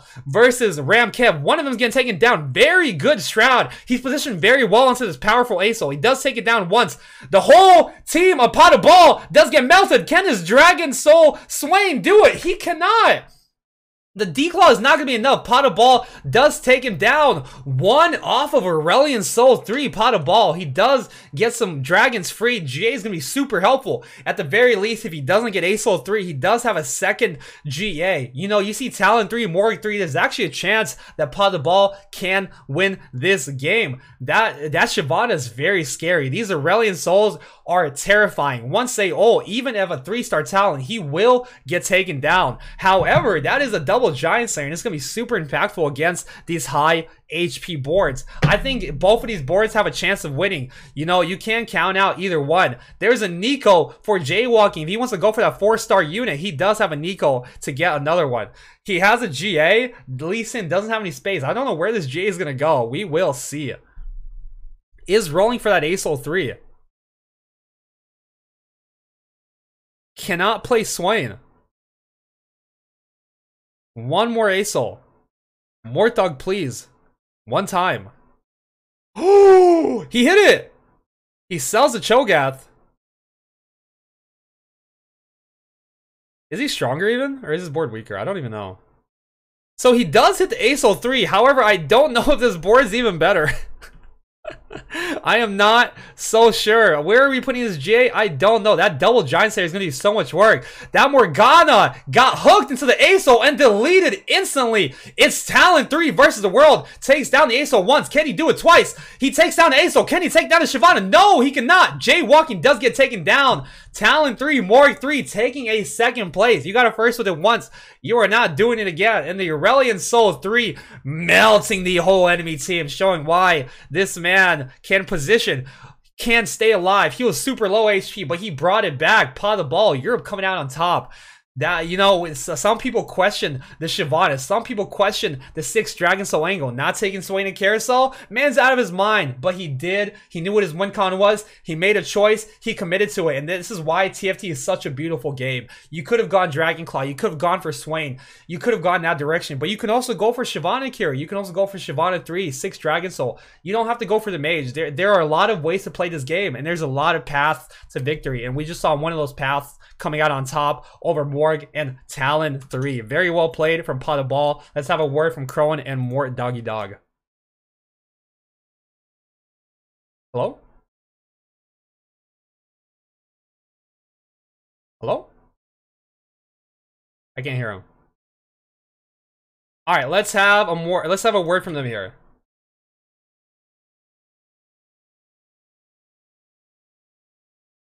That is absolutely heartbreaking when you fight tooth and nail and are not really rewarded for your efforts. I mean, we know that you have to, in every single game of TFT, play for your win condition, and Zhuangzi did do that absolutely perfectly. It just unfortunately didn't really pan out for him. Jing was 878. You can't help but blame him, right? Samira 2 going 8. Damn. It's like, well, that seems not right. But look at the rest of the lobby, right? The rest of the lobby was so I can't strong.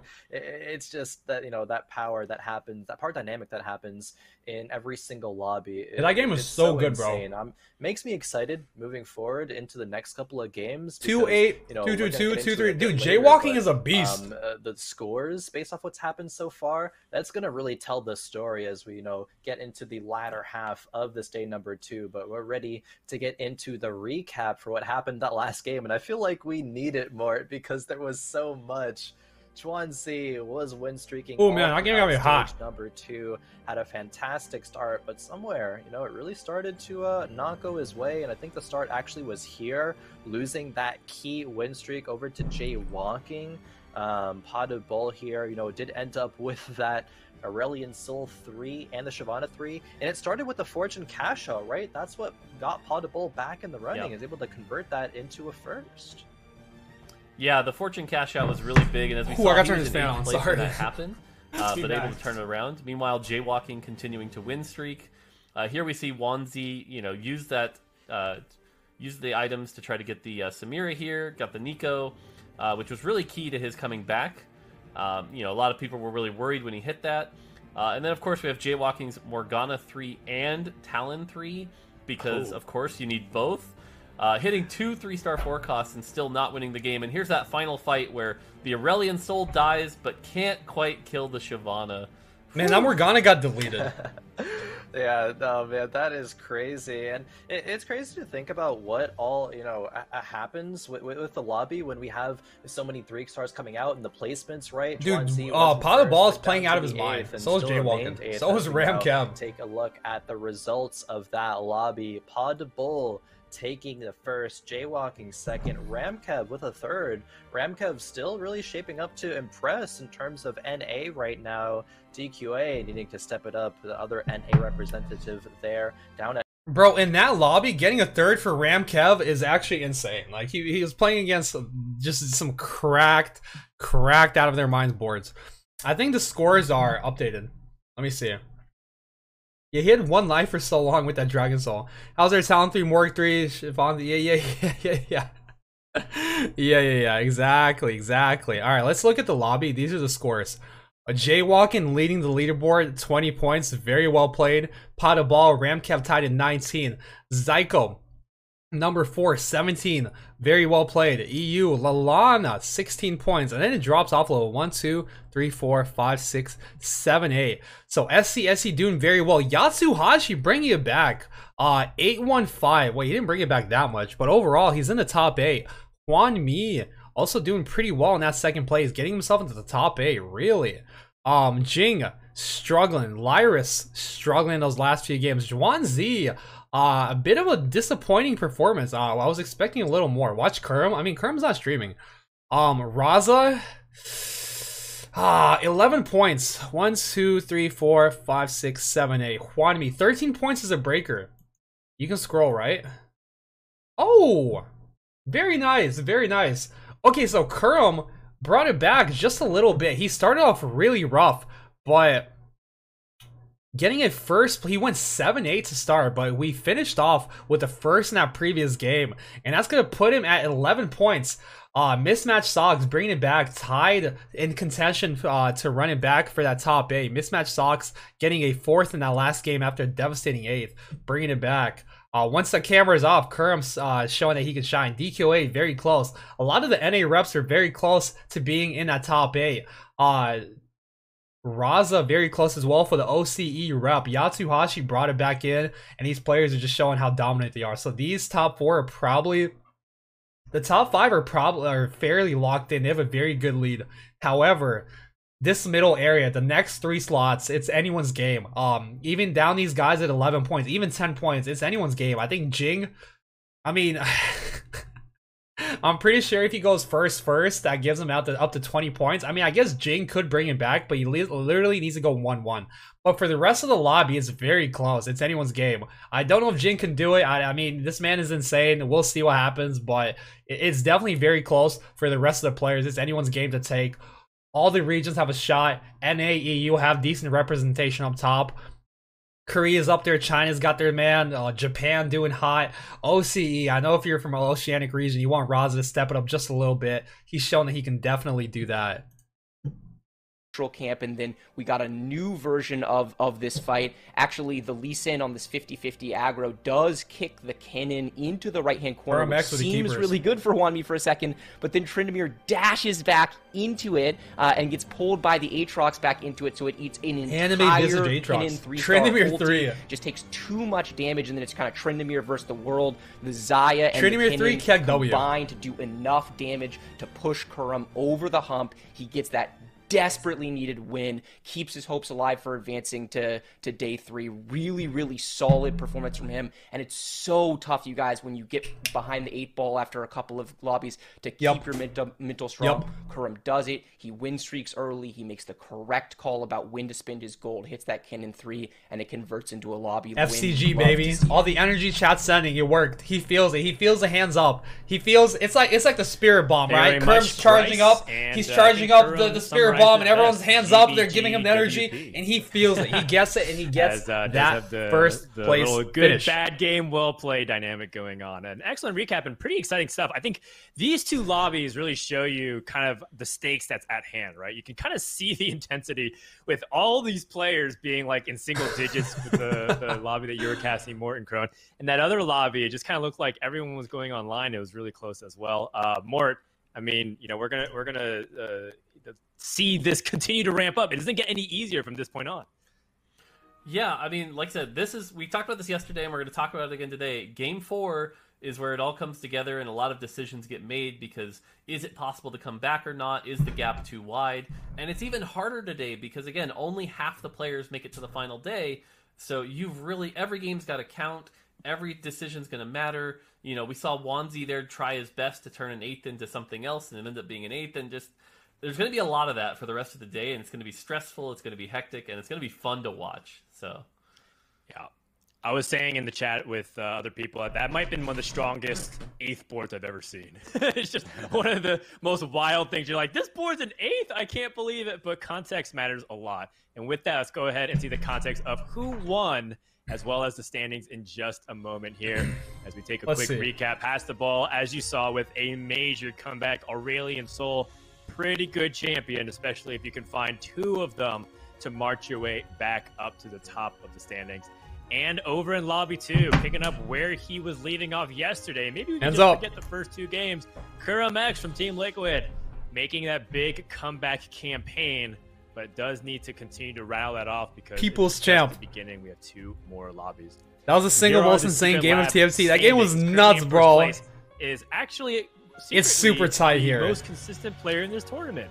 You know, Jaywalking actually, I believe, has gotten 6 second places out of the possible 8 lobbies he's played in so far. So this guy might be the new King of Silver, despite the fact that he's sitting right now in gold. Yeah, kind of cosplaying mismatched songs, of course. I think one of the most well-known. King of Silver. I think Twitch chat would like to have a word for you. But little contention for that title. Up to being in the first place standings so far. And Kermek's big comeback. Hell yeah, Kerm's brought it back. The players that are on the cusp of elimination, Kermek's got that victory, but still is down in 12th. Has a long way to go where he can make his way into the top 8. But Jing, man, Jing following up a 7th, 8th with another 8th. It's rough. Jing being one of the favorites to win, there's a lot of pressure, a lot of expectations, but now is really do or die time because 2 firsts potentially. I don't remember what the tiebreaker is. I think it's like very hard to. I think the tiebreaker is like most firsts followed by average placement, followed by like least amount of 8ths, and then followed by like their performance in like the last game or something, and then it's like rock paper scissors. I don't know. I think Mortdog posted it, but I don't remember what it was. Next 2 rounds coming up because after 2 more sets of lobbies, we're gonna have our top 8 going into Championship Friday. Juwanzi will win trust. Let's see if he brings it back, bro. I believe. Come back. We resume day 2 of the Teamfight Tactics Fates Championship. It's in the scores file. Okay. Does Kerm look like a teddy bear? Yeah, he kind of does. He kind of does look like a teddy bear.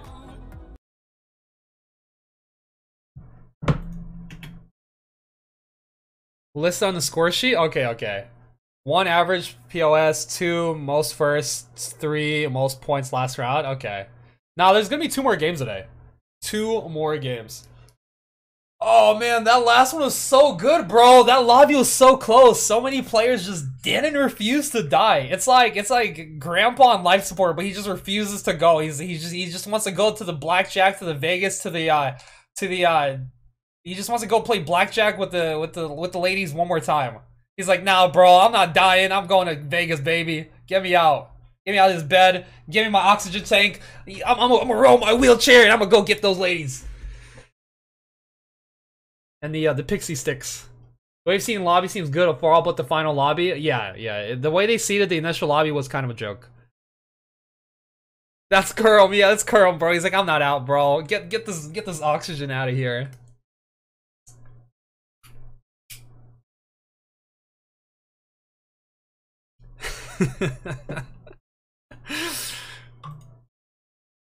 Oh, actually, Aurelion Soul theme kind of fitting. 3 minutes to go. Oh, bro, I hope we get more games like that last one. That one was spicy.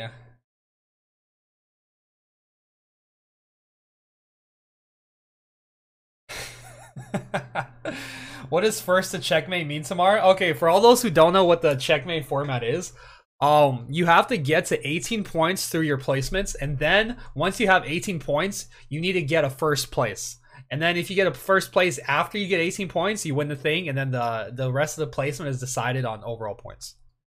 Could you display the current standings? I mean, I could. I guess it's this. It's not super big. It's this.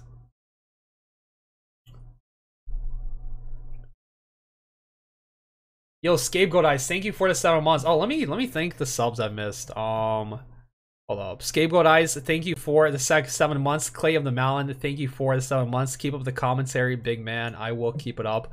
Lekison, thank you for the 3 months. Good cast and keep the energy up, my man. I'm glad you're enjoying it. Dude, thank you for the 18 months in a row, bro. Play of like cast and getting legit. Thank you. Glad you like it. Alice Clar, thank you for the 11.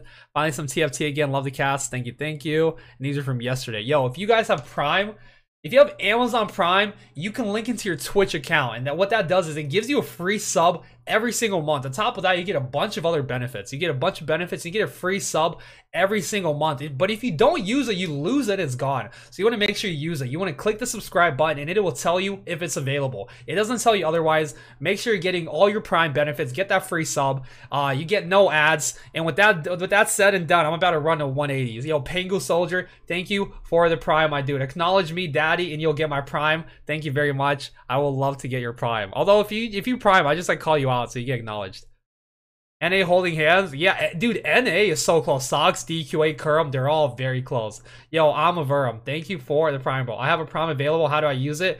You go here and you click the subscribe button.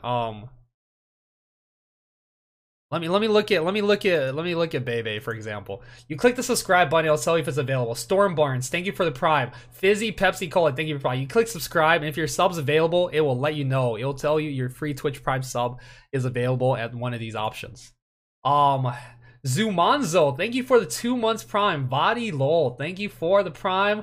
Shacob Jaker, thank you for the 3 months. I was going to do this anyways, but wanted to give an example for the rest of the chat. Beep boop. Beep beep boop boop. Thank you, bro. Appreciate you, man. Sorry I missed that again. Can you explain again? Yeah, bro. Don't worry. If you have Amazon Prime, you can link it to your Twitch account. This gives you a free sub every single month. Josh Rush, thank you for the Prime. If you don't use your sub, you lose it. So don't lose your benefits. Click on the subscribe button. See if it is available. Raza, good luck, bro. Hope you get fit this game, bro. I really want to see Raza in the finals. I think Teloff Gaming, thank you for the Prime. I think it kind of sucks that Oceania only has 1 spot, and I really want them to do well because I'm pretty sure the world spots your region gets is based off of 2 things. It's based off of population and it's based off of performance in the previous worlds. Yo, Gruffiness, thank you for the 2 months. Tombs, thank you for the 2 months. Why get it free when you can pay? I mean, we take what we can get. So if Raza goes into the finals, there's a better chance that OCE gets more spots. And I think as a region, they don't get the love they deserve. They need more than 1 spot for sure. Because not having Keen here is kind of messed up. Yo, Marsupio, thank you for 5 months. Flying Squid, thank you for the Prime. A free server, but they have like really good players. Like Keen is insane. Raz is insane. Like they definitely deserve more than 1 spot. Like playing for 1 spot kind of sucks. So I really hope he gets, Jose. Jose's like not even from there. He's like SCA, but they don't even get a spot. Honestly, there's so many issues, and it's just like a little unfortunate. But yeah, hopefully they get more spots next season. Honestly, we just need more people at Worlds. Like 32 would be a little better. Oh! So how long have you been playing TFT? Playing TFT since it literally came out. Like I tried it out on PvE, and I was hooked. I was addicted. Is there anyone that you're scared of for this event? I think Europe will be really strong. Like pretty much every EU player. I think Sox will be really strong. What do you love about the TFT esports scene? I think like what makes TFT a great esport is like you can really get like if you follow TFT and you play the game yourself, like it's really easy to get immersed in a game. It almost feels like you're the one playing when you watch other people win. What would it mean for you to win the entire thing? I mean, it would be the biggest moment of my entire life, and I mean without a doubt. Because, I mean, winning regionals, I won regionals, and it was already, like, pretty much the biggest moment of my entire life, so. Hello and welcome back. It was a huge moment for Kurum. Can you imagine not cheering for Kurum? Like, how do you not cheer for this man? He finally did get a first in that last game, Mort. You just want him to win. He's so wholesome. He's got a long way to go if he wants to secure his spot in the final lobby, doesn't he? Yeah. Imagine not rooting for Kurum. Nice like one of these tournaments or one of these events and not have people eliminated quite so early. Unfortunately, I feel like their sounds aren't like equalized across everyone. Jing, but everyone else seems really in contention. And again, you've got 2 games to make it up. Game 4 is a big one because Game 4 is going to decide which lobby you're in for the last game. Kurum was good, but I love Sox too much. Yes, I want to see Sox, bro. I want to see all of NA in the finals. So it's going to be really interesting. DQA got his house zephyred by a tornado. You know, he faced adversity. I want him there. Sox, bro, Sox, you got to see him there. Kurum, Ram Kev, the underdog. You want to see all of them. And like you said, Game 4 is crucial. But it's just like, oh, dude, like all the regions want their players, and there's so many good players, and it's like, who's gonna get in, bro? There's only 8 spots. Still carries with it an element of risk, but you're feeling a little bit safer. But yeah, that bottom lobby is gonna be stressful, no doubt. Speaking of those lobbies, though, let's check out where we're at. Let's see what the lobby makeup is going to be for our 4th round here. Ooh, new lobby. Jaywalking, Ramcab, Pot of Ball, Zyko, Lalana, SC, Juan Mi, Mist, Match, Sox. This is a very strong lobby. This is going to be a good set of games we're going to see here. Soju deserves a spot. Yeah, for sure. Yeah, this one should be nice. We have 3 EU. Okay, next lobby. Kezi, Yatsuhashi, DQA, Zhuanzi, Raza, Kurum, Lyris, Jing. I mean, I don't know what to say. Like, all these lobbies are insane. Like, these are the top 16 in the world. No matter who's getting through, it's going to be good to watch. These are all going to be good to watch. I'm fully expecting a insane game out of these players. Dude, honestly, the first one might be even tighter because, like, Pot of Ball and Ramcab, they're so good at, like, hanging on. And having them in the same lobby, if they're like low rolling, it should be spicy to watch. But yeah, like it's anyone's game. Like these scores are pretty tight. 7th, 8th place to 15th is a difference of 3 points. It's anyone's game, man. Like if these guys towards the bottom step it up just a little bit, they're in it to win it. Kurum recovered very nicely from a 7-8 start. Jing did not. DQA, he's doing all right. Sox brought it back a little bit with the top 4. Jaywalk and Pot of Ball, Ramkev obviously showing their dominant, consistent performance, staying up towards the top of the leaderboards. They just need to get, you know, keep going, get the top 4. They have a very big point lead. They have a 6-point lead on 9th place. So realistically, they just need to average 5th places, and they are going on to the finals tomorrow. And I definitely am looking for, dude, can you imagine, like, with how good the games are today, can you imagine how good they're going to be tomorrow? Like, it's even going to be insane-ier. Is that a word? Insane-ier. That's how it's going to be, bro. It's going to be too nuts. Hopefully, Kurum, Raza step it up a little bit. I definitely want to see them in the final 8 tomorrow.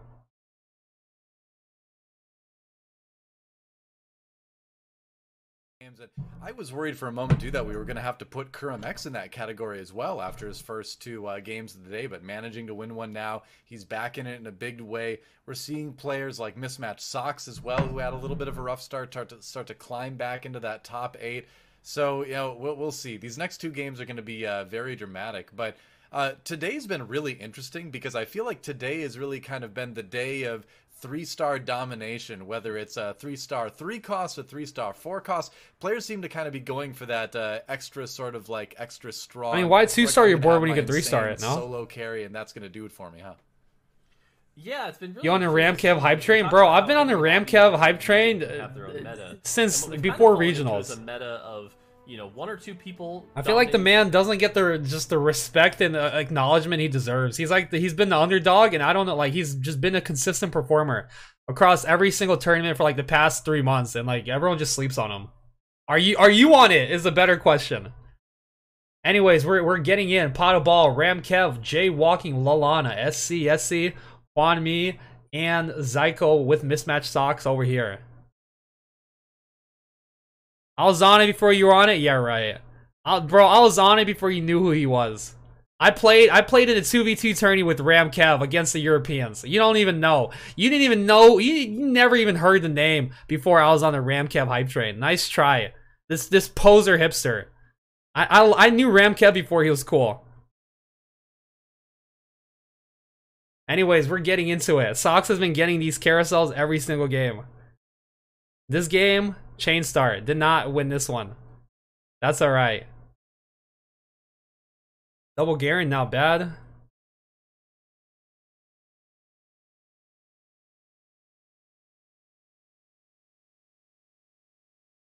Juan Mi with the Dragon Soul Triz. Very good chosen. It's going to be really good for his early game. Solidifying the front line. Not too shabby. Bro, I feel like they should run like the first rounds in like double speed. Like all these creep rounds should be like in overtime, you know?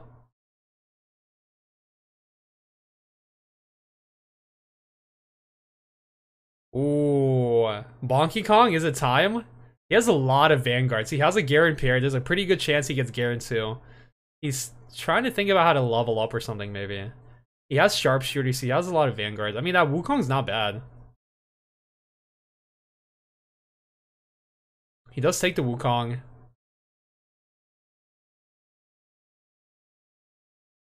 That Teemo is very juicy as well. He has frontline established. We just need to get some backline.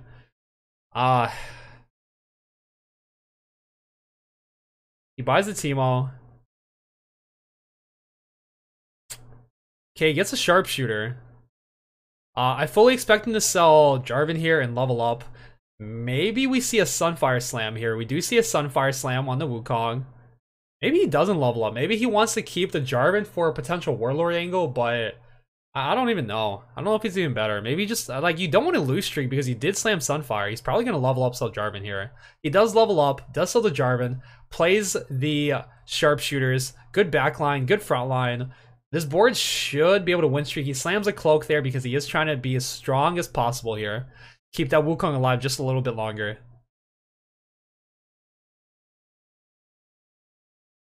Teemo getting on the back line. This cat might clean up a little bit. Does it kill the Nidalee or no? It barely doesn't kill the Nidalee. Pot of Ball gonna take an extra 2 damage.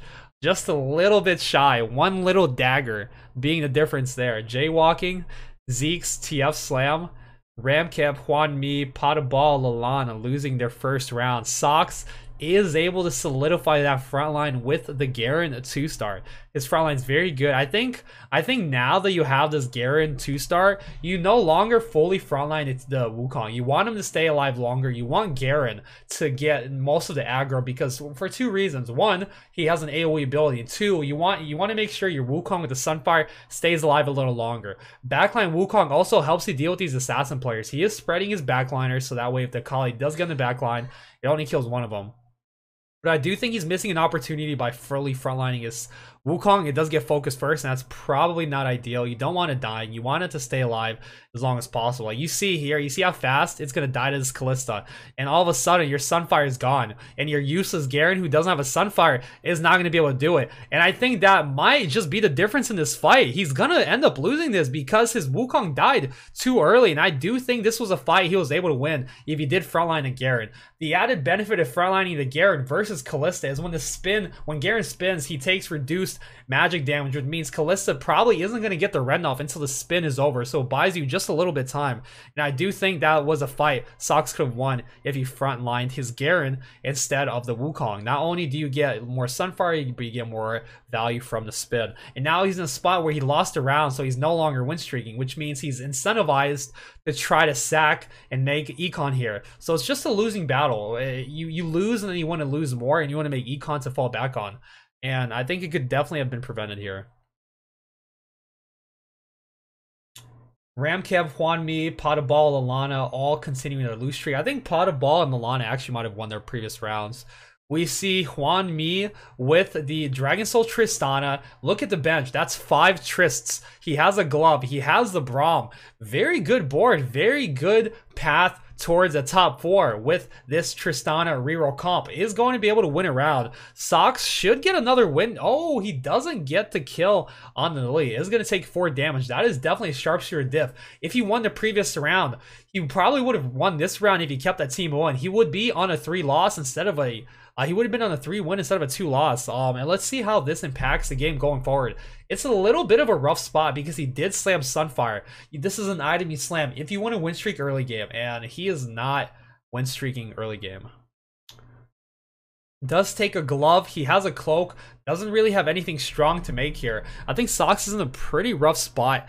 The saving grace is here is he does have established frontline, and they're pretty good frontliners who have damage on their own, which means he shouldn't be taking bad losses, but his items are really bad, and he doesn't have a ton of late game potential with this itemization, with this lack of streak. So we'll see what happens. He's probably going to level here.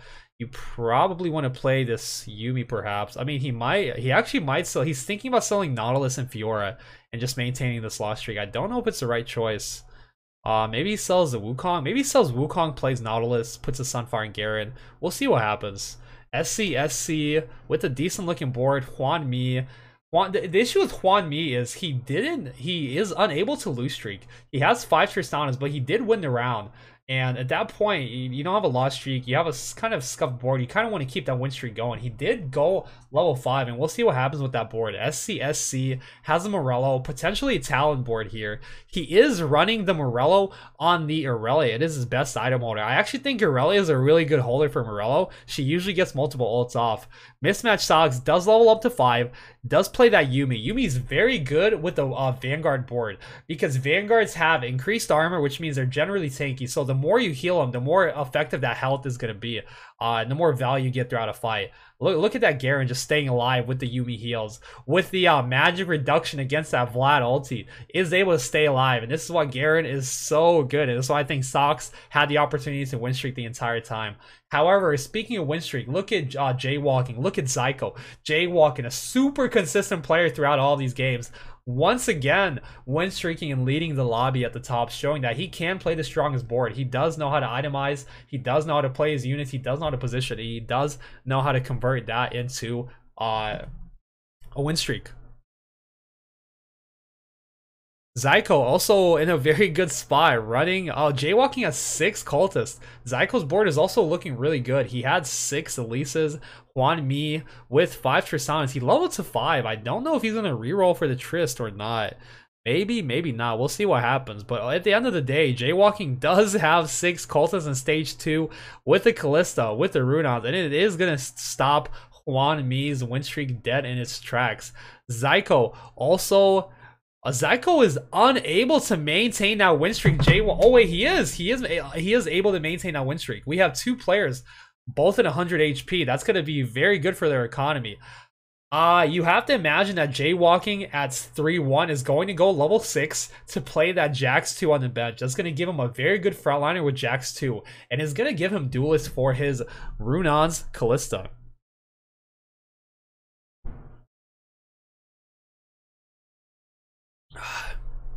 SC with the Cultist Vlad, Zyko with the 6 Elise. I wonder if we see an Elise 3 angle coming out, maybe a reroll Cultist comp.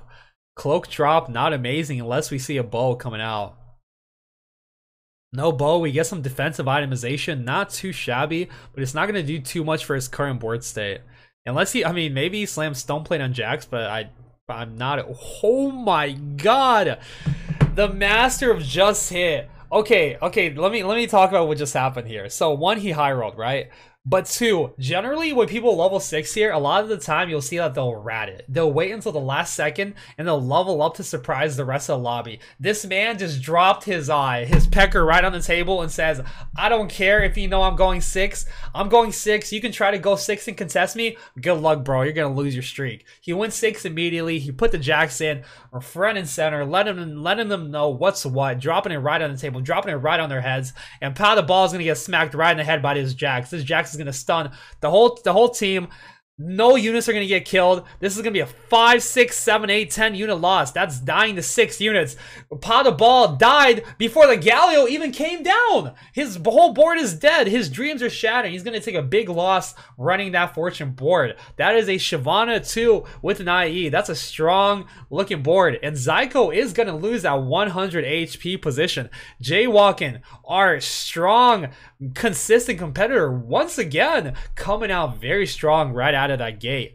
Man, maybe this guy is just a master of hitting. You see these people complain on Reddit, you know, the reason this guy's challenger and I'm not is because he can hit. He's lucky. Jaywalking, you know, maybe there is truth to what Reddit and Twitch say. Maybe these players aren't the best in the world. Maybe they just are the luckiest. But in the end of the day, maybe this is just a lucky tournament. But they're showing that he can definitely hit. And he hit is exactly what he has done. We see mismatched stocks finding Fable Nico with that Sunfire cape. I think this is probably the best case scenario. Sunfire is not a very good late game item, but in a Nico comp, in a Fabled comp, it is fairly decent because the game does go on for a long time. And man, the mismatch socks, his board getting instantly evaporated. Pot of Ball cashing out. Let's go ahead and look at his board. Moderators, commentators, cameramen, please, let's look at this cash out. Chat wants to see it. No? Okay. That's alright. We'll look at this too. Oh! They heard! Yeah! We didn't see the cash out though. But he has a spatula and he has a bow, and we are looking at the board now. Better late than never. Does have a Runons, does have a QSS on the Shyvana, does have a GA. Potentially a Samir angle. We're going to go ahead and put GA on Sejuani? I don't really understand this. Perhaps... maybe he's waiting for a mage spat for his Shyvana. Ramkev, however, okay, if you don't know about Ramkev, he likes playing Warlords. He's a very good Warlord player. A lot of people try to play Warlords and go 8th. I think Ramkev is probably one of the best Warlord players in the world. On top of that, he has a double Nico. So he's in a very dominant spot. He has double Nico. He has Warlords already. He has a cat that's getting stacked. And on top of that, he's in a good spot. He's got 30 gold. He's got 82 HP. He's at the top of the lobby. He's very comfortable. He's getting those Warlord stacks going. And he's just scaling up. He can only get stronger from here. We're only going up, baby. We're only going up. Pot of Ball did take a loss after that cash out. We'll see what happens. SC with Morello IE. You have to imagine that is a talent direction. Juan Mi with the redemption in Last Whisper Slam. Very interesting. Zyko, Morello RFC. Very interested to see what he goes for there. Jaywalking again with that Callisto with the Runons. Mismatch Socks. Hodge, Sunfire Cape going for that Nico board. And we're going to look at some of the components. Socks has a belt. Socks has a cloak. These are very bad components for him. He wants rods and he wants... I mean, the defensive items are fine. Oh, Pot of Ball finding Nico. Again, this is why Pot of Ball didn't slam the GA on the Shyvana. He wanted to save his spat for a Mage Cap, and that's exactly what he has. He has a Mage Cap. He had a lot of success with the last game. Like, you remember, he won the lobby last game with this against Morgana and Talon 3. And again, he's running it back. He's sticking to what he knows, what works. He has something that's uncontested. He found success with the last game, and he's going to be bringing it back and seeing what he can do. He cashed out Fortune. He kept Fortune in. He has a loss. He's trying to get another cash out. The Shyvana is a little vulnerable, but it is going to ult twice. It's going to get double the value from the Mage Cap. It's going to get double the ult. It's going to get multiplicative health returns. We see Zyko with the KO comp. Has a Morello for a little AoE damage. He has a KO with RFC and half a QSS. He does have a chalice, but man, we've seen what the KO comps can do. And until late game, it's not very much. These KO comps really need to scale up and get there. Pot of Ball does get a little cash out there. It does get Fortune back in. Not gonna be 2 gold. It's not much, but it's something. You know, I've seen worse. I have seen worse. Ramkev does take a loss there. He's not in a great spot. SC with the IE. I think Ramkev, he's not in a great spot right now, but I'm fully expecting him to spike at level 7. Once he gets Katarina 2, if he gets a Gunblade for it, he's going to be in a very dominant position. The double Nico is going to allow him to get a legendary later on in the game, and we should see what happens there. Lalana, this is a very interesting board. Darius 2 with Thief Club is super powerful. Akali Chosen is very strong mid-game. Lalana going potentially for Darius 3. We might see it out of him. He has 5 Darii, and he has a Nico on the bench. If I don't see a Darius 3 this game dunking on everybody, if they don't play Space Jam, I'm going to be just a little disappointed. Lalana does take a loss. I'm pretty sure he's running Fortune. He has Cat, he has Darius. I think he's running a Kench. I'm not 100% sure, but you have to imagine. Ramkev taking another loss. Mismatch Socks taking a win there. And Pot of Ball getting that econ up bolstered just a little bit with that Fortune. Very good spot. While one Aurelion Soul over this Sejuani, he's in a very good spot. It looks like he's trying to run back 6 Dragon Soul again. He has Mage Cap Shyvana, he has Runons. There's not much else he can play again. It looks like he's running back the exact same comp he found success with last time. And you can't blame him. It works so well. He beat Morgana Talon 3. Why wouldn't you run it back? Another spat, man. It's actually deja vu. And another spat. Dude drops a full fawn. Question mark, question mark, question mark. He says BG from the other. Oh my god! Wow! What is that? It's the damn. Are you not gonna take it? I mean, can you just take it and run it? No, he does not want it. Oh man. Oh man, passing by Chosen Kale level 7 is kind of monk-ass. There's the Olaf. Oh my god, what is happening here? He's going for Braum 3. He's 2 off of Braum 3. There's a Lee Sin at 7. Let's get that puppy in. Oh, baby.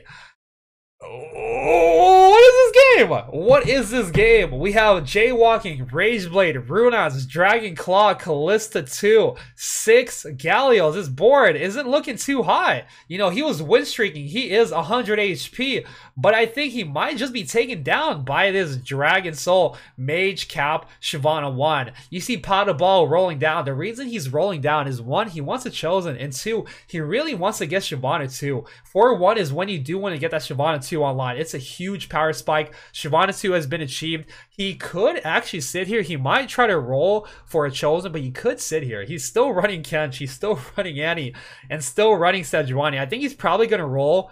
He has a Olaf pair. Ideally, he's probably looking for an Aurelion Soul. That is a very good unit to take. You can definitely run that. You can play Tristana. You can play Olaf. Do you have 6 Dragon Soul yet? I don't think he does. He might. He has Olaf. He needs one more. He needs the Aurelian Soul. He wants to drop Annie, Annie, Kench, and the Pig, but this should be enough. You see the Shyvana with the double mage cap getting infinite amount of HP. The damage coming out of this board is so high. Hwan Mi does... Okay, so Hwan Mi is a player. I wasn't sure what he was going to do. He had 5 Tristanas early, but he leveled to 5, which means that you're probably not going to reroll 5 because you obviously go 6. But at the end of the day, he did end up rerolling. He has one more Tristana to go into 3-star. Pot of Ball is win streaking on that Dragon Soul board. Jaywalking did lose that board. SC on a win streak. Ramkev in the middle, Sox in the middle, Zyko in that range. This lobby is pretty close when you take out Jaywalking out of the picture. We see the roll down from Hwan Mi, really wanting to find that power spike, wanting to get the Tristana 3. He's not picking up these Teemos. He's not very close. He has limited bench space. My God, how much gold is he going to have to roll to get this last Tristana? It's a little unfortunate that he's not finding it. He has this... he has this Kindred 2 on bench. Oh, man. Oh, this is not good. This is not good, chat. He's not hitting what he needs to hit. He needs to hit Tristana 3. Needs to go level 7. Needs to get 4 spirits in. He's unable to do so. Zyko has 2 KOs. Donkey rolling at level 7. Does have a Yuumi 2. Does have a Kindred Chosen. And whoever had that Tryndamere, that is a big Tryndamere. That is a Tryndamere to a GA, Titans, and like maybe Hodge. Very good items on Tryndamere. But he has a spat. The spat is generally not very helpful in a Spirit Sharpshooter comp. There really aren't that many great things you want to spat. He doesn't have many Dianas. He doesn't have any 3-stars yet. We saw a glimpse of Ramkev's board. He did have the Cat 2, does have a Warlord spat. No Gunblade quite yet, but still has those 2 Nikos on bench. Lalana, 6 Darius plus the Nico. Ramkev again still has 2 Nikos. I think once if Ramkev gets a set, he could double Nico and give it the Warlord spat. All of a sudden, he gets an almost guaranteed top 4. He has a very high cap. He could also use it for Cat 3. If this is a loaded dice, Ramkev is lucky. Sox is lucky. No loaded dice. Oh my God, that is so unfortunate because these 3-cost comps, they really like loaded dice. It makes it super easy to hit everything. However, Sox and Ramkev kind of are helping each other out by holding some of these 3 costs and helping each other hit. Man, this dude still doesn't have Trist 3. I mean, there it is, but he hit it so late.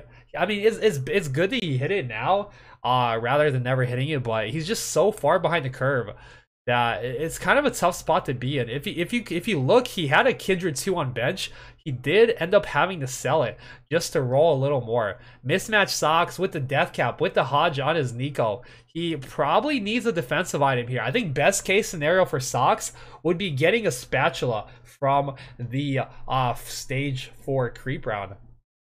However, Hwan Mi does hit the Trist 3. He has very good itemization. He does take down Sox, does stabilize, and he can't lose any more fights. Ramkev making a Dragon Claw for his Warlord Elise. This Warlord Elise, the true terror of the board, 4 Katarinas. If he's Shojin on this, Shojin on this Sivir, very funny looking board to the untrained eye, but if you're an expert on Warlord, you know this man has a plan. He has a sword. He has the Gunblade potential. He has a double Nico. He has what he needs to close out the lobby once he gets his legendary set online. Probably not a Samir angle, probably set. But we'll see what happens. Does have a Morello just for a good early game board. Good for a good mid game. That cat spinning and winning. Get a fat juicy OC off. Chunking down the whole team. The Nico's still staying alive. Can the Ricochets take it down? Yes, they can. This Elise drain tanking Nidalee, or drain tanking the Janna, drain tanking the Cho'Gath, getting that mana down. This Elise is not going down without a fight. He's very happy with that one. We do get a win here, get a few more Warlord stacks. There is a Zilean, and I want to see if Ramkev does sell this buy or if he decides to keep it.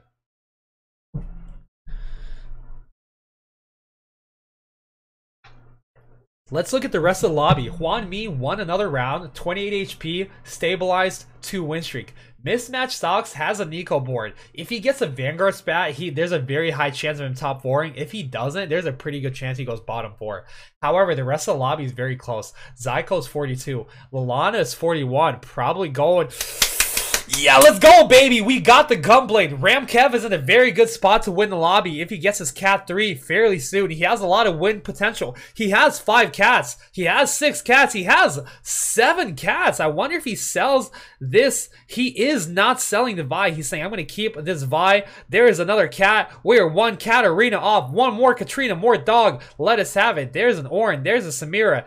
That is going to be replace that one. Ooh, there it is in Azir. Not too shabby. We do get the Zillion on the board. Do we have Cultist? We do have Cultist. He can't Nico it. The Boomer APM. He tried to Nico the Katrina. However, it bounced off. He didn't have bench space for it. And, I mean, he does have a bit of an HP buffer, so it shouldn't be too bad. But you look at Pot of Ball, level 8. 50 gold. Aurelion Sol chosen. Shyvana too with the Mage Cap, with the Rune on. Samir spinning and winning. Oh, is he going to take down this board? He is. He's super happy about that one. Pot the Ball, level 8. How the heck is this man so rich? But winning that fight without the Katrina 3 is super good. It means he doesn't get punished for that misplay, and he lives to fight another day. He has Zillion with the Shojin. He could actually roll down. I wonder if he just slams the Nikos if he rolls some more. He's going to roll a little more. Okay, this way he's not going to have to... Alright, get that Zillion out of there. Nico the Cat. Nico the Azir. Shojin the Azir. Get the Aatrox in there. This board is insane. Ramkev's like, it's a wrap. He's super happy with this. Is he not going to Nico? He might not Nico it, actually. It's not super important, but he does save one... He does save one of these Nikos, which is pretty impactful. All right, he's not going to Nico the Azir. He doesn't worry about it. He's going to go for the 9 Warlord angle. He's going to save it for potentially Samira 2, potentially a Set 2. He does want to cap out his comp. He is playing for first. Cracking his hands. He's saying it's a wrap. Bro, I love this guy. I love Ramkev. Let's go, buddy. Let's go, NA. Show him what you got. He's going to get taken down by this Tristana. Hwan Mi winning another round. That is a 4 win streak locked in the bag. Hwan Mi, all of a sudden, his board is looking very strong. And we'll see. Ramkev lost a round, but he does have a lot of potential in his board. He has Cat 3. It wasn't a bad loss. He has another Nico for a potential legendary 2-star. He has a 9 Warlord angle.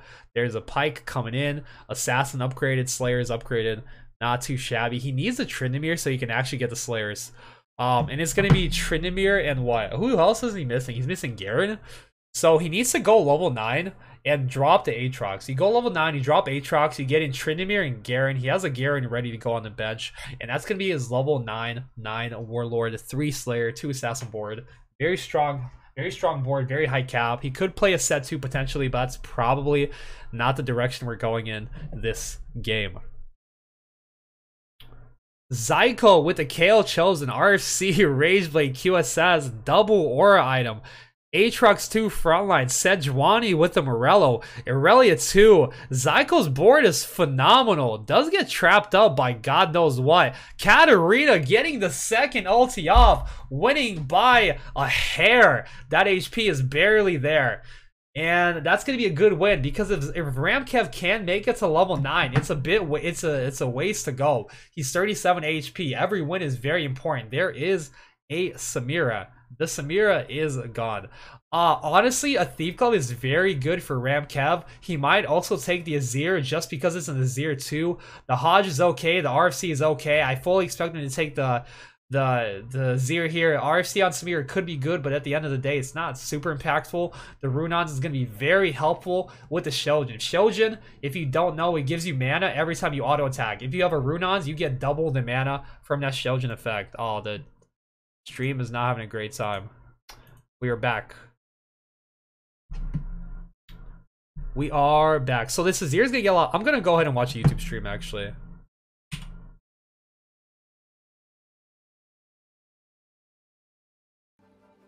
Alright, we are back on the YouTube stream watching SCSC with the Monster Energy roll down. He does reforge the items on the Samira, does get a collector over the Blitzcrank Cook, so he turns one of the worst items into one of the best items. He gets a Samira from Carousel, that means he has a Samira pair. Man's at 20 HP, but his board's looking pretty decent. His Olaf has a collector, has a Hodge. The Bramble's not amazing, however, this set is fully itemized. The collector is going to get his econ a little bit bolstered up. The Samira is not going to be able to get the ulti up. Pot of Ball, running it back with the Dragon Soul, taking down a Samira. And taking down SCSC. His bench is worth a good 30 gold. He has infinite pairs. He has to make a little bit of econ. If he can potentially spike, if he can hit the Samira, if he can hit set, he could be alright. Ramkev getting taken down, 30 HP. Mismatch Sock, 17. Hwan Mi, Zyko, all in the danger zone. SCSC, 1 life and a dream. He really can't lose here. He does hit Setsu. Finds a Vanguard Sejuani. That is probably one of the best chosens you can get. The issue is, how do you get the Sejuani in? He does sell the pair of the Yones. He goes ahead and cuts those. He has to make a choice here. Does elect to play for Vanguard. This board is looking very good. He does have the set. He does have a Samira with probably best in Saw. Does find the Aatrox too. Very, very nice board. All of a sudden, he has to make a stand here. Hwan Mi gets a very bad Zephyr. The Tristana, though, is going to blast away on the set. The set goes down, slams down the Braum. Set goes and does set. Samira is about to get the ulti. One more auto attack. Does get it off. The Yone, the little Tristana is unable to do it. The Collector is giving him a little bit more gold. Hwan Mi, 2 HP. SCSC making a stand at 7 and 1 life. Mismatch Socks, 8 HP. Zyko, 11. This lobby is very close at the bottom. 3 item rock. Wow, things are going to get shaken up. SCSC really doesn't have anywhere to put these items. He's about to have the big boy Aatrox, Gunblade, Titans, Hodge. All are very good items. However, you don't really have anywhere to put these. I bet he wish he had a second set 2 on the board. Jaywalking, fully stacked. Ramkev, double Frozen Heart. Lalana getting a little bit more dog with the Shojin Gunblade static shift. Does not want to get those, but who is this? SCSC. He's about to have a big boy Aatrox. Wait, those are like perfect cat items. Alright, let's see. I mean, he doesn't... Okay! Alright, he has 1 life, but his board is absolutely cracked. I don't know who's going to beat this. There's a very good chance he tops 4s. He slams it all in Aatrox. He has 4 super strong carries. Socks still doesn't have Nico 3. He's still stuck on that Nico 2 with some Nikos on bench. Lalana hitting the big boy Darius 3. Let's see what he can do, man. Everyone's spiking. Everyone has a strong board except Mismatch Socks. Lalana getting a Samira 2. Jaywalking has a very good board. Fully stacked Kalista 3. Zillion 2 with decent itemization. Double Zeke's buffing up that Kalista. Can she do it? The Samira spins and all of a sudden the whole board disappears. The Collector's farming infinite amounts of gold. Jaywalking is going to get taken down. Hwan Mi loses his life, sent to 8th place. Zyko following him up, 7th place. Socks, can he win it? It's Socks, it's Ramkev. One of them is gonna win, one of them is gonna lose. Socks, baby, can you do it? We take down the Azir. One more ulti, the sister is gonna fist her. Socks, 1 Nico off, does get sent to 6th place, fisted by the sister. The Vi is a little too much. The Dragon Claw is a little too much. 1 off of Nico, that is not going to be enough, and he does get sent down to 6th place. Zyko, 7th place. Hwan Mi, 8th. 3 players dying in 1 round. Pot of Ball running it back with the Dragon Soul comp once again. Shyvana 3 with the Runons, with the Mage Cap. Lalana's board is looking very good. What is that? Wait, does he still... is he playing 6 Divine with Darius 3? Okay, we have Ramkev's board. He's level 8, has 50 gold, does want to go 9. I still don't think he has a Tryndamere. He does need a Tryndamere. He did put a Frozen Heart in the Pike. The Katarina ult is juicy. The Azir with the wall doesn't actually go off. Will get taken down. The Cat wasn't able to get another ulti off. The Azir wasn't able to get the ulti off. I think it's very interesting that Ramkev split his Frozen Hearts, and by interesting, I think it's a misplay. If you stack Frozen Hearts, it expands the aura of the item. So instead of hitting 1 hex, you hit 2. But what Ramkev did is he's put them on 2 different targets, which means you're not getting that increased AoE. Which, I mean, it might be fine because you can get them on different sides, but it also, you kind of lose a little bit of value. But SC, 7 HP, 1 life, jaywalking. He was ahead of the lobby. He was win streaking the entire time, and now he's in that danger zone. 13 HP. That means if he loses by 4 units, he's gonna get taken out. Pot of ball with an insane board. Double ASO once again, going for that ASO 3 one more time. The Samira getting chunked down, but she hasn't been bronze in GA. The ulti does manage to go off. All the Aurelion Souls go down. We still have the Guardian Angel. We still have the set. The Shyvana, though, is gonna be able to take him down. SC take him down just barely. He does get knocked down in 5th by Pot of Ball with that insanely strong Dragon Soul comp back to back, running it back. Top 4 locked in. Shyvana 3, double ASO 2, 2 more dragons, and we've got it locked. Ramkev 6 HP and a dream. He gets denied the Warlord spat by jaywalking. Wow, he gets griefed. I love it. The Koreans and the Chinese players love griefing, and griefing is exactly what they did. He took the Warlord spat. Bro, he is pissed. He is pissed. You know, Ramkev is mad. Pot of Ball is looking at his board. He's like, man, he just griefed the fuck out of him. You know, Pot of Ball is laughing about that one. He's like, man, Ramkev just got griefed. Jaywalking knows what he needs to do to lock in his spot. Pot of Ball, once again, getting the ASO 3 one more time. He's like, man, ASO 3 worked once. Okay, let's run it back. And that running it back is exactly what he's doing. Same comp, same placement is exactly what I'm expecting. However, that's a big boy Darius 3 from Lalana. Darius 3 with the Declaw with the Gunplate is going to put up a very good fight against his Dragon Soul comp. Ramkev versus Pot of Ball. ASO 3 versus Cat 3. I don't know if he was able to get the 9 Warlords in. I don't see a Tryndamere. He has a Warlord spat on his Yone. The Katarina gets demolished. He gets one shot, and Ramkev is going to die with a Nico on the bench who's unable to find that power spike. Gets griefed by jaywalking. However, I don't think 9 Warlord would have made a difference there. That ASO 3 is too powerful. Ramkev got very unlucky here. That is a matchmaking RNG diff, finding the ASO 3 as soon as the spike comes out. Just a little unfortunate. However, Pot of Ball in a dominant position to get another first place. This is his game to lose.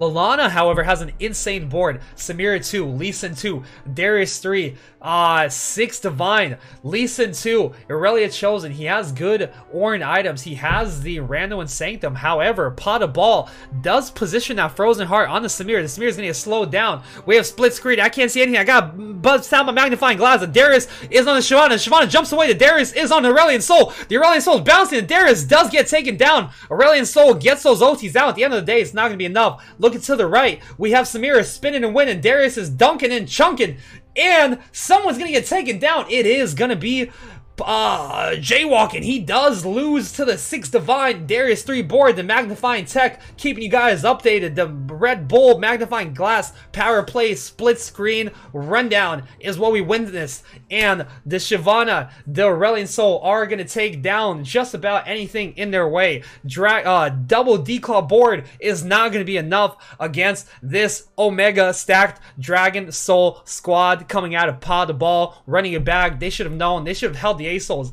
The issue we're seeing here is these players are not griefing. We saw this man get Aurelion Soul uncontested 3-star twice in a row. You should not be letting that happen. You need to hold these fudging dragons. You can't let this guy get them because you know what he's gonna do with them. He's gonna achoo and Corona Wood you off the map. Double Declaw is not gonna keep you alive through that. We're doing a split screen of the Monster Energy roll down. We have one roll down on the left, one roll down on the right. We have a GA Lee Sin. That is probably your best bet at beating these ASOs. You need to kick that big boy dragon off the map. You need to kick it off. You need to shroud the dragons. Both of them, Dueling Dragons, they need to get their mana shredded. That is a really bad shroud. He missed the ASOL. That is a pathetic shroud, to be honest. The Aurelion Soul board is going to be able to clap the Lalana's squad. It's not even close. Destroys them. He said sorry. He said sorry, BG. Alright, give it up to him. 6 Dragon Soul running it back. Win back to back. Aurelion Soul 3 once again, showing why it is the dominant team composition. Also, we can't hear anything on this feed. I can't really unmute it, so let's go ahead and watch it over here on the right. Pot of ball, right BG. Yeah, he did. I know. Good for him. I love pot of He's ball. gotta feel real good about his performance today. Yeah. Great results. Gotta. You know, I'm almost a little bit worried though. You have to save some of those first places for tomorrow. That's where Show you other really lobby need match. the I don't know how to first show the so other lobby. What do you see if mean? you can kind of muster Yeah, I that, probably muted the for tab, but I the, can't final unmute it because I'm lobby, going to it show looks the like it's pretty URL much and then people can guaranteed watch to the go in there. the other That said, stream. Other players that are looking pretty guaranteed right now as well are 8L. So we're gonna just have to watch it through here. From Korea. It's not a second. Toxic? He's what not we're that used to, but toxic. still a third. He's just Almost like, as I mean, good. bro, he's telling it how it is. And, Like, it's a that's gonna be ton of BG. You points. know, it's BG. Aurelian Soul 3 twice, it's BG. Jaywalking, Potty Bowl, and He just Ramkev, doesn't hold. He's all three saying of what them we're all top thinking. 4 again, despite already being quite a few points ahead. At this point, China site lets you watch the other lobby. Oh, does it? We've got kind of 3 of our. Is it people still already, going? You know, guaranteed. So that fight for the last 5 is going to be really tough. Do the Chinese And stream unfortunately POV. for Oh, can everyone someone in link it? Lobby 1, who just went like 8-7-6.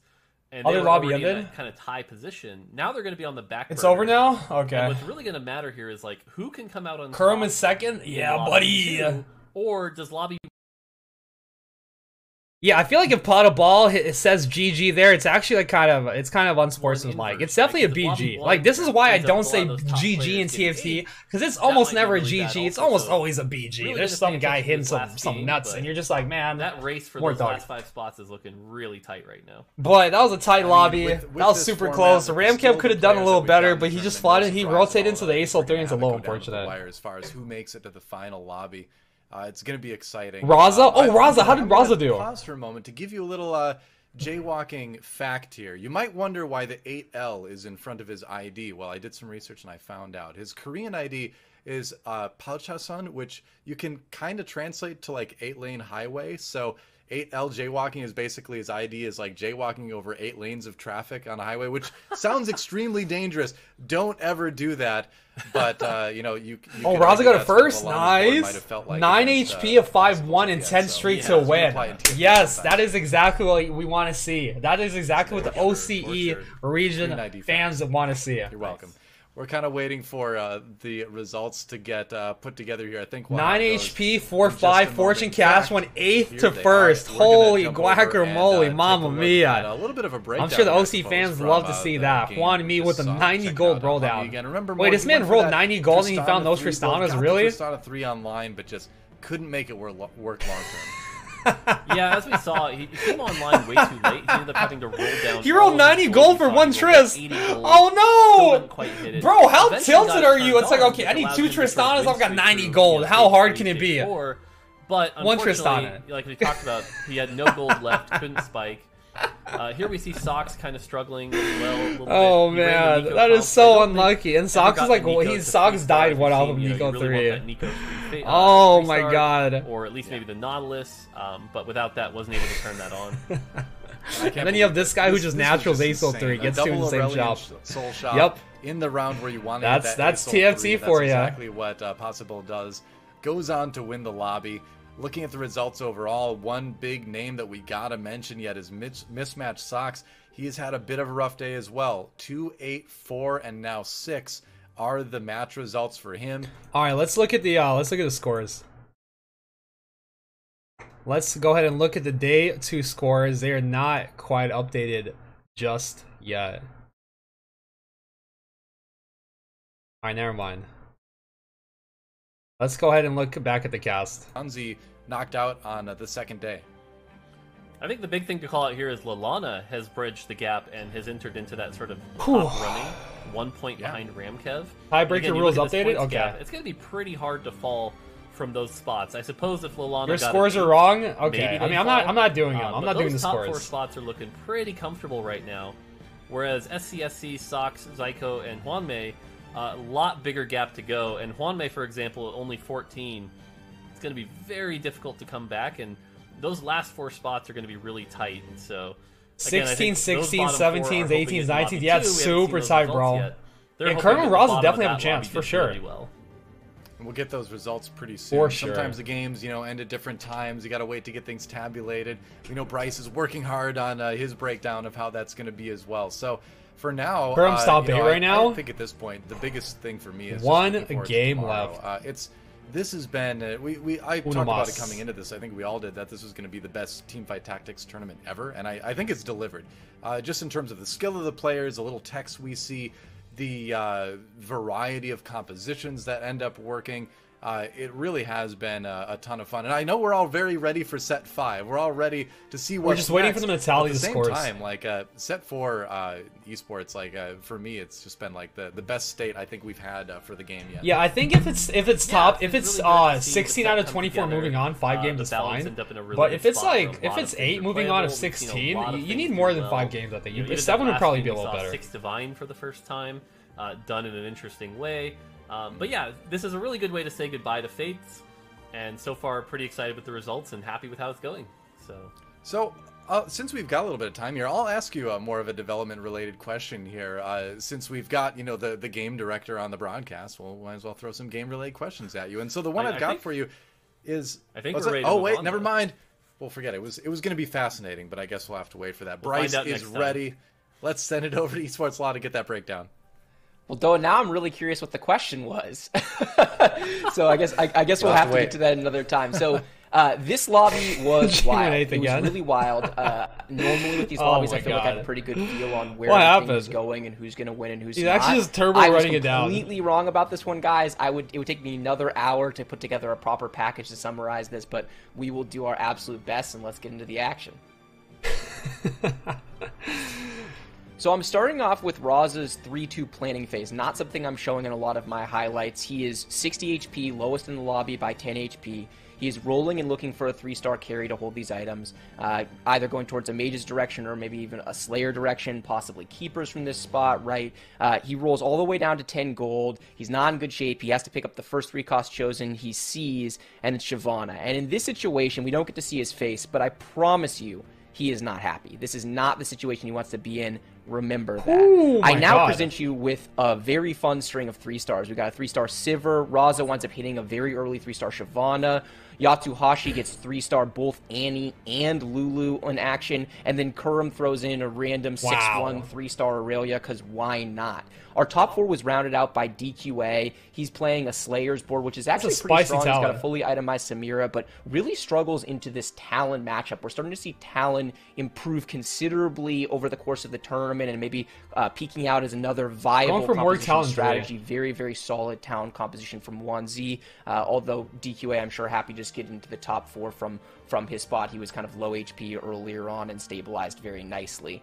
1Z Aurelia, winds up though, facing off boom. against Kurum's Ghost on 6-6. Oh my God, the Lee He Sin. does get the Talon Kale onto with the very well chalice, positioned, but swooping Kale away. barely survives off the Yumi heal and then just wails away on that Talon and safely free hits for the rest of the fight. So Kurum's Ghost winds up eliminating Wanzi in 3rd place. Meanwhile, on the live matchup, we're back on Raza's board. He has not one but 2 those mage caps, putting man. them on Swain and Shyvana, 2 of the best holders in the game. You see Shyvana It's with so this much health to get massive through. HP Kale bar doesn't have because the she DPS double to do caps it. when she goes into transform, and the Swain 2 with mage cap is just disgusting. Insane amounts of damage, insane tankiness, and Raza from this doomed position on 3-2 comes all the way back and wins the lobby. And I often joke, you know, sometimes Mortdog giveth, sometimes Mortdog taketh away. And there are so many players People in clap, Raza's Raza. spot on 3-2 who would just give up. They would just say, this is doomed, it is an 8th, go on to the next game, and just say, this is over for me.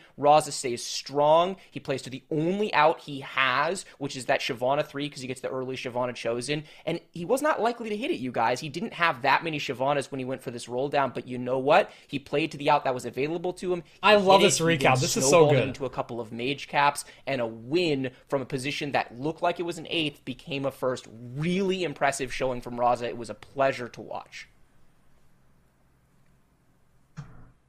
Wow.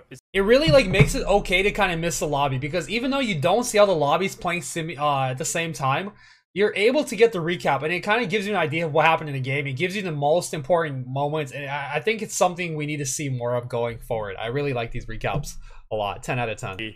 Like clockwork. I want to ask, why isn't anyone, from your perspective, Mort, why isn't anyone challenging the mages? It feels like Aurelion Sol at most has 2 players, when just a couple weeks ago, right, we saw everyone trying to play this tree repeatedly. I think the big thing that might be scaring a few people off is the fact that when you're going for those Aurelion Sol items, especially like the Gunblade and the Jeweled Gauntlet, there aren't a lot of other build paths right now that use those items. So you're kind of broadcasting, this is what I'm doing. And if you end up contested and if you end up not hitting, that's a pretty good way to end up in like 8th place. But thankfully for Potty Bowl, like no one is competing with him. No one is trying to do that. And so he's able to get away with it. He's able to hit that Aurelion Sol 2 pretty consistently. But again, I think right now a lot of people seem to really be favoring the more consistent builds, but that's also leading to a lot of people contesting each other. And so, you know, Potty Bowl's taking great advantage of the situation right now. Most certainly so, and it's led to great results. Take a look at the winners of the round 4 lobbies.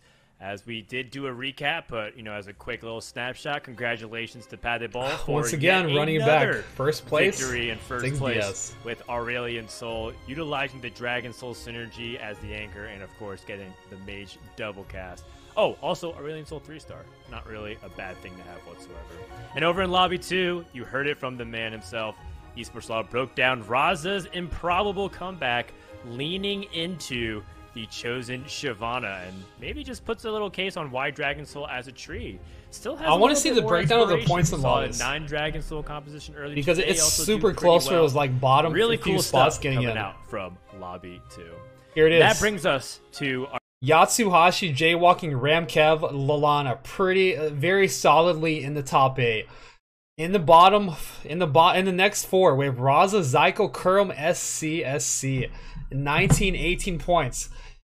Going a little lower, we have Yatsuhashi, DQA, Zhuangzi, Sox, Kezi. These players are in the bottom 8. However, they're all 1 or 2 points off of making it into the top 8. And the top 8 gets you moved on to the next day. Lyris is probably knocked out of contention.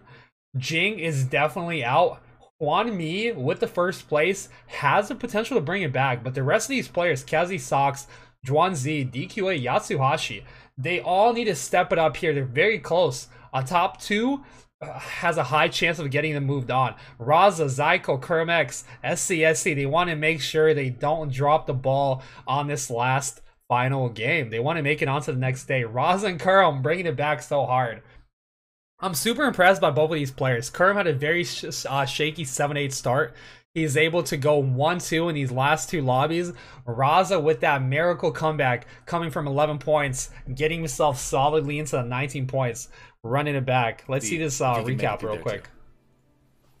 All right, well, wait, this is game 5. More. Okay, we are in game number 5. We're watching DQA.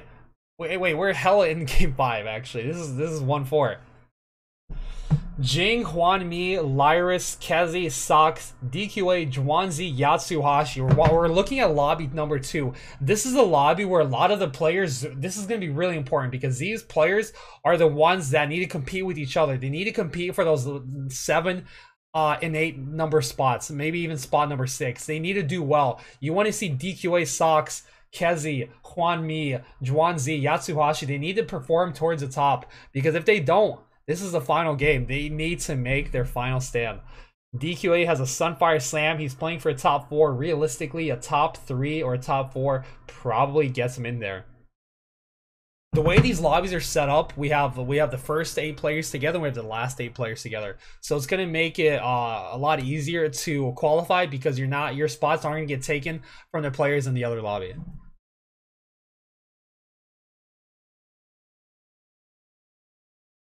We have 2 players probably out of contention, Jing and Huan Mi, was it? Maybe, no, it was Lyris, Jing and Lyris.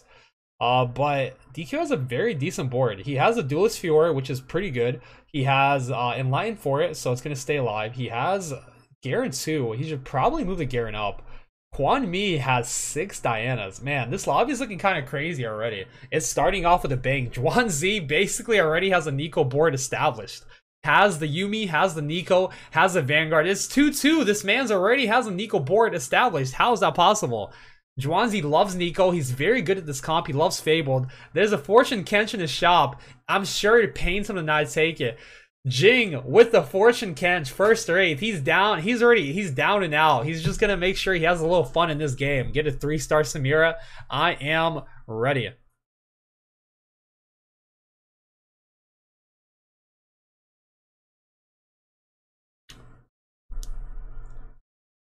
Jing is able to play Win Streak Fortune, has a good early game board.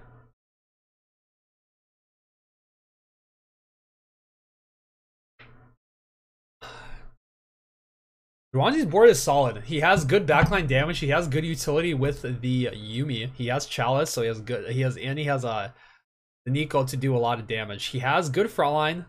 He has the Wukong too. Has the Vanguard. He has a Vanguard Nautilus.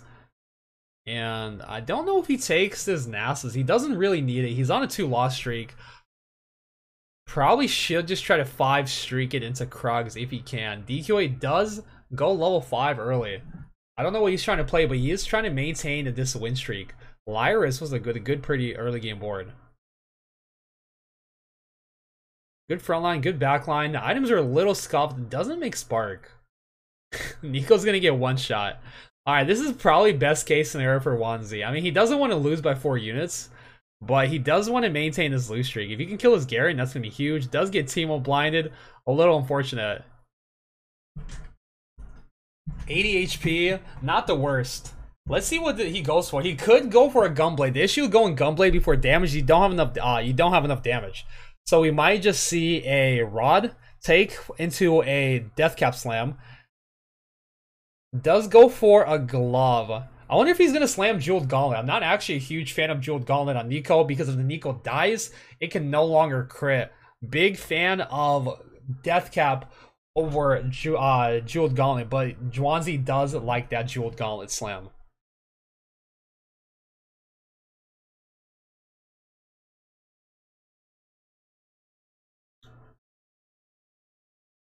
Now, I'm not going to watch the other lobby because a lot of the players in the other lobby are already qualified. I think this one has more high stakes because a lot of these players are on, I mean, most of them, 6 of these players are on the verge of qualifying.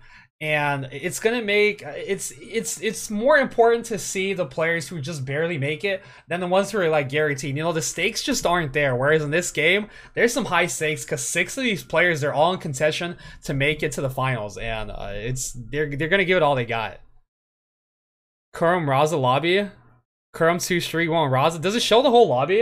I'm just going to watch the main broadcast. I mean, I could swap. But Hwanmi does have 6 Dianas, 7 Dianas actually. Didn't get a lucky loaded dice from Lucky Lantern. Lyris' board is looking pretty solid. Decent keeper setup here.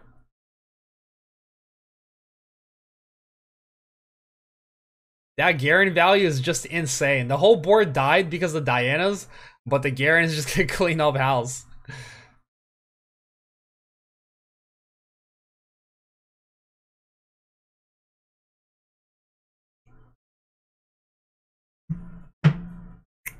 Not too shabby. Hwanmi 2-loss streak. Zhuangzi losing another round. That's a 4-loss right there. Probably wants 1 more, and his econ is set.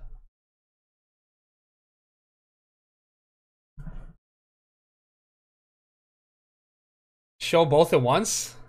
Multi-stream? Maybe. Where's the link?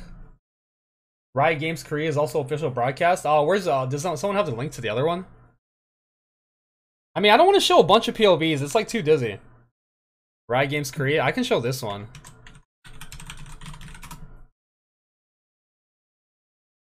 But like, I mean, I don't know if like it's good to like hop back and forth. I mean, people keep asking about it. I guess we can, but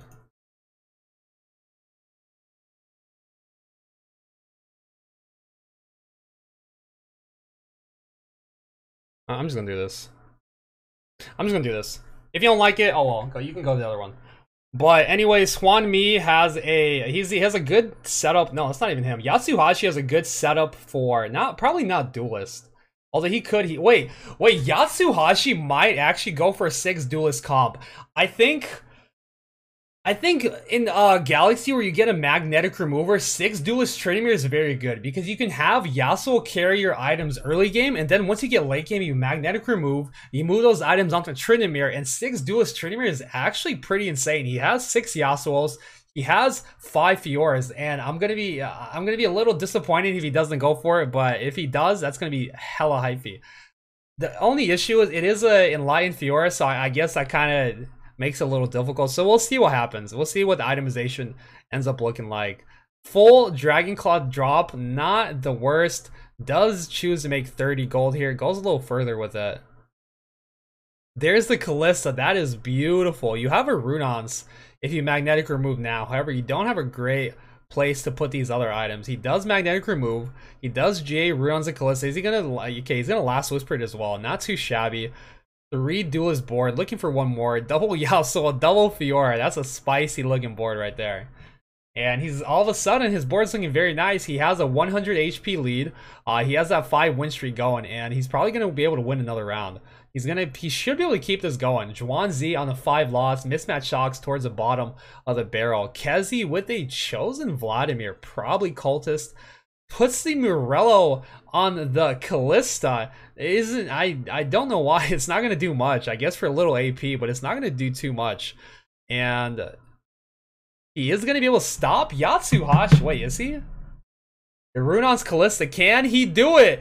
Just barely. Level 6 level up. Is able to maintain now win streak. Lyris also on a win streak. DQA going level 6.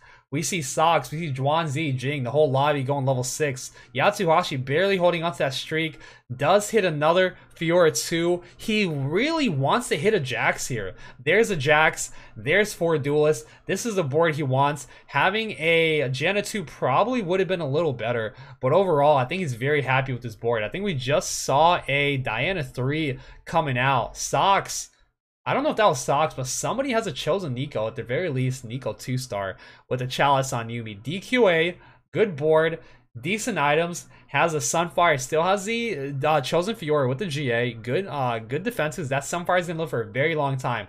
Wukong 2, Jax 2, Yuumi and Janna on the backline to keep the team alive. However, this Kalista's throwing those bones, getting that damage down, and DQA is gonna get taken down by this 4 Duelist board. That Kalista proving to be a little bit too much. He wanted to roll for the Jax to maintain the win streak, and that's exactly what we saw happen. There's another Jax. We're at 50 gold. Econ's looking really good. Board's looking really good. Win streak is looking really good. Yatsuhashi, again, this is the lobby where a lot of these players need to do well to move on to the day tomorrow. Yatsuhashi being the sole Japanese representative. 100 HP. Good items. Good Slayer potential.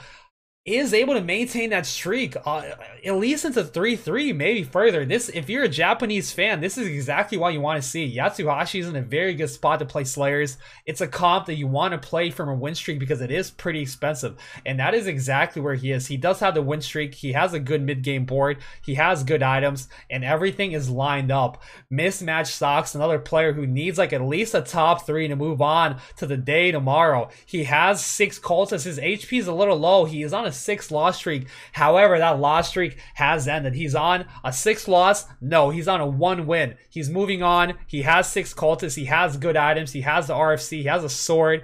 He has the Zeeks. Everything he needs is there. And we are watching his POV, so the quality is a little low. Sox has been known to have some internet issues. But moving on, Zhuan picking up a Nico with the rod. If you're playing Fable, Nico with the rod is exactly what you want from Carousel. He did slam a Jewel Gauntlet on his Nico chosen. He has 2 Nikos on bench. Now he has 3. He has 2 Nico 2s. He's 3 off. He's getting very close. We see Huan Mi with the Diana Assassin chosen. Diana 3 with a Locket, with a Dragon Claw. That's going to provide a lot of tank. That's going to provide a lot of utility. Zhuan did slam a Warmogs on his Wukong. That is not ideal, but when you're this low, you kind of have to do it. If he can hit the Nico 3, stage 4, he has a very clear path to top 4ing. And top 4ing is exactly what he wants. Top 4ing is what everyone in this lobby wants. They need these points. They want to move on to day number 3. Kezi going level 7. Sox still level 6. 50 gold. Zhuan double Nico 2 on the backline. That's going to provide a lot of damage. This Warmog's Wukong is going to buy a lot of time for his team comp. Lyris pushing his streak, going level 7. Yatsuhashi, look at his HP, 96.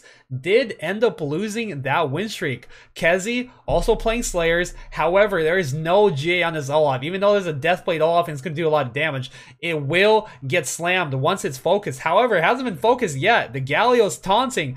The Olaf does go down. The Sivir is very low. The Vlad's going to heal up the team. It's going to be kind of tight, and Sox will get taken down by the Morello, by the Dragon Soul Shyvana. That level up from Kezi, level 7 level up, is going to be able to win because of that. However, Sox, good econ, His board isn't amazing, but if he can get Sivir 2-starred, if he can get Teemo 2-starred, his board will be in a pretty decent spot, and he will be looking alright. However, Hwan Mi, very dominant position. Who are the 2 players who can't qualify? It's Jing and maybe Lyris. I think Lyris is almost certainly out of contention. I don't remember. I'm pretty sure it's Lyris. Let me check and make sure, actually. It's probably Lyris, right? Anyways, let's look at this last fight and we'll check again at the creep round. DQA still running this Fiora Chosen. Does have a Jax, does have a Kalista to carry the mid game. However, he is probably going to want to sell this very soon.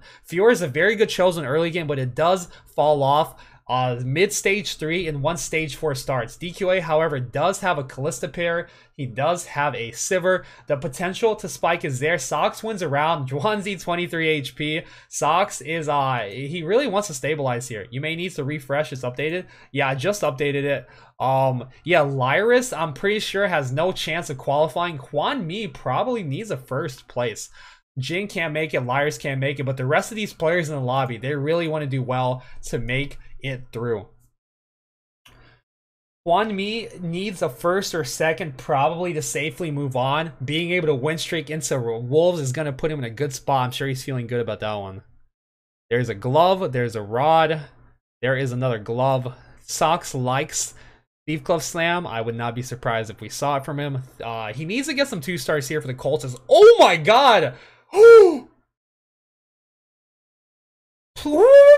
The set, oh no! Yo, whoa! He does not take the set. He hits in his ear. I can't believe he didn't take the set. But maybe he has got a plan. Maybe he has got a plan. He's got a plan here.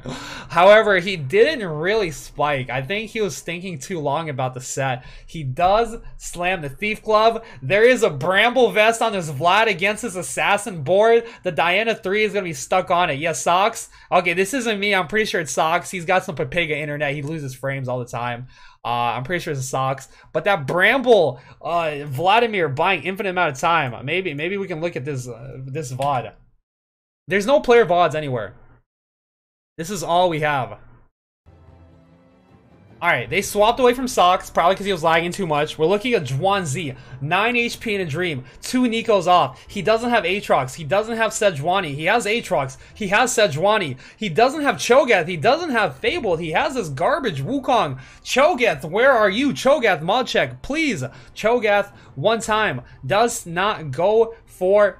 Okay, I really like how he's not buying more Nautiluses because that's not his win con. Nautilus 3 doesn't matter. He doesn't really care about him. He doesn't want to lose econ for it. He needs to find these Nikos. He needs to find Cho'Gath. He's going to go 8th. He's against DQA's board. DQA still has this Fiora Chosen. Perhaps DQA looks like he's trying to play Kale. He's going level 8 with this Fiora. He has the RFC Kalista. The Zhuanzi does have the 2 Nikos. They are not going to do enough. They did just barely, killing a couple more units. The Fiora and the Janna are end up living on this board. Zhuanzi is down to 2 HP. 1 off of Nico 3. This is not the spot where he wants to be. He can't take this. He can't take this Braum. He's holding these Shyvanas to try to get more Nikos, more chances at him. He needs a Cho'Gath. He is not hitting. He's selling all this garbage off. Does he even take this Janna? He kind of has to. He doesn't. He wants to roll. He doesn't hit. He sells the Janna. He's pawning his grandma's jewelry. He's pawning his grandma wedding ring, looking for his last Nico, and he is not going to be able to get it. The Repo Man is coming. He's backing up the truck. He's taking Grammy's couch. He's taking Grammy's TV. She's coming home. She's looking around. She's saying, "Where's my TV, Billy? What happened to my wedding ring?" Is what Zhuanzi is asking. He's up against this Garen with the GA, with the Morello, with the D-Claw. He has the Nikos. He's killing all the backline. It is Garen against the world. Grandma might be able to get her TV back. It's a double redemption. Jarvan, what is Lyris playing? What is this board I'm looking at? I don't understand why he has double redemption on Jarvan. I don't know what this Garen is. It's an item holder. But why does he have double redemption? Jarvan, Grandma is going to have some good news. The Repo Man is going to hold off just a little bit. He got a call from the boss. Boss said, "Yo, hold up. We got the money. Maybe." The money's there. Hold off. You might have to come back tomorrow. They need to make another down payment the next day. We'll see if that check clears. Mismatch Sox, 28 HP. Zhuangzi, 2 HP. These players need to place a little better than where they're currently placing right now. Jing is out. But DQA, 50 HP. He wants to play Kale.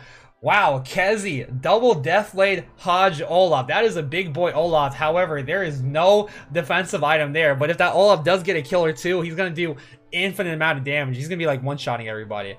But we'll see what these boards end up looking like. Hwan Mi, win streaking. He wants to get 1 or 2 in this lobby to move on to the next day tomorrow. And we will see where the cookie crumbles. Wanzi does pick up the sword. Kale, 4-cost Kale. Not too shabby. He's going to give him a little gold to roll with.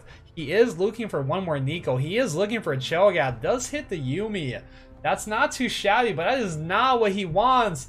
Please, Morthog, give the man what he's looking for. He's desperately pawning everything else. The TV was gone. The couch was gone. The ring was gone. And he's pawning Granny's prosthetic leg. When push comes to shove, the leg has to go. He needs to hit this Nico. And the Nico, the Cho'Gath, they are not showing up. Everything's gone. He's about to FF. He knows what's what. His hopes and dreams are gone. And I don't know if he's going to be able to chunk this Cho'Gath. The Nikos are going to have to both hit the Olaf. Nobody hit the Olaf. Nobody hit the Olaf.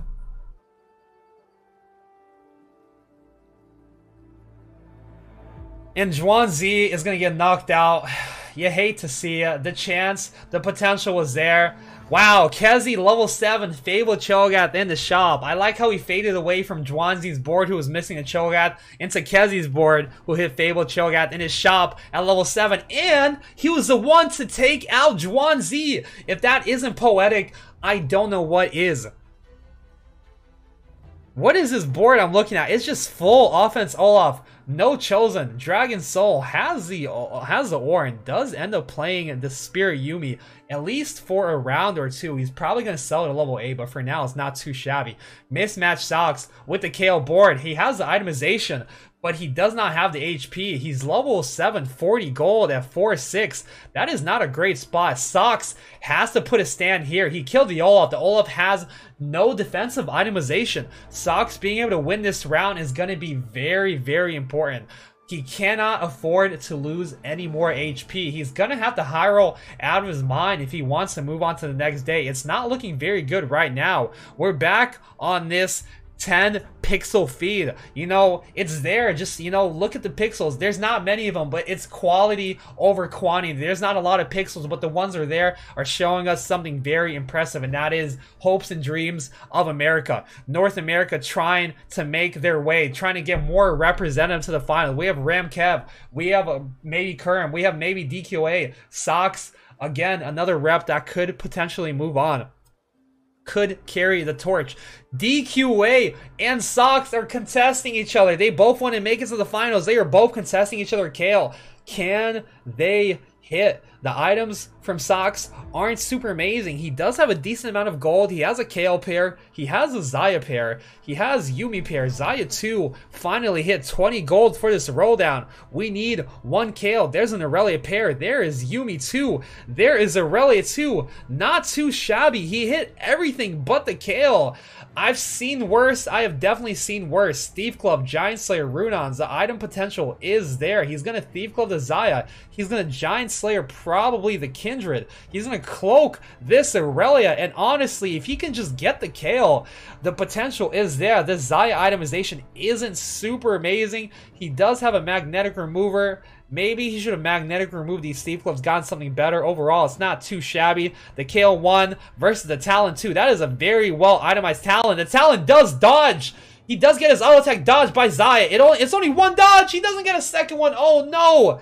Kale comes back with a vengeance. She has a GA. She does take down the Talon. Yuumi, Janna versus the Janna. The battle of the supports. The wet Noodle battle. Jing level 7. Donkey rolling for Talon 3. Ham Hand Gang cosplay coming in hot from the Turkey representative. This is Jing from fucking Turkey. Donkey rolling level 7 for Talon 3. It doesn't look like he's gonna hit it unless he gets 5 Talons in his next shop. Fortune Sejuani. I mean, it's better than it's better than his Wukong. However, he just does not have the money to afford it. Grandma has no rings.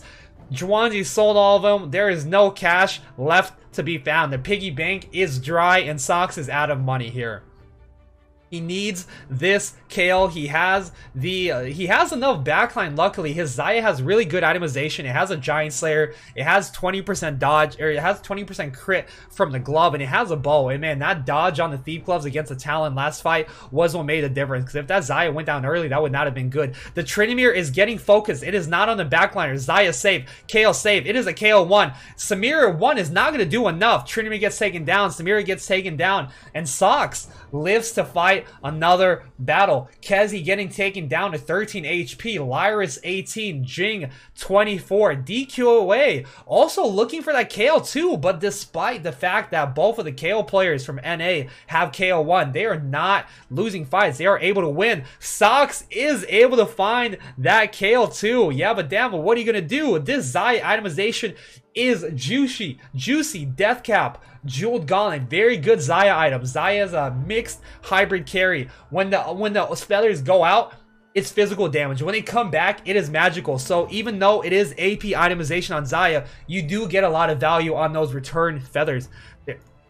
He has good frontline, he has good utility, he has good backline. If he can get like a decent Chosen, maybe like a Vanguard Sejuani or Aatrox, maybe even a Chosen Shed, he's going to be in a really good spot. This KO getting focused right away by the Akali. The Akali stuck on the Azir, gets Aurelia ulted. KO is killing the Akali. The Azir hitting the Diana. The Dragon Claw is going to do so much value against Sox's board. He does get taken down. His board does get stuck on his Dragon Claw double.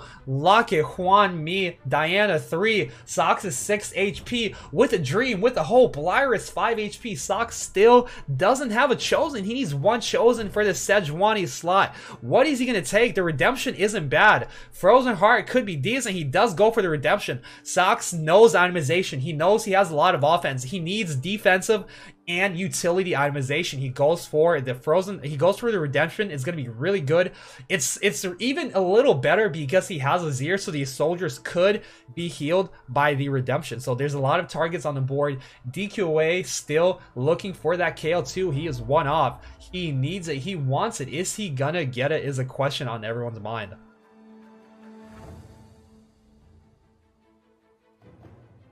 Lyris 5 HP, Sox 6, Kezi 13, Jing 15. There's a lot of players in the danger zone. Sox getting very good items on this Xayah. Thief Glove, Trap Claw. That's a 60% dodge chance Xayah. It has really good utility with the Shroud. It has a way to protect the backline with the Trap Claw. It's good against Assassins. It's good against Sejuanis. It's good against maybe Akalis. It's good against Aurelian Souls, although I don't think there's very many of them in the lobby. He is putting... Oh, he missed the Shroud completely, and he's on the wrong side against a Xayah. He's against Lyris, and his positioning, Sox's positioning couldn't be worse. You see the KO getting hit by Xayah right off the bat. Isn't getting the J pop. The Redemption's giving a lot of value, but the Jarvan, the Rakan, they are disrupting the backline, and missing the Shroud is going to spell Sox's doom. He had the perfect Shroud. It was a keeper board, but missing it means he's going to miss his chance to move on to the final. Sox is out of contention. 3 players die. Sox had the potential to win that, but he did have to get the Shroud on the right side, and that is not what happened. Jing, Kezi, Sox all getting knocked out. Jing is out. Kezi potentially also out of contention with that bot 4. However, DQA, Yatsuhashi, Juan Mi, the top 4 is exactly what they want. These players are playing for those final 8 spots. They're playing for those bottom 2 or bottom 3 spots to make it on to day 3. DQA, if he gets a top 3 here, he's probably moving on to the next day. Yatsuhashi was 1 point off. He might have been in the tiebreaker to make it. So if he gets a top 3, he's probably moving on. Japanese representative doing the region proud if he can move on. Lyris, he's probably not making it through. So all he's doing, he's gatekeeping these other players from moving on, and he's making it a little bit easier for the next lobby to make it through. Is he going to win another round with the Xayah? The Xayah still has a GA. The Morgana wasn't able to get the ulti off. The Tryndamere spins and wins. Boom, it gets taken down by the feathers. Tryndamere kind of grieving, not getting out of the way of those feathers. And Lyris winning another fight. 2-win streak.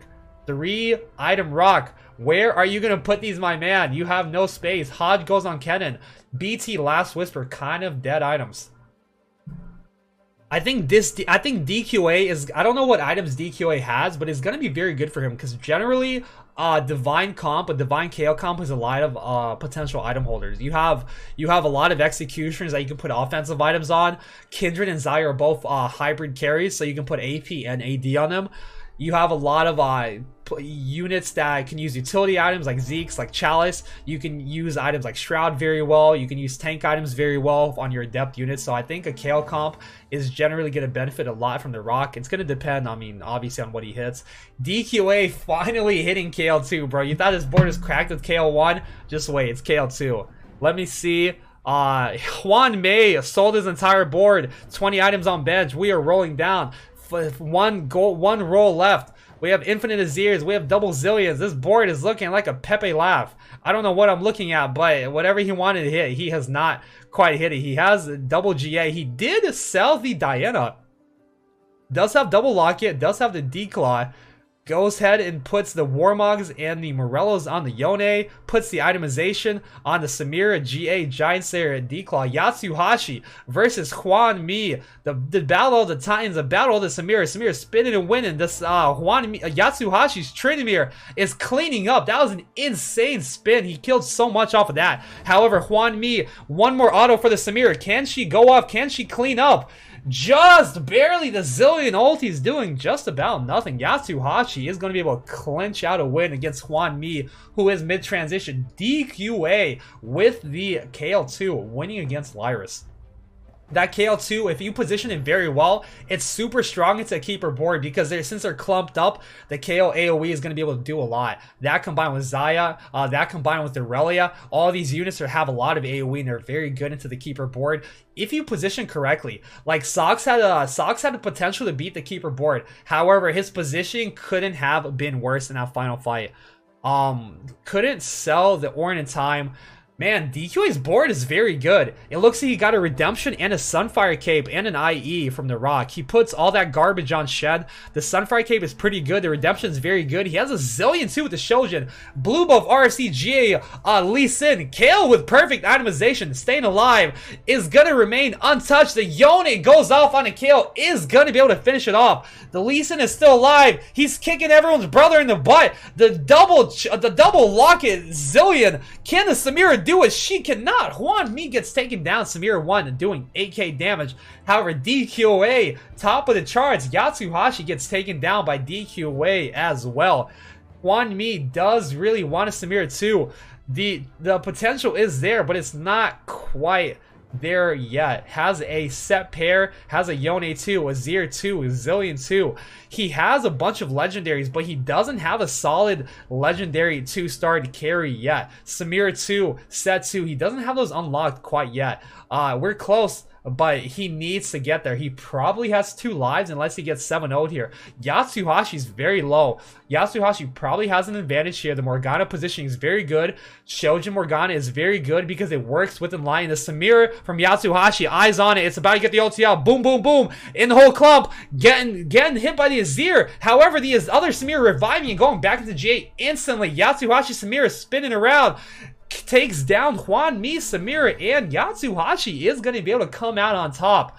I love Shojin Morgana because Enlighten does boost the mana gain you get from that Shojin, so you're going to get those ults off very quick. The Hodge is going to keep you alive if it rolls healing, and the Morello has a armor or it has an AD reduction. So if it gets on the carry, if it gets on the Samira, its AD is going to get cut in half, and it's going to be a lot less effective.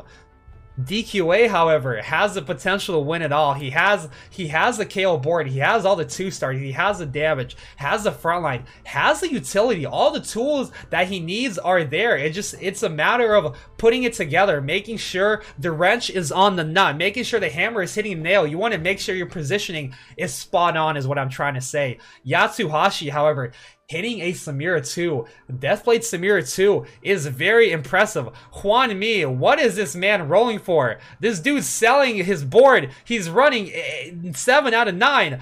I don't understand what he's doing. He sold his set. What is he going for? I don't get it.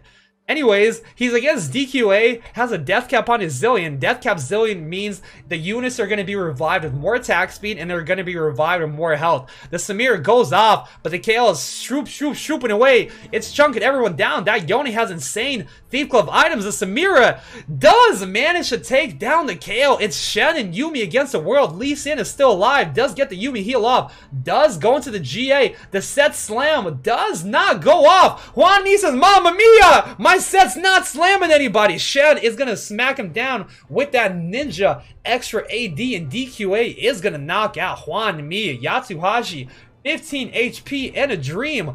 DQA does hit the Zilean too. However, Yatsuhashi does have that Samira, and it's going to be Samira versus Kale. The Zilean is going to do a lot of work, but I don't know if you're going to be able to deal with this Samira. It is full damage Samira. Deathblade, IE, Rageblade. I hate how they do this split screen. My monitor is not big enough to watch it. I can't do it. Alright, chat, get your magnifying glass. I'm going to try to do my best. He has the blue buff Lee Sin in the middle. He gets his Yone Zephyr. Blue buff Lee Sin is on a Trinity. He's going to try to kick him out. Bajoom! He knocks up the Samira. She's getting slowed down. The depth is doing a lot. Kale does get the Zilean ulti. That is huge. The Kale getting Zilean ulti is huge. It's going to make sure that once Kale revives, it's going to come back with a lot of attack speed. Good redemption value. However, everyone's dead. It's Lee Sin. It's Kale. It's little Azir. Is it going to be enough? They do not take down the Samira. She is going to be the last one standing, and DQA's board is going to get clippity clapped. He wants to make sure that Yone does not get Zephyr. He wants the Azir soldier to take it. He positioned his Lee Sin very well. I like that middle positioning.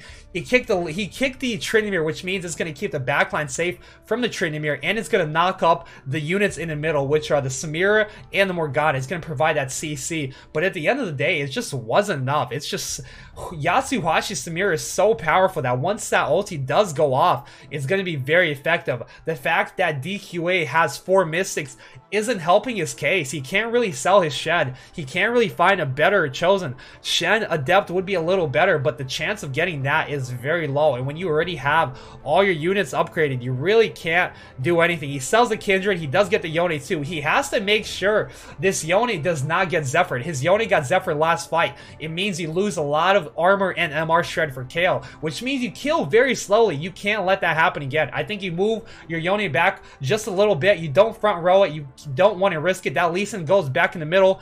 He's using his Azir. He's losing exile value. He's got exile value. The APM from this high schooler is insane. He got the Azir Soldier Zephyr. That is best case scenario. The Shen ulti right in the middle. Sunfire. The taunt on the Samir. The Samir's going to spin and win. It's all over the Kale. Kale goes down. The Zilean ulti did not hit the Kale, and that is going to spell the end of DQA. However, hopes and dreams are still alive. I'm pretty sure this is going to be enough for DQA to move on to the next round. Yatsuhashi getting a first, cementing his place in the final, representing the Japanese region, doing them proud, getting a first place there with that insane Samira board. Very well played, very good comp.